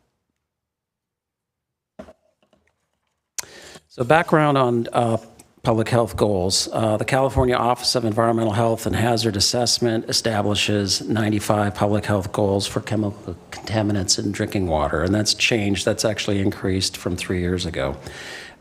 Public health goals, or what we also know as maximum contaminant levels goal. Exceedances are required to report at a public hearing. This report covers calendar years 2019, 2020, and 21 public health goals. Public health goals are neither enforceable nor required to be met by a water utility. And then public health goals are also not regulatory standards. So public health goals are set at a level that does not pose any significant risk to health and which no known anticipated adverse effects on human health occur with an added margin of safety. Public health goals are set intentionally at a level without considering technical feasibility or costs of achieving that goal. And then public health goals are set in case where carcinogens at a theoretical level estimated to be caused no more than one incident of cancer risk in 1 million people with a lifetime exposure.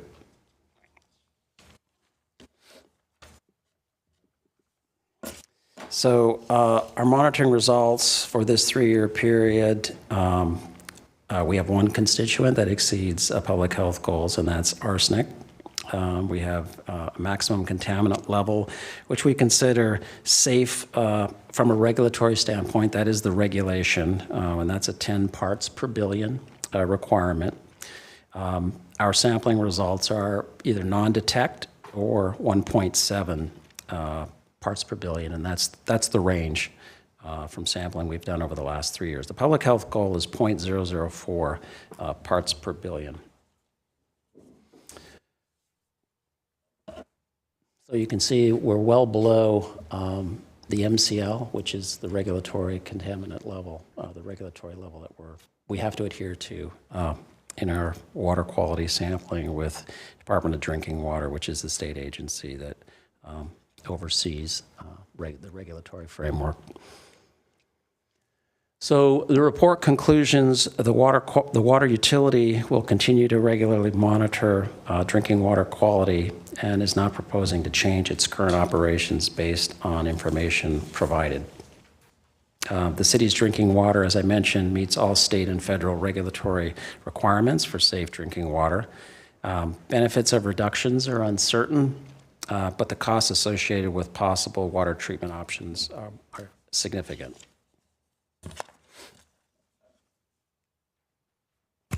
And then the recommendation this evening is that council accept the 2022 report on the city's water quality relative to public health goals at the close of the public hearing.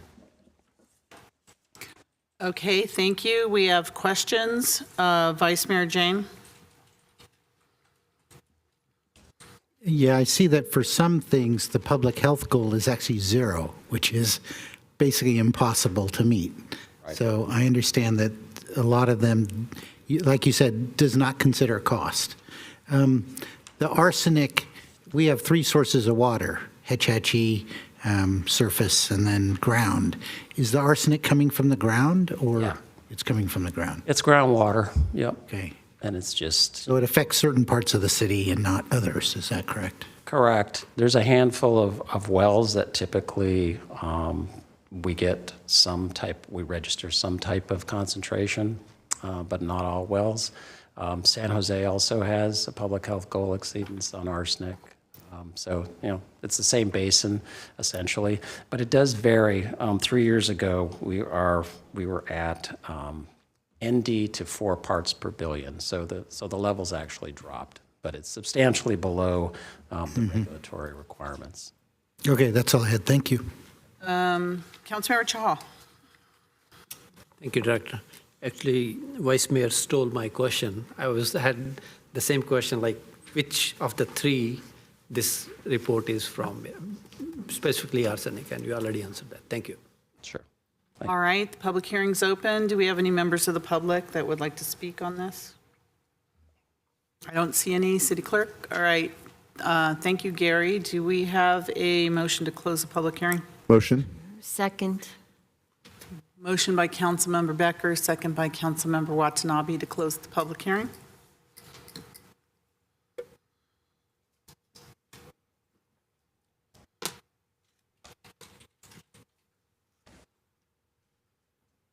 Councilmember Watanabe. Yes. Councilmember Shahal. Yes. Councilmember Hardy. Yes. Councilmember Park. Yes. Vice Mayor Jane. Yes. Councilmember Becker. Yes. Mayor Gilmore. Yes, and that passes unanimously. Do we have a motion to accept the 2022 Motion to accept report the- on the city's water quality? Second. Motion to accept it. Second. We have a motion and a second. I had one. Councilmember Hardy. I will say that, first off, this is the one report I have so much fun reading because of all the chemistry. And also the fact that we do such a good job in the city of protecting our water source, having different water sources, and want our public to know that our water quality is checked every day and they can feel that it is safe. Thank you. Motion and a second to accept the report. Councilmember Watt. Any public members? None? All right. Councilmember Watanabe. Yes. Councilmember Shahal. Yes. Councilmember Hardy. Yes. Councilmember Park. Yes. Vice Mayor Jane. Yes. Councilmember Becker. Yes. Mayor Gilmore. Yes, and that passes unanimously. Thank you very much. Thank you, Gary Welling, Director. Okay, next we receive Silicon Valley Power Quarterly Update. Is it that time again? Director Pineda. Yes, it is that time again. Good evening, Mayor, members of the council. Pleasure to be here again today as Chief Electric Utility Officer this time. And if I can have the presentation, please. And I know it's late at night, so I will try to do one of my faster ones for you, just focusing on some of the elements. I know we've done those late at night before. I go just a little faster than usual. So this is our quarterly update. And there's, see, oh, what? All right, so I'm taking those seconds back. Let me see. So just, as always, I start with our load growth. And I do want to note that when I was here last time, I told you about our new peak that we just had, which was 650 on June 21st, where we actually have a new peak. Again, we have a peak of 702 megawatts that happened during the heat wave that we recently had. Speaking of the heat wave, of course, as I mentioned, we had the new peak. I just want to note, and I know staff was thanked already, that was a lot of work for us. We were on the phone starting early in the morning, late at night, full team, and staff did a great effort both on the field and on the office, just trying to work those issues out. So at the end of the day, we were proactive and there were no blackouts to residential customers. Couple of highlights. We have our demand side grid support program, and basically what that means is we work with our customers to use backup generation so we can lower the demand. We had 5 customers enrolled as part of that process. We're still working out the bills with the CEC, but they're going to be reimbursed about $3.5 million. And if you go to the chart, you can see we had some significant numbers all the way from 71 megawatts that we were able to reduce to 100 megawatts. So a very successful program, and we know it's going to have to continue in the future. We don't think these issues are going to stop anytime soon. So as always, we talk about our growth plan. A lot of information there. Just a quick summary on the key projects that I always talk to you about. So on Kiefer and Scott receiving stations, we have consultants on board. We have started design. Those are $65 million projects each to rebuild those facilities. Our NRS upgrades, we just got a consultant on board in October. We're going to start design in November, December. We also have a call for proposal for an additional improvement. And I do want to note, and I want to highlight this because we talked this at length last time, that we do have new transmission that was approved by the CAISO. CAISO's moving forward with the project, and they actually received 6 validated applications. That means they're going to evaluate 6 different applications for different developers who have proposed to build the project. So we're keeping an eye on, even though it's their process, we're keeping a close eye on it. This one I do want to spend a little more time because you will see a council report on this at your next council meeting. Next one or the one after? Pretty sure, yeah, the next one. As part of the transmission planning process, TPP, that's the CAISO process for 23-24, we actually are submitting additional growth, an additional 135 megawatts. That includes growth from data centers as well as additional commercial and residential. So an upcoming council item for consideration that you're going to have is we're looking at additional internal projects. We're looking at 2 internal loops. We're looking at reconductoring our KV transmission lines, and a few additional projects. The 2 loops, really what we're doing at this point is studying feasibility to see if it's something that we're going to be able to do, but that would increase internal capacity significantly. Of course, internal capacity, you need additional transmission, and that's where we're going to the CAISO process. So I do want to highlight this because you will see this at your next council agenda for your consideration, including some additional staff to support these additional projects. If we were to build the projects in the slide, that's about an additional $200 million, but we have to look at feasibility first. And then we did send a news report on a news release on the Cimarron project. Very excited that we got that executed. It's a wind project, a significant one, 300 megawatts. They already have existing transmission, which sometimes is a problem for us. And to give you a perspective of how big it is, this project by itself could support over 20% of our current load. So we're keeping tracking with them to make sure that the project's getting built per their schedule. You see this schedule out there. And before the end of the calendar year, we're looking at signing another renewable energy 70 megawatt power purchase agreement. So if we can get that done in the last 3 months, would have been executed almost 400 megawatts of renewable power for the city. Lastly, transportation electrification. You've seen all the slides. One quick note is that, as I noted last time, we're building a lot of chargers for our staff. So one thing we're going to try to do is the last bullet point. We're going to look at a workplace EV charging program for city employees. So what that means is that we want to use the fleet chargers for city staff so they are fully utilized and our investment gets kind of its full use. The next step on this process is we're going to put out a city survey for city employees, see if there's interest, and if there's interest, we're hoping to be able to implement it. And we just see benefits all the way around because obviously during the day is when the staff's going to be out. And some of our chargers here for the public are really well utilized, so we would free up those chargers just for people who are visiting the city and the general public. And lastly, this is the last slide, so I did go fast, I think. I want to note that we're modifying our final financial rate assistance program, our FRAP. So our current FRAP serves about 1,300 customers, and eligibility aligns with our housing and community service income levels. With the new program, all FRAP customers will receive a greater discount. So that discount is going to increase. Currently, what we have is a flat 25% rate. We're modifying that to have a tiered rate with a higher discount for the first 300 kilowatt hours. And as a note, the average residential rate, the average residential use is about 420. So for the first 300 is higher.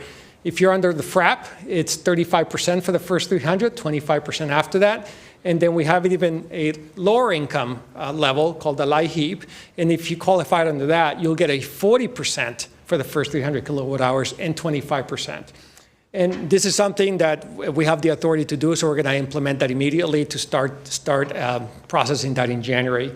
And we do want to do that because we do have our annual rate increase coming up. That's going to be coming to you on December 6th. We're finalizing the number. It is going to be more in alignment with inflation rates this year. It's as much as we've been trying to keep low the last few years. There are some numbers, with TAC, the transmission access charge, with gas prices and inflation. We're trying to do our best to minimize it, but it will probably align somewhere with inflation. So we wanted to make sure we got this new FRAP in place at the same time. And I'll give you more details that on the 6th. The last piece on this one is a resolution on battery storage. We have some very important meetings on December on this. We do want to make that happen. And then if you see a note, actually I meant to grab a flyer, we're still doing our community solar survey results to see what the interest in community solar will be. We haven't gotten the response we wanted, even though we've done a lot of outreach. I think what we're going to do is we're going to wait for after the holidays and do a big push on it again when things are a little quieter and see if we can get more responses to that. So that concludes my presentation. Open for any questions, and I can talk to more detail on any slide that you want.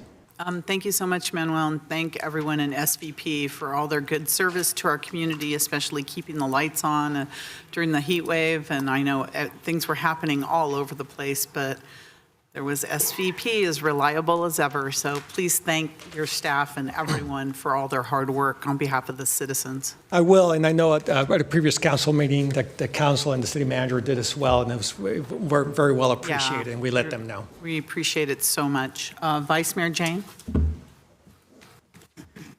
Yeah, thank you for that very quick presentation. I think you said that your load growth went up 135 megawatts more than what you had originally expected.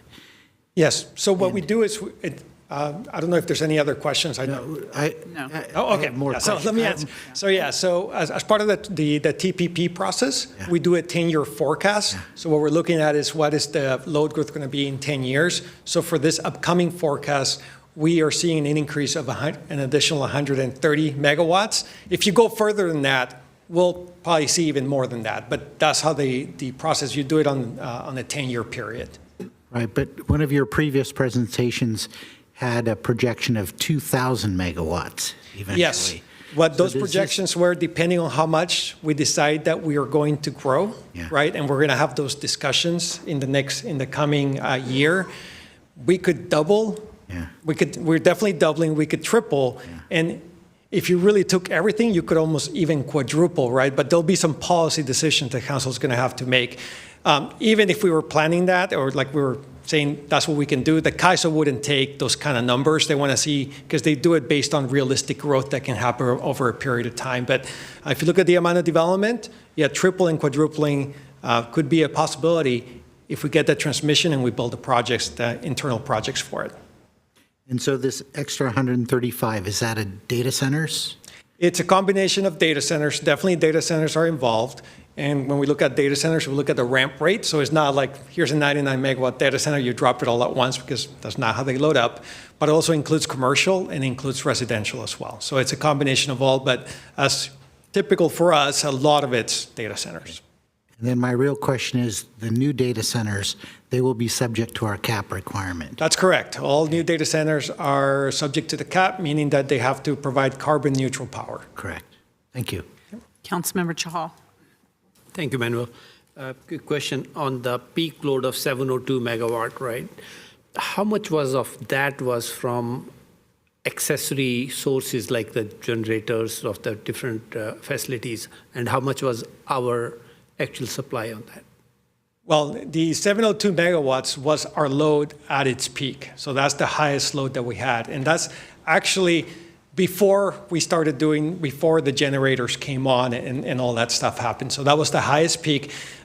It's not exactly like perfect line, but if you look at the curves, and I actually had a slide with the curves, I didn't bring it. You can see where the load gets 702. And then we bring in the generators and everybody else start doing the save the power, and you can see everything kind of go down at the same time. Got it. So basically that 702 is our load. That was our load, and that was definitely our peak, and it was definitely due to the heat wave. We didn't expect to go from 650 to 702 in 3 months. Everybody was surprised by that. We couldn't believe it. Okay, thank you. Thank you. Are there any other questions? Do we have any on? No public questions? All right. Thank you so much, Director Pineda. Do we have a motion to note and file? Motion. Second. Motion by Councilmember Becker, second by Vice Mayor Jane to note and file the report.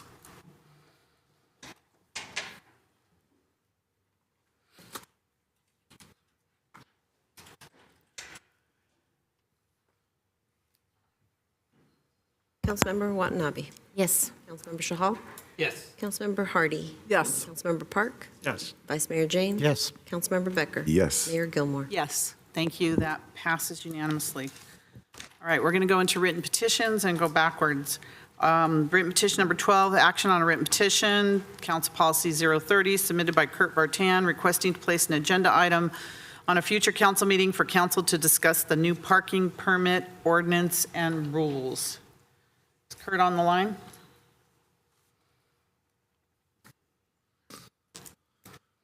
Yes. Oh, go ahead, please. Yeah, hi. How much time do I have? Do I have 2 minutes. 2. 2 minutes? Yeah. Okay, so the general concern that I have is usually when you do parking permits, or permitted parking for residential, it's due to concern or issues within the community. But it's just based on the nature of our community that I'm talking about, where our business is between Tyler and Cypress. There is not a ton of parking that is being done on those residential streets. And then I can't say when it was, but it's probably during the pandemic or right around there, or maybe it was just before, these posts went up that said 2-hour parking in a number of areas.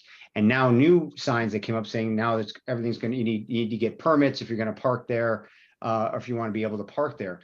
We have employees that work at our business. We do not have parking on site. It's from the 50s. There is no magical parking location for these. So we have, 7, 8, sometimes 10 vehicles there, depending on how many people are working, because no one lives in the area. And they have nowhere to park. And the only place they can park sometimes is in the residential neighborhood on those public streets. And the public streets are public streets. And if you're now going to allow, remember, most residences have a 2-car garage. They have a couple, these are big lots over in this community in South of Forest. And there's long driveways.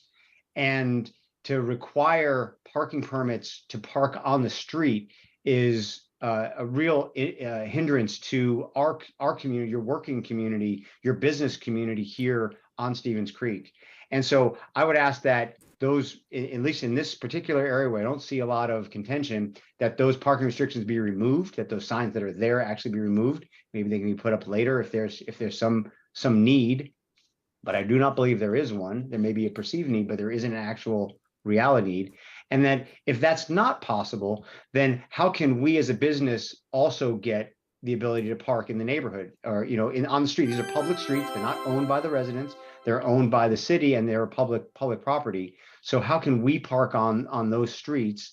Maybe we can, get to, with our business license, get. All right. Thank you, Kurt. Thank you so much. I'm going to ask the city manager. Was there a permit in South of Forest, parking permits? That's my understanding. It was recently implemented, but Public Works is looking into that since Mr. Vartan's petition, and we'll bring it back in the next time frame whenever it's supposed to come back, within the next 60 days or 2 meetings. Yeah.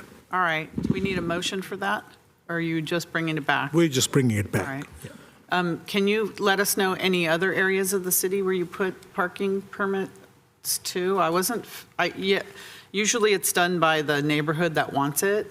So are we just proactively putting them places? I was just curious. I didn't hear of that. No, it cannot be proactively. It has to be based on residents' request. So we'll bring back full Okay, can you bring information. it back? Because I thought they had to have like a really high percentage of residents that wanted it. Correct. Okay. Councilmember Becker? Thank you, Mayor.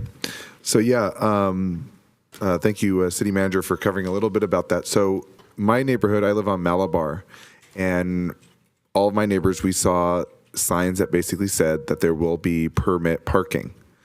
A lot of my neighbors are confused. I was a little confused. I do have a parking spot or a carport, and that kind of makes me worried that if we have to park our car on the street, we have to get a permit through, I guess, the city. So I would kind of want to know a little more detail too, to find out, because that's affecting my area. But it seems like it's affecting the southern part of the Stevens Creek corridor, because I guess what Kirk was talking about was the residents I know that I've spoke to in that neighborhood are concerned about the Subaru dealership parking cars on the backside, as well as customers continually parking in front of their homes. So I think that's part of why maybe the permitting, but at the same time, my neighborhood has a parking problem, so I'm wondering if that's the situation, as well as because of the car dealerships as well on the other side of my property, or where I'm staying. So I'm just kind of curious as well to find out about that. But thank you for elaborating. Vice Mayor Jane? Yeah, this is a topic that I've been very interested in for quite some time. Permit parking, paid parking. Parking is going to be more and more of an issue when we basically build our 25,000 housing units in the city of Santa Clara. And then we try to do road diets. We try to take parking off the streets for bicycles. So it's something that we need to address comprehensively.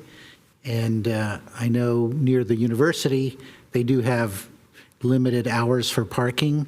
And I think fundamentally what's happened is the police department has not been enforcing parking, but they will, I believe, starting January. So it will become an issue, and I think we need to have a comprehensive discussion about our strategy for parking permits, residential parking, time limits, and then paid parking. Thank you. Councilmember Chahal? Thank you, Mayor. This is the second time Councilman Vice Mayor Chen has taken my question. I agree with that. Like different neighborhoods are facing different issues with the parking.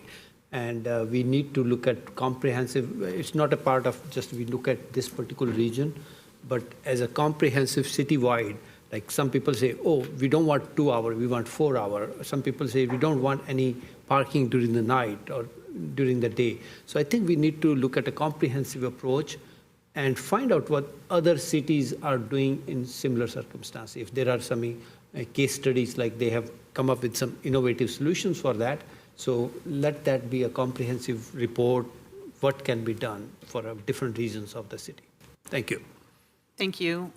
So yeah, I'm most interested in when we put these parking permits only in residential neighborhoods, just to know like where they are and did the residents vote on it. And usually it's a pretty comprehensive process you go through to do that. So I don't know if they're, the city is just, putting up signs or putting up,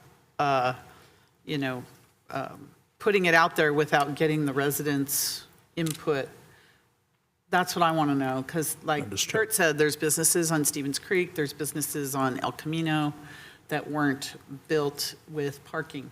Correct. And there's nowhere for people to park but in the neighborhoods. And I know the neighborhoods, they don't like that either, but in the area he's talking about, that was Old County area, so the lots are huge and they can carry a lot of cars on their lots. But anyways, so you're going to get back to us, City Manager, on So that? just for clarification and full declaration, we were intending to bring a response to this petition at the next meeting.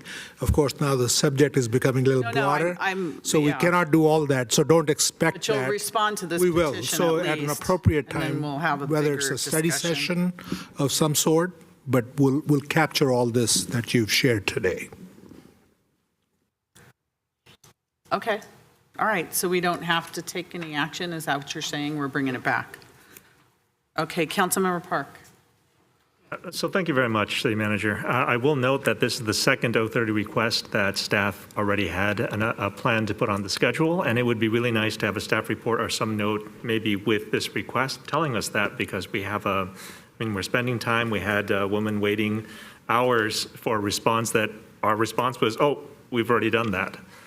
I think that's a little disrespectful to the residents when we know that we have a staff response and it's not included in, when we have this knowledge in advance and we are not including it on the agenda, in the packets. Also, I'd like to say that I've been saying this for a while, that we don't like parking. Vice Mayor Jane has said that parking is very expensive and we would like to see other ways for people to get places. But unfortunately, when you've got businesses that were made a long time ago and you've got people who have jobs and situations, they live in cities that don't have the nice transportation to get them to small businesses, parking is the first level of defense against bankruptcy or against failure for a lot of the small businesses. And we need to understand that you can't just take the parking spaces away. You have to provide an alternative first. I mean, another one of my analogies is you can't tell the cat, stop scratching the furniture. What you do is you buy a scratching post first. You put the scratching post out there, and then you say, cat, scratch this. Now you can tell the cat, stop scratching the furniture. And I think that trying to remove the parking before we provide solutions for people to get to where they need to go is not the way to do it. Like, we really need a comprehensive plan. I agree with Councilmember Chahal. We need a comprehensive report, just not on, why did these posts go up, but what is the situation in the area and what's causing this? right? And every single time people say, well, we want to reduce parking, this is parking for businesses. And I can tell you in the neighborhoods, people need parking for neighborhoods too, meaning I looked at the Hearth Apartments, and the Hearth Apartments are going for, you know, my mortgage payment and their rentals. And I think that when we're, you know, basically sucking the mortgage payments for rentals from the people that live there, they're not going to live one person per unit or one person per bedroom. They're going to have lots of people there. And when you've got lots of people there going to different places to work, because we don't have the, we don't have the luxury of choosing where we want to work and where we want to live, you're going to need a lot of cars per unit, and that's what we see. I've been telling people that you can usually tell when you've got people who rent because you look at the street and you'll see a lot more cars in the street than in the driveways. Again, parking is a big problem. I understand that this business, which seems to have a San Jose address, also needs parking.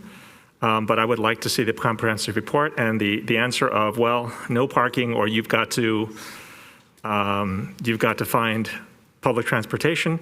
That isn't going to work. I think that we as a council need to find a way to create that public transportation. We've got the shuttle program by Councilmember Chahal. That's been really great. I know that Councilmember Becker has also been working with Chappie Jones on, that Chappie Jones is leaving on the,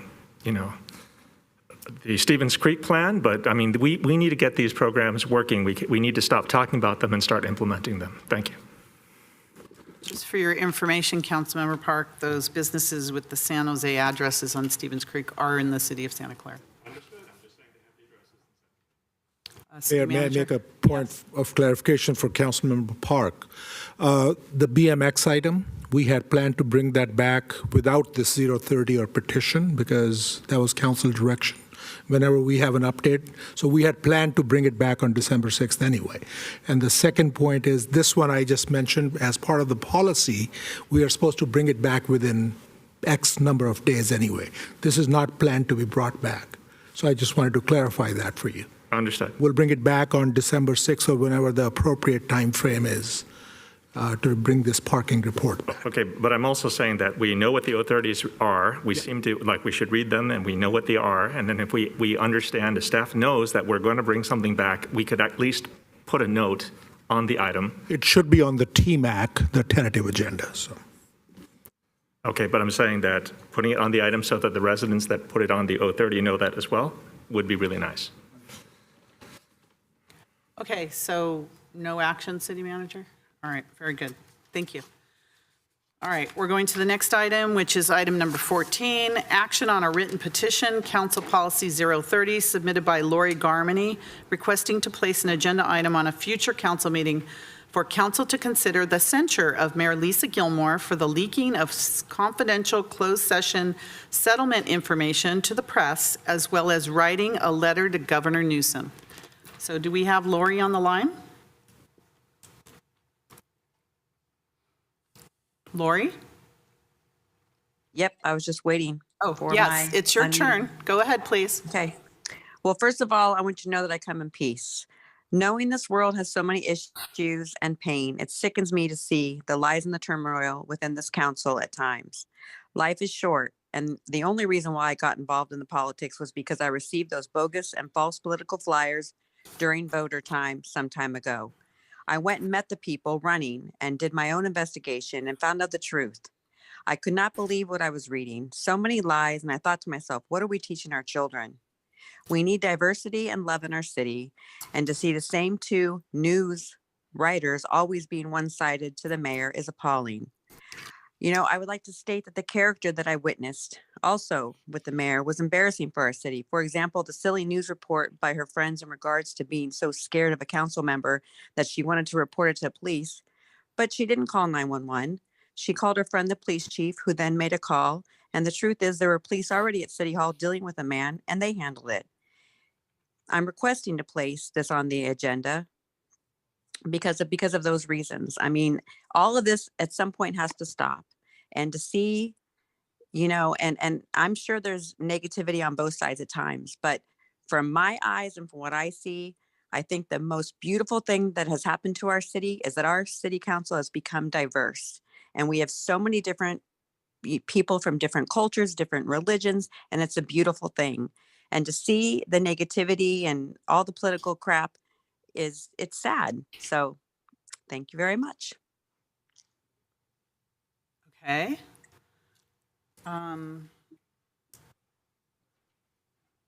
Council?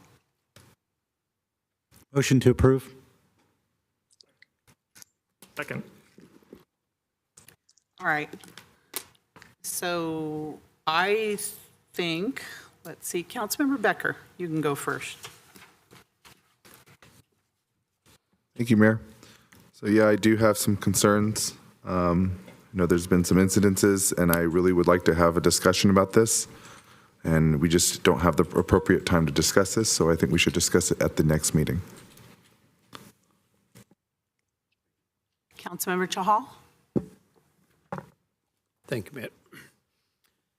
So I was watching President Obama's short video on CNN, and in regards to Laurie Garment's comments, he was very eloquent in mentioning how we have started demonizing our opponents in one way or the other, instead of agreeing to difference of opinion, difference of our policy matter. And the things like the lies start there, assumptions start there, and falsehoods start there. And Laurie is very right. Like, this is getting bad to worse, basically, where we are right now. And this thing should stop. Like, the slander to other people, this has to stop somewhere, one way or the other. But I think at the same time, Would you cough so that you're awake? At the same, the same time, I think, didn't we refer the Governor Newsom letter to Governance and Ethics Committee? If I'm not mistaken, wasn't it referred to the? I haven't seen any agendas for governance in it. But it was referred to that, right? That particular letter. So why don't we take both of these things to governance and ethics instead of? That's my idea. Like, because we already referred that to that, and let the Governance and Ethics Committee dwell on it and go from there, basically, after that. Okay, there's a motion and a second, though, to approve the request. So we have members of the public. Oh, Kathy, can I go to members of the public? All right. Kirk, go ahead, Kirk. Yeah, thank you. Thank you, Mayor. So I'm actually don't know what your motion is, because there were two things on there. It said discussing something about closed session and then about the letter. And so shouldn't there actually be a description of what, if there's an allegation of leaking classified or confidential information out, shouldn't that be at least be identified what that is? And then the letter, why don't you ask the city manager or the city attorney if that had been vetted before you start agendizing that for other things? From what I understand, that letter had gone through all of city staff, city manager, city attorney's office, whatever staff needed to do, and approved that letter before it was sent out. So I'm just confused what's being asked for, and part of what the agenda item is about, admonishment or censure or whatever that is. Just saying a motion to approve, I'm not sure what you're even approving, because it's not clear what the action is that you're trying to take. If it's just to agendize it, I mean, I think you should probably vet that a little bit more before you start agendizing stuff like that. Thank you. Thank you. Lee, go ahead, Lee.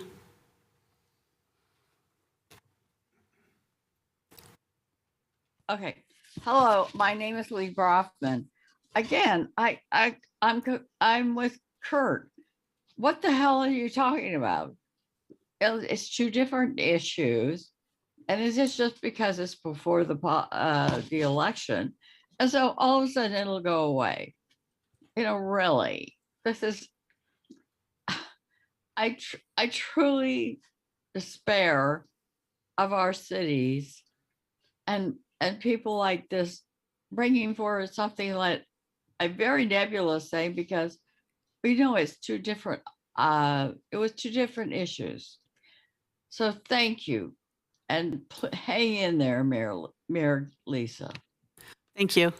No named voter. Go ahead. I think it's pretty obvious what's being asked for.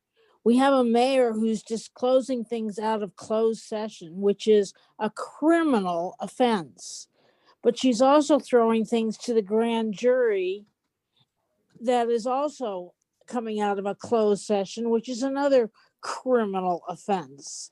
So what the other person is asking on your Auth 30 is to have it put on an agenda to censor the mayor for those kind of shenanigans. It's pretty obvious the last person sounded drunk, so maybe that's why that person, he or she, didn't get it. They ought to stay off the sauce. But anyways, it's obvious. You've got Lisa, who's trying her damnedest to maintain her fiefdom, but disclosing and breaking the law, and should have the DA putting handcuffs on her for violating the law and asking people to violate the law. The city attorney's already said the terms of an agreement can't be disclosed because the entire agreement hasn't been brought to fruition. So this is dirty politics at dirty politics time, as usual. And things get passed that don't normally get passed because it's kiss up time. Thank you. Thank you. Councilmember Park. Yeah, I just want to point out, again, Kirk Vartan, self-proclaimed advisor to the mayor, and Lee Brothman, who was treasurer for the mayor. I understand their positions. I also would like to thank No Name Voter. I'll read 14, 22, 13, 48, action on a written petition, Council Policy 030, submitted by resident requesting to place an agenda item on a future council meeting for council to consider the censure of Mayor Lisa Gilmore for the leaking of confidential closed session settlement information to the press, as well as writing a letter to Governor Newsom. I can parse that statement pretty well. I think that it's pretty straightforward. We have lots of ways to discuss this, and this is not about the censure. This is about discussion of the items, which is to consider the censure of Lisa Mayor Gilmore for the leaking of confidential closed session settlement information to the press. And I think that this is something that could and should be done. I'd also like to talk about this kind of stuff. I mean, the leaking of lots of closed session materials, as well as the writing the letter to Governor Newsom, because it looks like mayor's using mayoral privilege to send information out on behalf of the city. But if it has our names on it, we need to really discuss that. And that's something I'd like to see in the Governance and Ethics Committee as well. And I just haven't seen that agendized. So, I would fully support the agenda, scheduling of the Governance and Ethics meeting. And I would like to call the question. Thank you. I think it's important to address the question raised about executive session. Councilmember Watanabe and I walked out of the executive session in the discussion of the settlement agreement because of a council member's abusive behavior. As we stated publicly, we felt very threatened by Councilmember Becker. He was verbally abusive. He used foul language. He used an obscene gesture, and he was physically threatening. Again, as I said, I shared this information publicly. with the media at the time of the incident. It was not privileged information from closed session. It was about behavior in closed session. And I've also shared this privately with... Point of order. an I investigator. believe that this is about the leaking of confidential closed session settlement information, I not... am speaking. Stop. Point of order. We have also I did call for the shared- question. Excuse me, Kevin. We have also shared this information privately with an investigator who is conducting an official personnel investigation. That it will include everyone who was in the room, including most of us here in outside counsel. So I suggest that if you defer this to a meeting where you are considering censuring me for leaking confidential information, that the findings of that investigative report be included as part of the discussion. The letter that was written to the governor on a project that was approved unanimously by the city council, which was vetted through the city manager's office and the city attorney's office, and was described by the city attorney at the meeting that was appropriate under my authority to be sent because it was supporting the council's policy and the council's decision to support a project on land that we own, to ask the governor to give us a decision on from the Director of Department of Industrial Relations. I had full authority to do that. It was letterhead with your names on it. I think we can easily remove all of your names from the letterhead, at least the council members that want their names removed. You didn't sign it, I signed it as the mayor. And whenever the mayor's office, is not just me, but previous mayors as well, when councils vote on a particular policy item, the mayor has the authority to write letters. So you're going to look at censuring me for something I had full authority to do? Excuse me, Councilmember Park. Please stop. I can hear you. Please stop. Have some respect, please. Mayor, if I Yes. may, I want to make sure we draw a distinction here between you addressing, or the mayor and council addressing the merits of bringing this back to a future council meeting versus the underlying petition. I understand that, but I understand that you do. I'm just making sure that we are mindful of that line, and I understand that it's a blurry line sometimes because you're trying to justify the merits of bringing it back. So I just want to make sure because it wasn't explained. There was a motion on a request that didn't allow me to even explain what this is all about. So I'm going to continue. Thank you. As long as you're aware of my admonition on the line between the merits of the petition and the actual underlying. I understand. Thank you. So I'm just saying that that's what you're bringing back. Those are the items that you're bringing back. So I wanted to at least say my side of what I think it was, because the petitioner wasn't even clear about what she was asking for, and there was no evidence on either of these things. Councilmember Watanabe. Thank you, Mayor.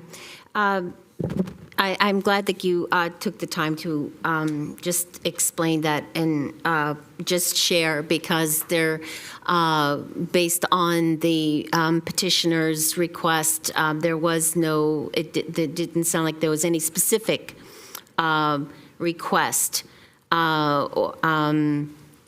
as to what they were looking for or trying to, what item it is that they're looking to place on an agenda to censure you for. There was no clarification.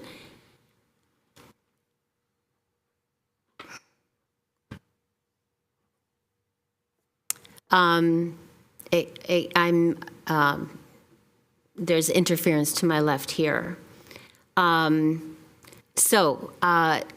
But what I would like to add to what you said, what you shared, and why it doesn't make any sense why the petitioner is bringing this forward, because what happened in closed session that day was with the actions that were taken. It's nothing to do with what was discussed, but the actions of a council member and how we were treated, and which caused myself to leave.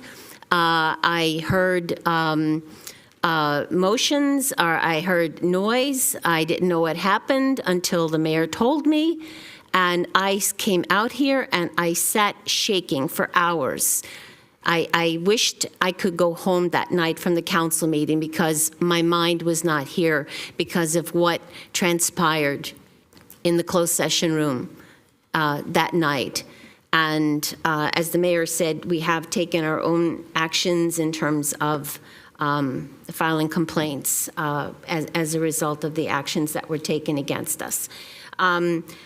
What I would also like to just point out, and I find so despicable, truly despicable, is the constant attacks on the mayor of this city by members of this council and their friends who just seem to find any reason to just point fingers and attack. And tonight is no different. And regarding this issue about the letter to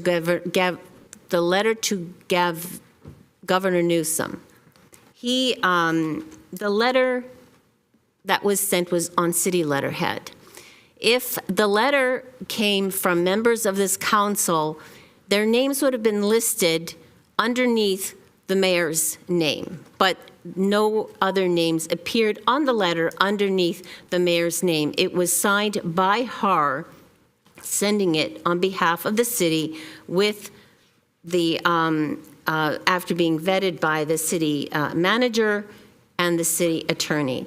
This issue has so been blown out of proportion, it's ridiculous. But then again, it's pretty clear to understand and see why this has happened and been so blown out of proportion. As I said, so much is despicable, and especially what I find even more despicable is, again, the attacks on a woman by other women. It seems like we're supposed to be standing up for each other. We're supposed to be supporting each other as women, but yet we seem to just continually find ways to take other people down. And in the end, what is even more so is that you have a female that is being abused verbally, and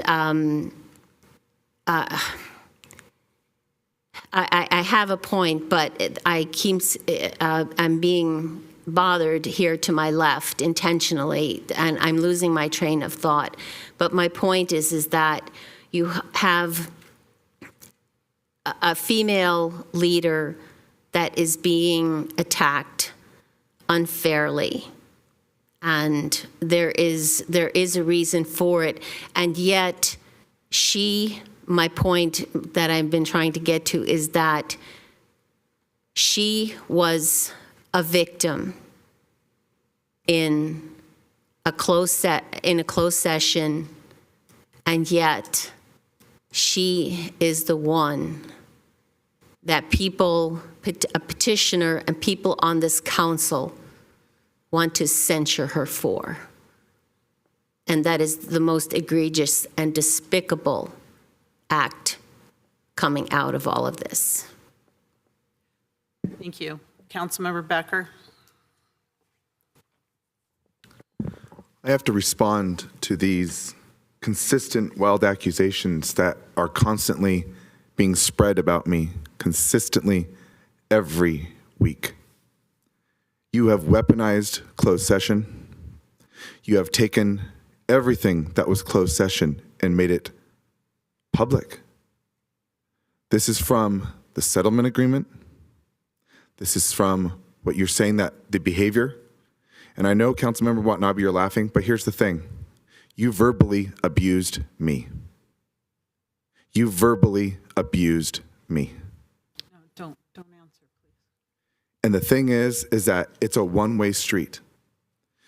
You go to the media and you say what happened when there's significant differences of what really happened.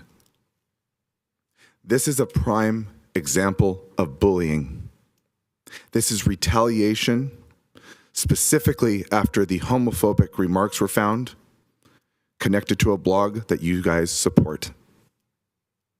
This is clearly retaliation, and for you to weaponize closed session and to basically accuse me of wrongdoing when you have bullied me, when you have harassed me. And I don't know if you think it's a joke, Mayor, or you think it's a joke, Councilmember Watanabe. You both abandoned your elected duties because you could not have a robust discussion with any of us. So, Mayor and Council, this is why I admonished you earlier to not get into the substance of the petition, because we've opened the door to a broader definition of what it means to go at the substance of the petition. And now I'm here having to give equal time to the other side to respond to the underlying merits of the petition, as opposed to the merits of bringing us back on a future council agenda. You all know the council policy and what it says, and I've admonished you a couple times, not just here, but in previous council meetings, to adhere to that policy. And I'm going to ask that you do it now again, and limit your comments to the merits of bringing it back. I understand this is a highly charged issue. This is how your policy is written. This policy is being invoked by a citizen of Santa Clara, and your policy says to address just the merits of the petition. So I would ask that all of you stick to your own policies. I understand that, Steve, and that's what I was trying to get to, is that we were trying to focus this on the 0-30, and it's very inconvenient that someone goes and makes these kind of accusations days before an election, and it just... I understand that, Councilmember. Councilmember, I understand that. And I think it's time that we move on. Vice Mayor Jane? Yeah, it seems that I have a different interpretation of what happened in that closed session. But again, this is a case where I have been reluctant or shy about going to the press or going to the public and saying what my version of that incident was. And so it is kind of a one-sided thing. We can't really fight back. The other thing is there are other examples of leaks that are not mentioned here, but there are other examples. That's all I have to say about it. Thank you. Councilmember Park? Yeah, I just wanted to clarify that the distractions were me trying to get city attorney and back on the O30. I had the policy, the O30 policy here, which says it should be on the merits of putting it on the agenda and nothing else. And that was what I was trying to get the meeting back on track for. I did call for the question and like to take a vote. We have a motion on the table with a second. Councilmember Chahal? As I was not in that closed door meeting, but this policy 030 permits that we have a discussion about it, so I'll go for it. Thank you. So Assistant City Clerk, there's a motion and a second to agendize this for a future meeting.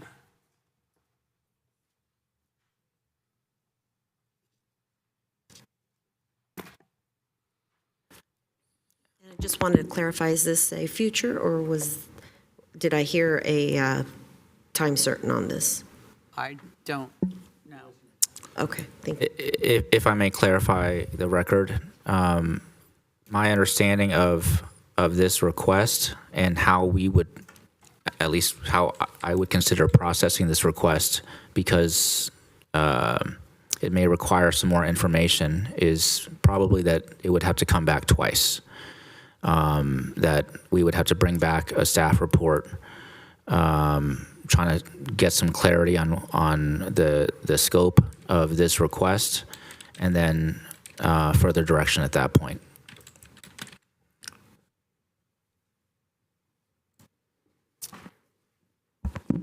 Councilmember Watanabe.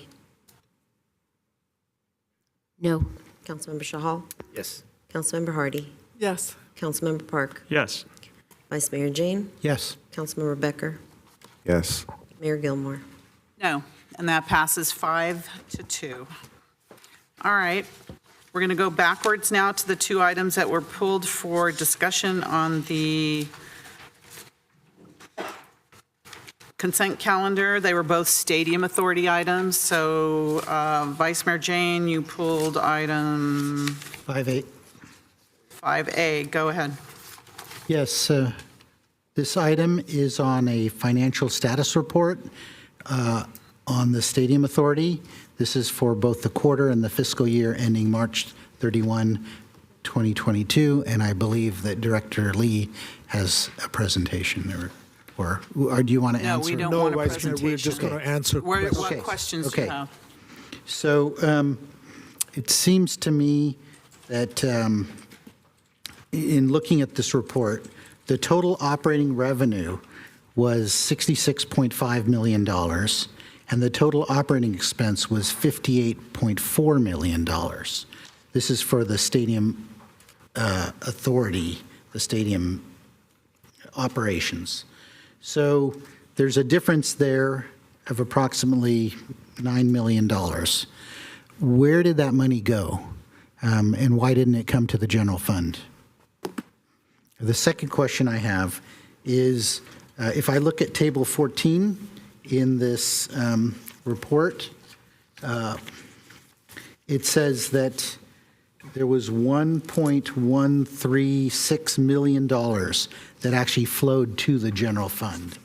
Is that true? Did we get that money to the general fund? And then are there going to be, so it included $425,000 from ground rent, $235,000 from youth and senior fees, parking at Tasman, $22,000, and then sales tax of $453,000. So my question is, so we even though in this fiscal year we had no ticketed non-NFL events, we still made money to the general fund. Is that correct? And then, is it true that our outstanding debt, which was $653 million in 2014, was reduced to $280 million in 2022? That's chart 1. So that's a substantial reduction in the debt in just 8 years. So I just wanted to get confirmation of that. And so I wanted to understand, like, if there is excess money that goes to the Stadium Authority, what happens to that money? What's the funding waterfall? What does it take before we get money to the general fund from that? And that's pretty much all I have for now. Thank you. I don't see any others, so if you want to answer those questions. Good evening, Chair and Stadium Authority Board members. Ken Lee, Treasurer for the Stadium Authority. Thanks for the questions, Vice Chair, and I'll walk through one by one, and if I miss something, please let me know, and I'll be happy to answer the question. So the first question was regarding the operating revenues and operating expenses, and just for those watching at home, this is on Table 8, which is page 15 of the attachment of the fourth quarter report. And so this is, I just want to create some context and then describe where some of those revenues go. And so this is the operating fund. There's 3 different funds in the Stadium Authority. There's the operating fund, there's a capital fund, there's a debt service fund. On a budgetary presentation, which this table reflects, We did have additional revenues than expenses to the tune of $8 to $9 million, as Vice Chair pointed out. Typically, at the end of the year, there's a waterfall that those funds go through. It fills operating reserves, it fills capital reserves. It goes to pay down debt service, namely the subordinate loan for the Stadium Authority. So at the end of the year, we fill those buckets, and then right now we still have an outstanding subordinate loan for the Stadium Authority.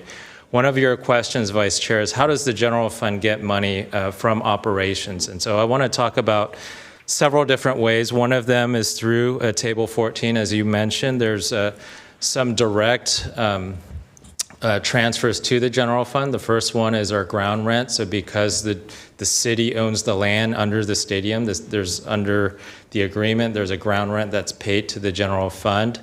There are youth and senior fees that are a portion of each ticket it sold that gets paid through the Stadium Authority to the general fund to support parks and recreation services. And then indirectly through economic activity, sales tax at the stadium, around the stadium, we have a consultant, Avenue Insights, that helps us track and guide the sales tax that's generated at the stadium. And so even though we had no non-NFL events, there were NFL events, there were private non-ticketed events, parties at the event that generated sales tax and economic activity for the general fund. With regards to the waterfall, as you mentioned, there's, and as I talked about briefly, there's different buckets that have to be filled in accordance with the lease agreement. One is operating reserves, capital reserves, pay down of subordinate debt. Then it goes back to more operation reserves, more capital reserves, and then there's a demolition fund, about $70 million that's required under the lease agreement. And so that's kind of the flow of funds for any excess operating funds at the end of the year that would flow through and pay for those specific purposes. And then, as I mentioned, there are some general fund sources directly. There's also non-NFL events to the extent that we have a positive year in which we have concerts and events that make money. There's a formula where approximately half of that non-NFL event revenue would also come to the general fund in the form of performance rent. So that's one other way the general fund could get funds from the stadium. I think I answered those questions. Oh, and then you had one question on the debt. Yes, you're correct. We have been fortunate with regards to the stadium to accelerate some of the payments of the debt. As I mentioned, some of those excess funds at the end of the year go towards paying down debt. When we had good hotel years, COVID has impacted that somewhat. We've also accelerated the reduction of the CFD debt that's on the stadium as well. And so when you look in total, about $280 million of debt that's remaining on the stadium. I have a question. The non-NFL net revenue was at a loss at $288,000 for the end of the quarter, so we finally got these numbers. The ground rent is supposed to be a combination of the fair market value rent is supposed to be a combination of the ground rent and non-NFL event revenue to the general fund. So for many years, we have not gotten, and this was even pre-COVID, non-NFL event revenue. And so we're not even getting fair market value for our land because it's supposed to be a combination of the two. But my question is to see how we're even doing this year. According to my calculations, we should have been due at least 2 quarterly reports, and I haven't seen either of them. One that was due the end of June and one that was due, I guess, yesterday. So we're 2 behind. So we're half the year already and they still haven't given us any quarterly reports. So have you seen any quarterly reports and why haven't they given us any? Chair, I'd be happy to answer that question. So with regards to the report, so our office, the Finance Stadium Authority office, takes the information provided by the ManCo and we produce those reports. Typically in this portion of the year, we're working on the financial statement close, the close of the fourth quarter data, the review of all the documents related to the last year. And so our schedule is to bring that back on November 15th, first and second quarter. We do get 45-day preliminary reports after each event from Manco, and so we do receive some of that information. But to get the quarterly reports that you see here is a lot more information than what those reports provide. And so we will be bringing those reports back to you hopefully in the next council meeting. Thank you. Thank you. Okay. All right, Council Authority Member Chahal. Thank you, Mayor. So thank you for the report, and thank you, Vice Mayor, for pointing out how much money we are making and how the debt has been written off from the stadium. So I was looking at the 22-23 financial projected position, basically. So I see the total revenue of $68.8 million, and I don't think that includes any of the concert revenue which we are anticipating this year, which was not happening since 2017, 18, 19, 20. So those numbers will be higher in 22-23, more than $68.8 million. Is that correct? I'm sorry, Board Member Chahal, I don't see the 68 million. Is that in the report itself? I'm saying 22-23. I'm not sure. Oh, in the 22-23 budget. Okay. 23 budget, right. Okay. I pulled this thing from our website, basically, and it has that number. And what I'm trying to make the point is, the stadium is generating $69 million. And this is an understatement because we will be generating much more revenue from the concert this year, which finally is generating money for the residents of City of Santa Clara. So this may top off, instead of 68.8 million, this may top off 75 or even $80 million.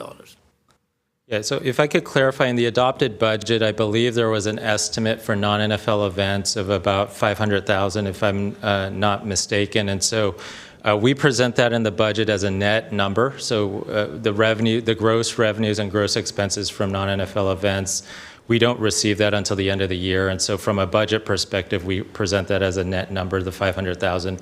Based on my understanding of the events, at least, when we'll detail this in the first and second quarter reports, we are expected to exceed that $500,000 with regards to non-NFL events. However, until the final numbers do come in, I would just respectfully wait till those numbers do come in. Right, yeah. As per the preliminary numbers, which I got through city manager, I got for the first three concerts, we basically made $2.17 million. Why are you getting information and we're not? This is the information, Mayor. It's on the website. And 2.1 million? 2.17 million. Executive Director? Mayor, that information was not specific. It was just a guess, excuse me, based on the three concerts and on an average what a concert normally makes. So there was not a specific number based on any reports. Yep. So, but it was to the tune of $2.17 million, at least. And as Vice Mayor mentioned, out of this $68.8 million, $44.8 million is going towards writing off the debt. I know it's projected, but if we look at the history of our debt, $653 million in 2014, and by end of this fiscal year, 22-23, we are projecting it to be $249 million. So most people who are saying the stadium is not making any money, this should be clear to them. We wrote off $400 million of our debt in 8 or 9 years, and that's the projected. So where did that $400 million come from? It all came from the stadium. Of course, we need to make more money from the non-NFL events, and whatever we will be making non-NFL event will be projected to go towards our 50% of that with the formula what we are using will be going to the general fund. And in the revenue side, I just want to point out major heads. Rent is $24.8 million. SBL proceeds, $24.4 million. NFL ticket surcharge is $10.8 million. naming rights, which is direct contract between the Stadium Authority and Levi's. 49er man code do not come into contract with that. That's $7.4 million. In net, that contract itself is getting us $154 million or so.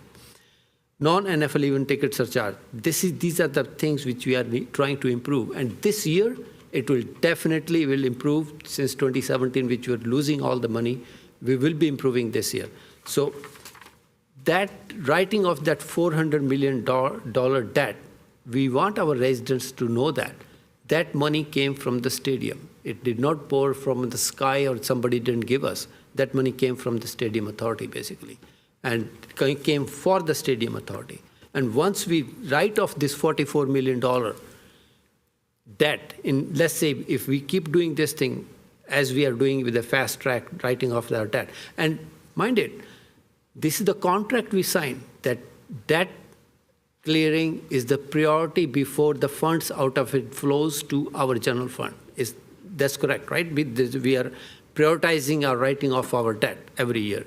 Once in the next 4 or 5 years, let's say 4 or 5 years, once that debt is written off from $249 million to zero on that, this major chunk of money, which is transferring out as a debt write-off, $44 million, it will be coming to general fund, basically.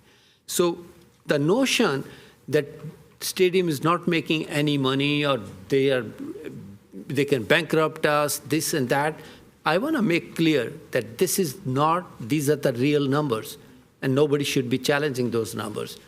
And that's my point. Like, residents should know that stadium is making money, but that money is primarily going towards writing off the debt at this stage. Majority of that money, like 65% of that money is writing off the debt. And once that is cleared off, we will be making money for our general fund. Thank you. Wow, okay. Yeah, these are real numbers. Yes, okay. Vice Chair Jane. Yes, there were 0 ticketed events in fiscal year '22, right? That's so, and that's the primary source of non-NFL revenues. So it's to be expected that there will be a loss. If you have 0 events and you have fixed costs, you're going to have a loss. That is to be expected. That's not a surprise. But the fact is that despite having the pandemic and despite having no ticketed non-NFL events, we have been paying off the debt at an incredible rate. In fact, the audit report even mentions that.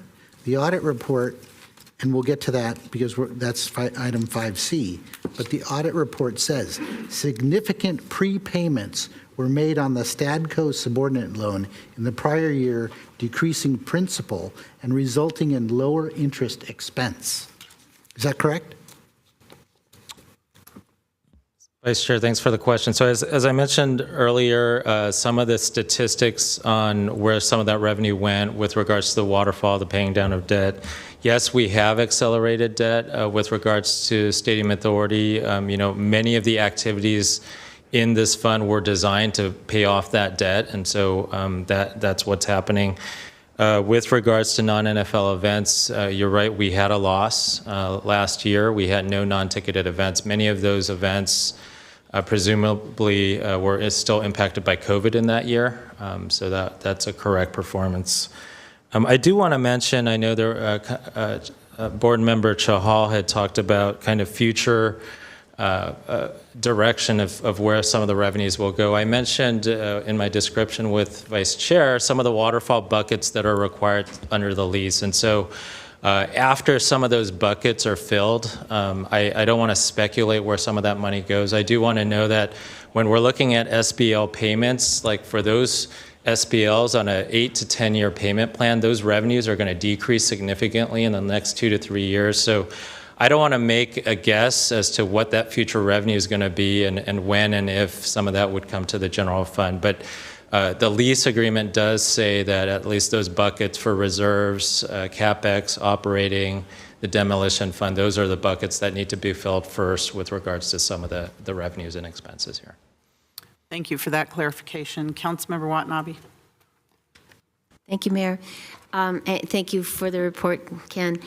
So I just want to say that nobody is denying that the stadium is not making money. I think we've always been very happy to see the stadium debt paid down, and also at the accelerated rate that it is also being paid down.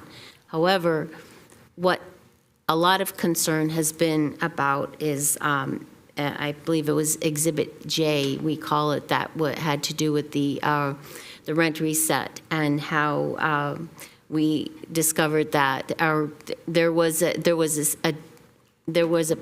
an amount of money that the general fund was expecting by a certain date, $50 million, and that money has not come to fruition. And so, yes, the pandemic did impact events, non-NFL events at the stadium. However, since 2017, there has been no regular stream of revenue into the general fund that was expected that really would have made a difference during our with our budget deficit. So that's where the concern is. The concern is not about paying down the stadium debt, and that is where the money, the revenues do go firsthand and into the buckets, the waterfall buckets. But the question and concern has been about the revenue that is not coming to the general fund, which the city really could have used the last 2 years. Thank you. Authority Member Becker. Thank you, Mayor. Well, first off, I got to say, you got to love data and got to love numbers, and proof is in the pudding when you read it. So I'm really glad that Councilmember Chahal covered that, as well as Councilmember Vice Mayor Jane. But, you know, I know there's a bunch of narratives out there that are talking about we're not making money off the stadium.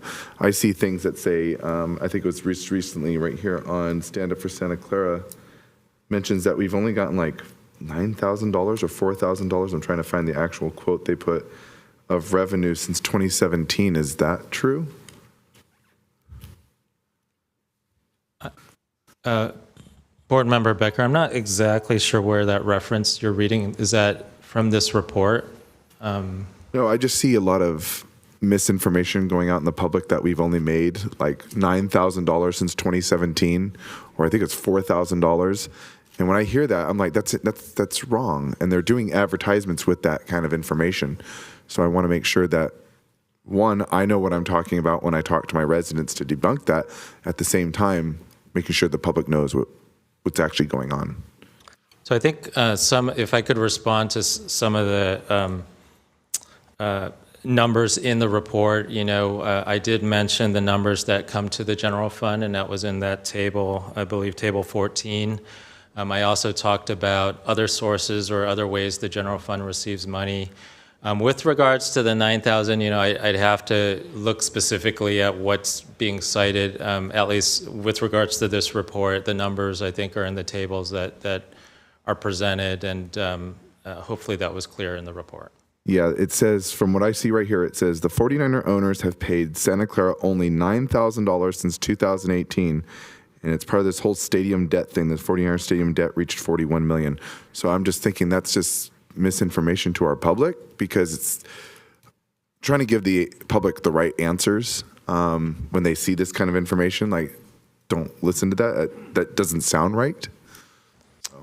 I think I could only speak to the numbers in the report before us without knowing the source of that number. I don't want to speak to it right now. Okay, cool. Thank you. All right. Hold on.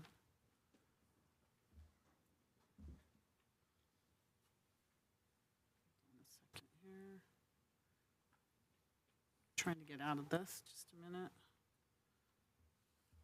Another council member have their hand up. It was me. Oh, go ahead. Okay, so just for Councilmember Becker's benefit, with no ticketed events, there was $1.136 million to the general fund. That's in Table 14. And my question is that we have this discretionary fund, and the discretionary fund is $4 per ticket for non-NFL events. And half of that then goes into this discretionary fund. And if I look at it, in 2014, the ending balance was 1,700. Then the next year it was 541,000.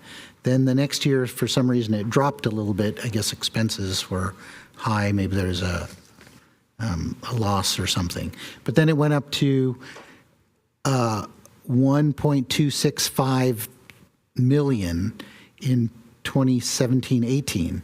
And then it went up 700,000 in 2018-19. Now, I think when that fund gets over $1 million, then money can flow to the general fund. And that fund is now at 2.327 million. So how do we get that money to go to the general fund?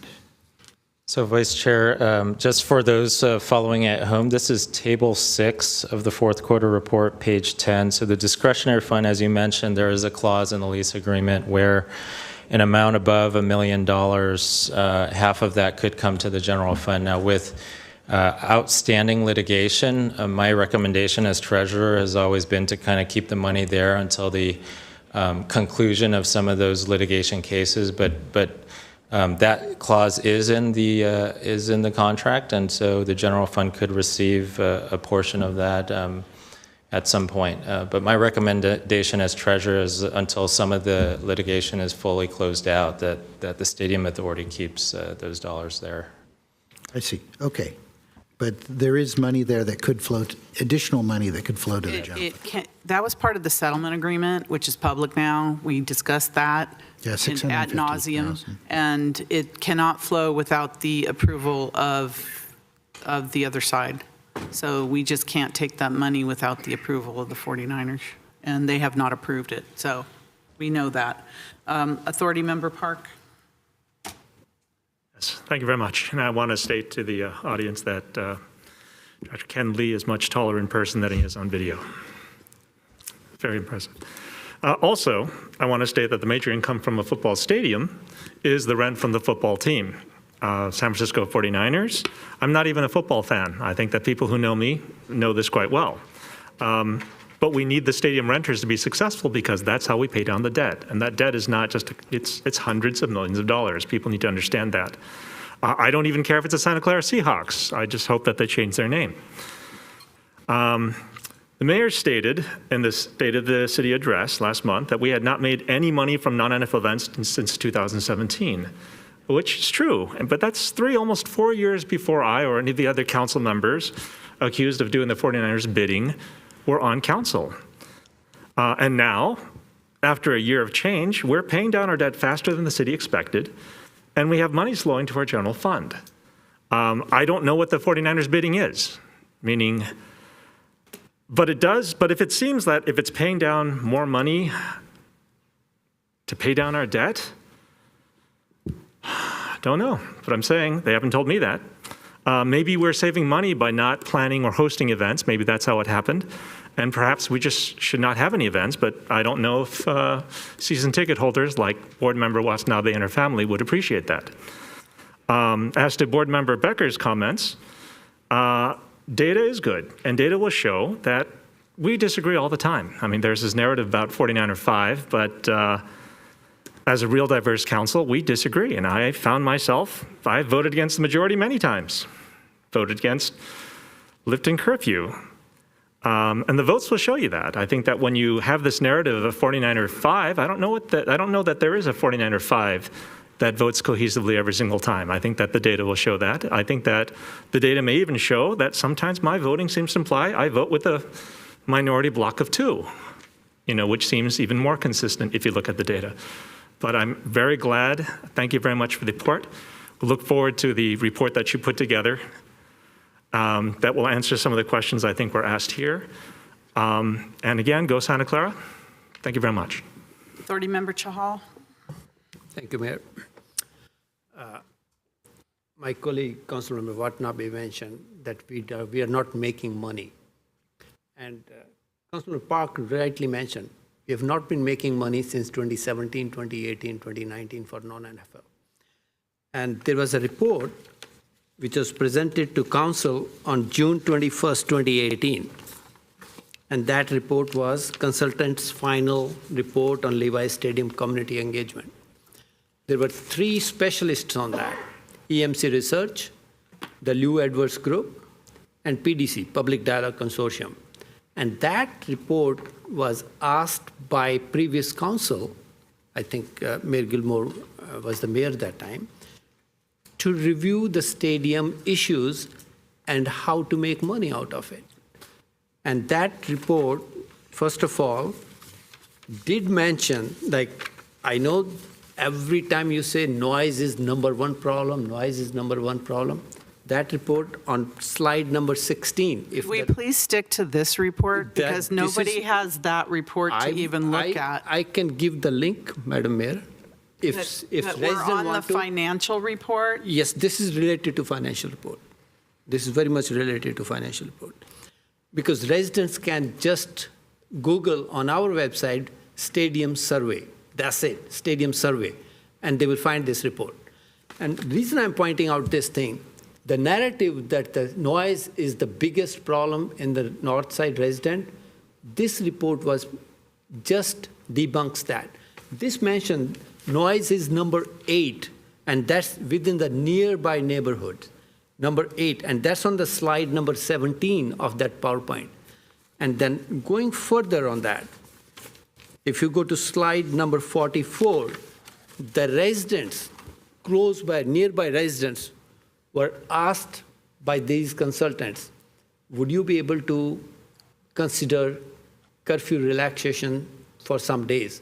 And the report said 3 to 4 exceptions per year by 56% of residents. And I'm talking about nearby residents of the stadium, not citywide. And 19 were neutral, only 25 opposed. And 2 to 3 exceptions per summer for curfew relaxation. 60% supported it, 16% neutral, 24% opposed it. Why this report was not implemented? Why did we kept a ban on curfews for so many years, 18, 19, 20?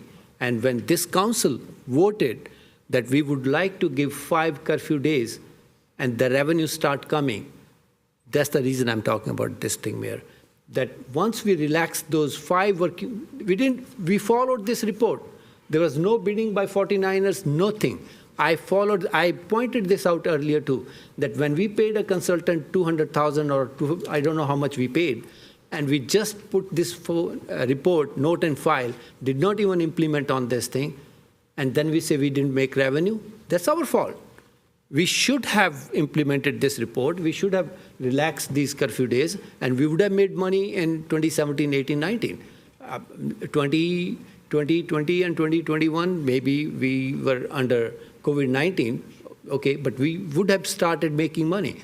And that's the reason I'm saying the 5 curfew days has been relaxed based on this scientific survey from 3 experts. And that's the reason I'm saying with all the 7 or 8 concerts we have this year, we will be making money. At least, to my estimate, we will be making net $5 to $10 million out of the concerts. And that's the reason. Like, if we are trying to blame why didn't we make money, we have to blame the council. What decisions were made, we didn't implement this thing. I need to respond to that. So there was the beginning years where there was lots and lots and lots of concerts, and we made $2.5 million to the general fund. The curfew didn't make a difference at all. And we made that. We're having concerts this year, and hopefully we will make some money. We have 0 evidence that we've made any money so far. We're looking at a budget of $500,000, and Authority Member Chahal is saying we're going to make $5 to $10 million. Okay, let's see $5 to $10 million in our general fund. We have somebody's making money. I want to make sure that the authority is making money. The money goes to our general fund as was promised. So I'd like to stick to this report that's on the table now. I'm going to go to members of the public because it's late and we're just going back and forth from some old things. I want to make sure that we're sticking to this report. Okay, name voter. Go ahead. This is almost comical. You didn't make money, or you're making money finally, or have a chance to, because you dropped the curfew. You made money before because they broke the curfew, and you don't have a fine schedule where you do anything to stop them breaking it. So let's stop the amnesia. Let's also remember you put a stadium in an existing neighborhood. You knew there were going to be problems. And you, Lisa, were the head cheerleader at Santa Clara for economic progress to bring them there. And you have someone who's booking talent that admitted right off the bat has no experience doing it. So stop omitting facts and using information to try to regain and retain your mayoralship. It's a mess. It was going to be a mess. You were warned it was going to be a mess, but everybody was hell-bound to Sunset that they had to have the 49ers there, despite people being killed in the stadium because they dropped the one out of Hunters Point right into Santa Clara without even looking how many people die of sunstroke. You've got people who've just said it made money. Stop feeding Bert the wrong information so he's lying to the public. Stop taking stuff out of context. And Kathy, yeah, somebody's got to tell the truth. Male or female doesn't matter. This is just, it's pathetic how desperate your current mayor is in lying over and over again and going, oh, I didn't understand. You had a lot to do with the mess that it is. It's not flowing to the general fund because that's how you had the contracts written. We're crying out loud. Thank you. Stop playing dumb. Lori, go ahead, Lori. Hi there. First of all, thank you, Raj, for doing that great research, because it seemed like the mayor didn't even know that it existed. So we appreciate that. I have to say, I love the stadium. I live right by it. I hear it. I love it. I don't care what time the music goes to it. It's awesome. But what I do have to say is that there are people that brought the stadium here, and all those contracts, it should have all been redone when you guys started. So that way you weren't saying, oh, we're supposed to get this money, but we never got it. Come on. You guys should have been on top of it the whole time. So now that we know that we are going to make money, and now that it's, recorded for everyone to see, right? It's not like they're going to be able to come back and snatch the money away from us. So the money's coming. It's there. Stop trying to pretend like it's not. And that joke of a writer who says that there's we've got $9,000 or $12,000. It's what's done in the dark, ladies, will come out in the light. All right, do we have any other comments? All right, is there a motion to approve, to note and file this report?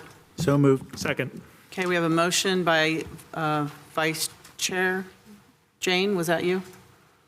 Second by Authority Member Park.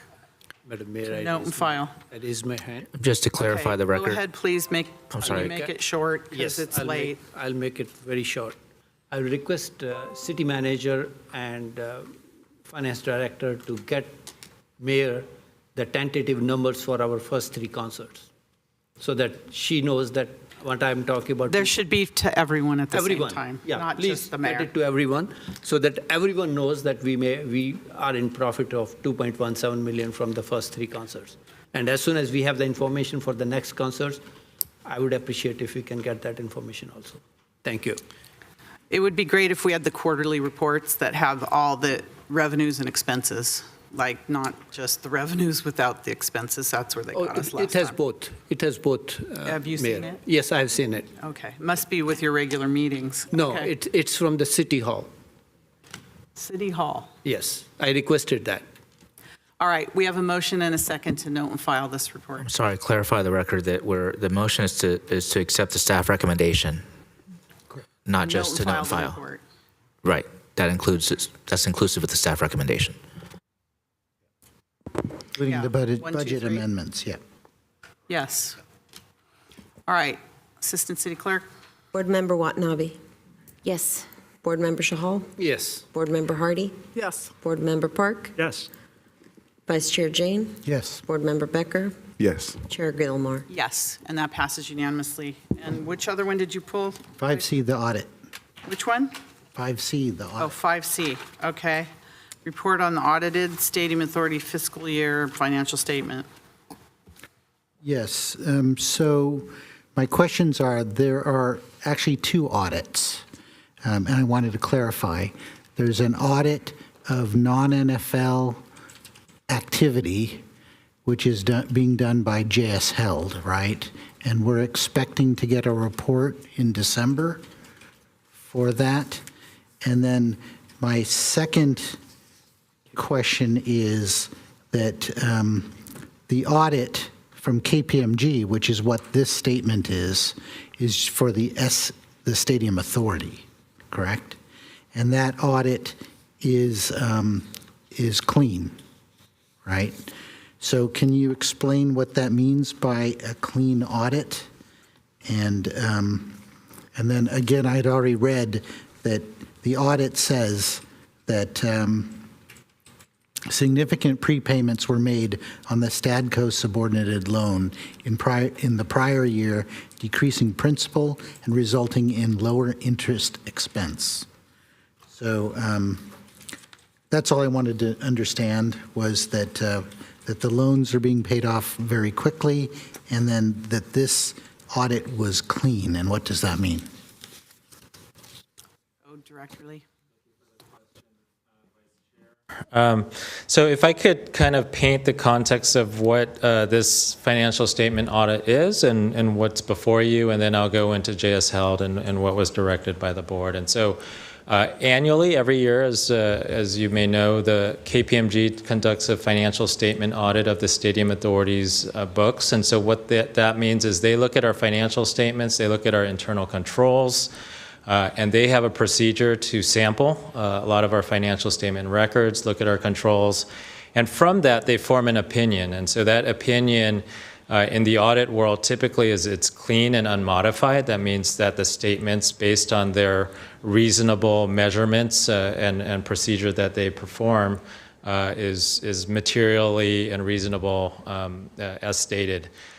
In other audits or other grades of audits, you can have a clean report with modifications, and that's not what's here. And then in cases where we want to avoid it is where they can't stand behind it and they actually stop the work because there's significant errors in reports. And so the item before you is a clean report with no modifications as presented and opined by KPMG. And then just to expand on this, beyond this audit scope, we also have KPMG on contract to do what we call an agreed upon procedure for shared expenses. That was a request by a prior board and to include that scope because this is such a limited scope, to expand that scope to shared expenses. And then separately, we, as directed by the board, we had JS Held, which is not an audit firm, but a forensic accountant firm. And so their process is actually more specific, more defined. And so based on discrepancies in non-NFL events in the first 3 years of operations, my predecessor had engaged JS Held, and they provided a report, I believe it was in fall 2020, to this board with their findings based on their review. This board directed JS Held to continue additional fiscal years, and then COVID happened, so there were some delays. And working with the city auditor's office, that report is expected to be brought back. I believe it's going to go to audit committee first before the end of the year, and then to the full council. Thank you. Is there any other questions on this, or can I get a motion? I had further questions. I had my hand raised. Go ahead. Yeah, so can you explain the sampling process? And do they look at reports or documentation provided by the 49ers, Manco, and yeah? So they have their own proprietary sampling methodology. So we don't know the methodology, but from a sampling process, they look at how we book entries, both revenue and expenses on the Stadium Authority. They look at information and samples from the 49ers themselves. And so I believe from an audit practice, they look at everything that's provided to them. And so that's the financial statements and then all the documents that support those, and including SBL, some of the revenue side as well. So if they look at documentation provided to them, but if they see a discrepancy, then they could go dig? Is that how it works? Yeah, no, absolutely. If they have a question with our entries, how we book an entry, they ask us questions. There's times through an audit review process, both on the city and stadium, where they might suggest booking things differently. Those aren't material findings, but those are suggestions in terms of how things are booked. But they do have kind of free reign in terms of asking us questions and how we book it, what's the backup, what's our basis, what's the documents that we used. Thank you. Authority Member Chahal. Thank you, Mayor. I couldn't point out, correct me if I'm wrong, did we ask KPMG did we give them 2 or 3 samples to do the auditing on those, and in addition to what they are doing themselves? Did we give them some 2 or 3 cases that we need information on this thing, or we need you to look into these items? So with regards to KPMG's engagement, so it's the financial statements, everything that's before you today. And then, as I mentioned earlier, there's a separate engagement we work with them on related to shared expenses. I believe it's a sampling of 100 instances. It's very defined, specific to elements of shared expenses, because some of those documents, some of those numbers are reported by the 49ers. And so, as the board directed previously, KPMG goes in and samples those elements of the cost as well. So basically, that's a deep dive audit on that particular expenses, if I'm correct to say that. It's still a sampling, so it's not 100% of the entries, but it's based on a reasonable amount and material amount. So they have discretion to choose and pick the samples with regards to some of the shared expenses based on the details that we have and we give them. Okay, and on those samples, they were clean samples too. When they did the audit, those were clean audits too. So that audit starts after this audit. So we will start that engagement for the 21-22 fiscal year shortly. Okay, and then how does JS Health come into picture? Will they be doing on top of that? Like, let's say KPMG do sampling, they pick up 5 samples and they say clean or not clean, whatever. So how does JS Health does A to Z sampling or A to Z records, or are they looking at, they also pick up sample, but they pick more samples? A great question. So with regards to the scope of work for JS Health, as I mentioned earlier, that was specific to non-NFL events. The KPMG additional audit that I just talked about was specific to shared expenses. So those are 2 separate samplings, so to speak. The scope for JS Health, the first 3 years, the report that was brought back to the council in 2020, looked at 100% of the entries for non-NFL events for that first 3 years. And then the added scope that we added additional years, and we wanted them to look at any analysis or trends from that, from the first 3 years plus the additional 3 years. So that second scope is a sampling and a higher level review of analytical work. So just to sum up, JS Health's focused on non-NFL events only. KPMG, the financial statements, and shared expenses, which are separate. And when are we expecting JS Health report? In working with the city auditor's office, at the end of this calendar year, it would go to committee, and then that would be brought forward to the city council if the committee so voted. Okay, thank you. All right, do I have a motion to approve this? Madam Mayor? Yes. You have a hand up. All right, is there a motion and a second? Second. Motion by Authority Member Becker, second by Authority Member Park. Name, Debbie, go ahead, please.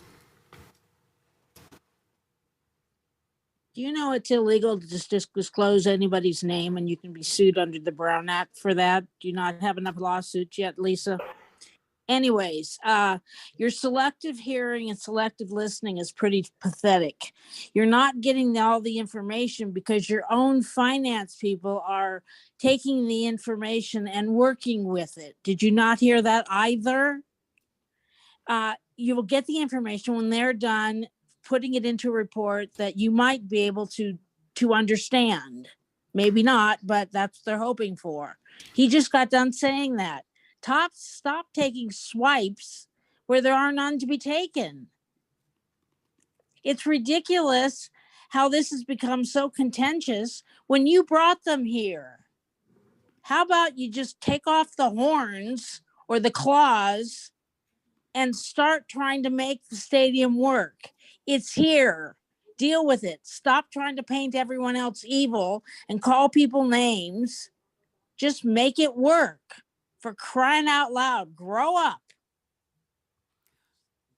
All right, we have a motion and a second on the floor. Roll call vote, please.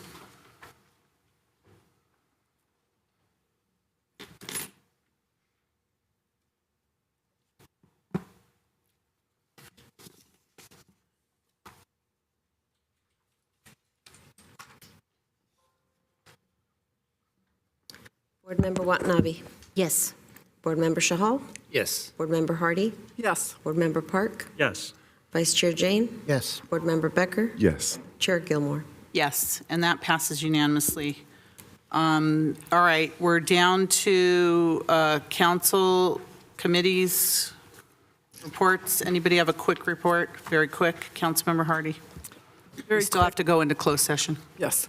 Very quickly, we are still on water restriction, and I want, for the 3 people, I guess, still up watching this, I want everyone to understand that it is illegal to water within 48 hours of rainfall, as well as we're still on just 2 days a week.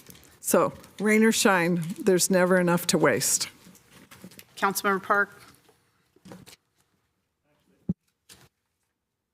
If we're going to go into city manager executive director reports, I'll wait for that. Well, city manager, no report. All No right, report. we have an adjournment, council member. Okay, but then I want Yes, to talk about TMAC, meaning I've heard 2 030 requests, and I've been told that they are going to be agendized future. I've been told that the TMAC should have those as well, but the TMAC doesn't have those items on there. So I'm just saying, not complaining, but I am saying that in the future, if we do have 030s, then we do have, if staff knows about meetings that are coming up, like maybe the TMAC would be a good place to put them, or we could put them on the items for the 030s that are relevant. That's my request. Again, I feel really bad for the people. Like we had somebody here, a mother here, who told us in advance the reason she wanted to move this is because she had to go home to take care of her child, and we kept her here for something that she didn't even have to come in on. And I feel really bad about that. Thank you. All right, Councilmember Chahal, please, adjournment. Thank you, Mayor. Today we adjourn in memory of John D. Chavez, resident of District 2. John D. Chavez, the son of Jose Salvador Chavez and Elvira do Nascimento Paxio, was born on February 12, 1928, in a small village in northern Portugal called Basilega, near the city of Viçosa. In the late 1940s, soon after serving in Portugal Army, John moved to Angola, southwestern coast of Africa, to begin a new life over there. On January 8, 1956, he married Vivelina Mario Branco da Rocha Salvador. He was a small business owner with a retail store run by him and his wife. He also ran a trucking business. On occasion, he would use his truck for volunteer use and donate truckloads of sand and cement for local causes. On August 6, 1975, the long Civil War conflict came to John's hometown. The same day, he and his family joined a convoy of refugees headed south to Nova Lisboa, a city where the International Red Cross was transporting war refugees to safety. Soon after, they were on a TWA flight to Portugal. On August 6, 1976, The family's saga as war refugees ended, and when they landed at Los Angeles airport and began their new journey of rebuilding their lives in this foreign country, which they grew to love.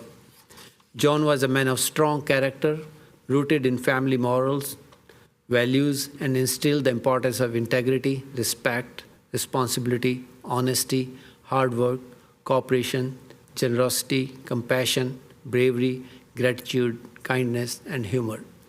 John loved life and living and especially enjoyed his neighborhood on the Burna Street. Here in Santa Clara, where he would talk to his neighbors. And John leaves behind his wife, 2 sons, 2 daughters, 9 grandkids, and 4 great-grandkids. He always loved doing gardening work. Even his passing away 4 months back, he used to mow his lawn. And I always loved his smile whenever I passed by. And he would always talk to me in Portuguese. If I would paid attention, probably I would have learned some Portuguese from him. May he rest in peace. Thank you. May I have a motion to adjourn in his memory? So moved. Second. Sorry, Mayor. Motion by Councilmember Park, second by Councilmember Chahal. I apologize. I just want to clarify that we are adjourning into closed session. Oh, adjourning to closed session. And do we come back after closed session? If there's action. Yeah, we don't have to come back after closed session. We can report out in the next open session. Very good. Assistant City Clerk.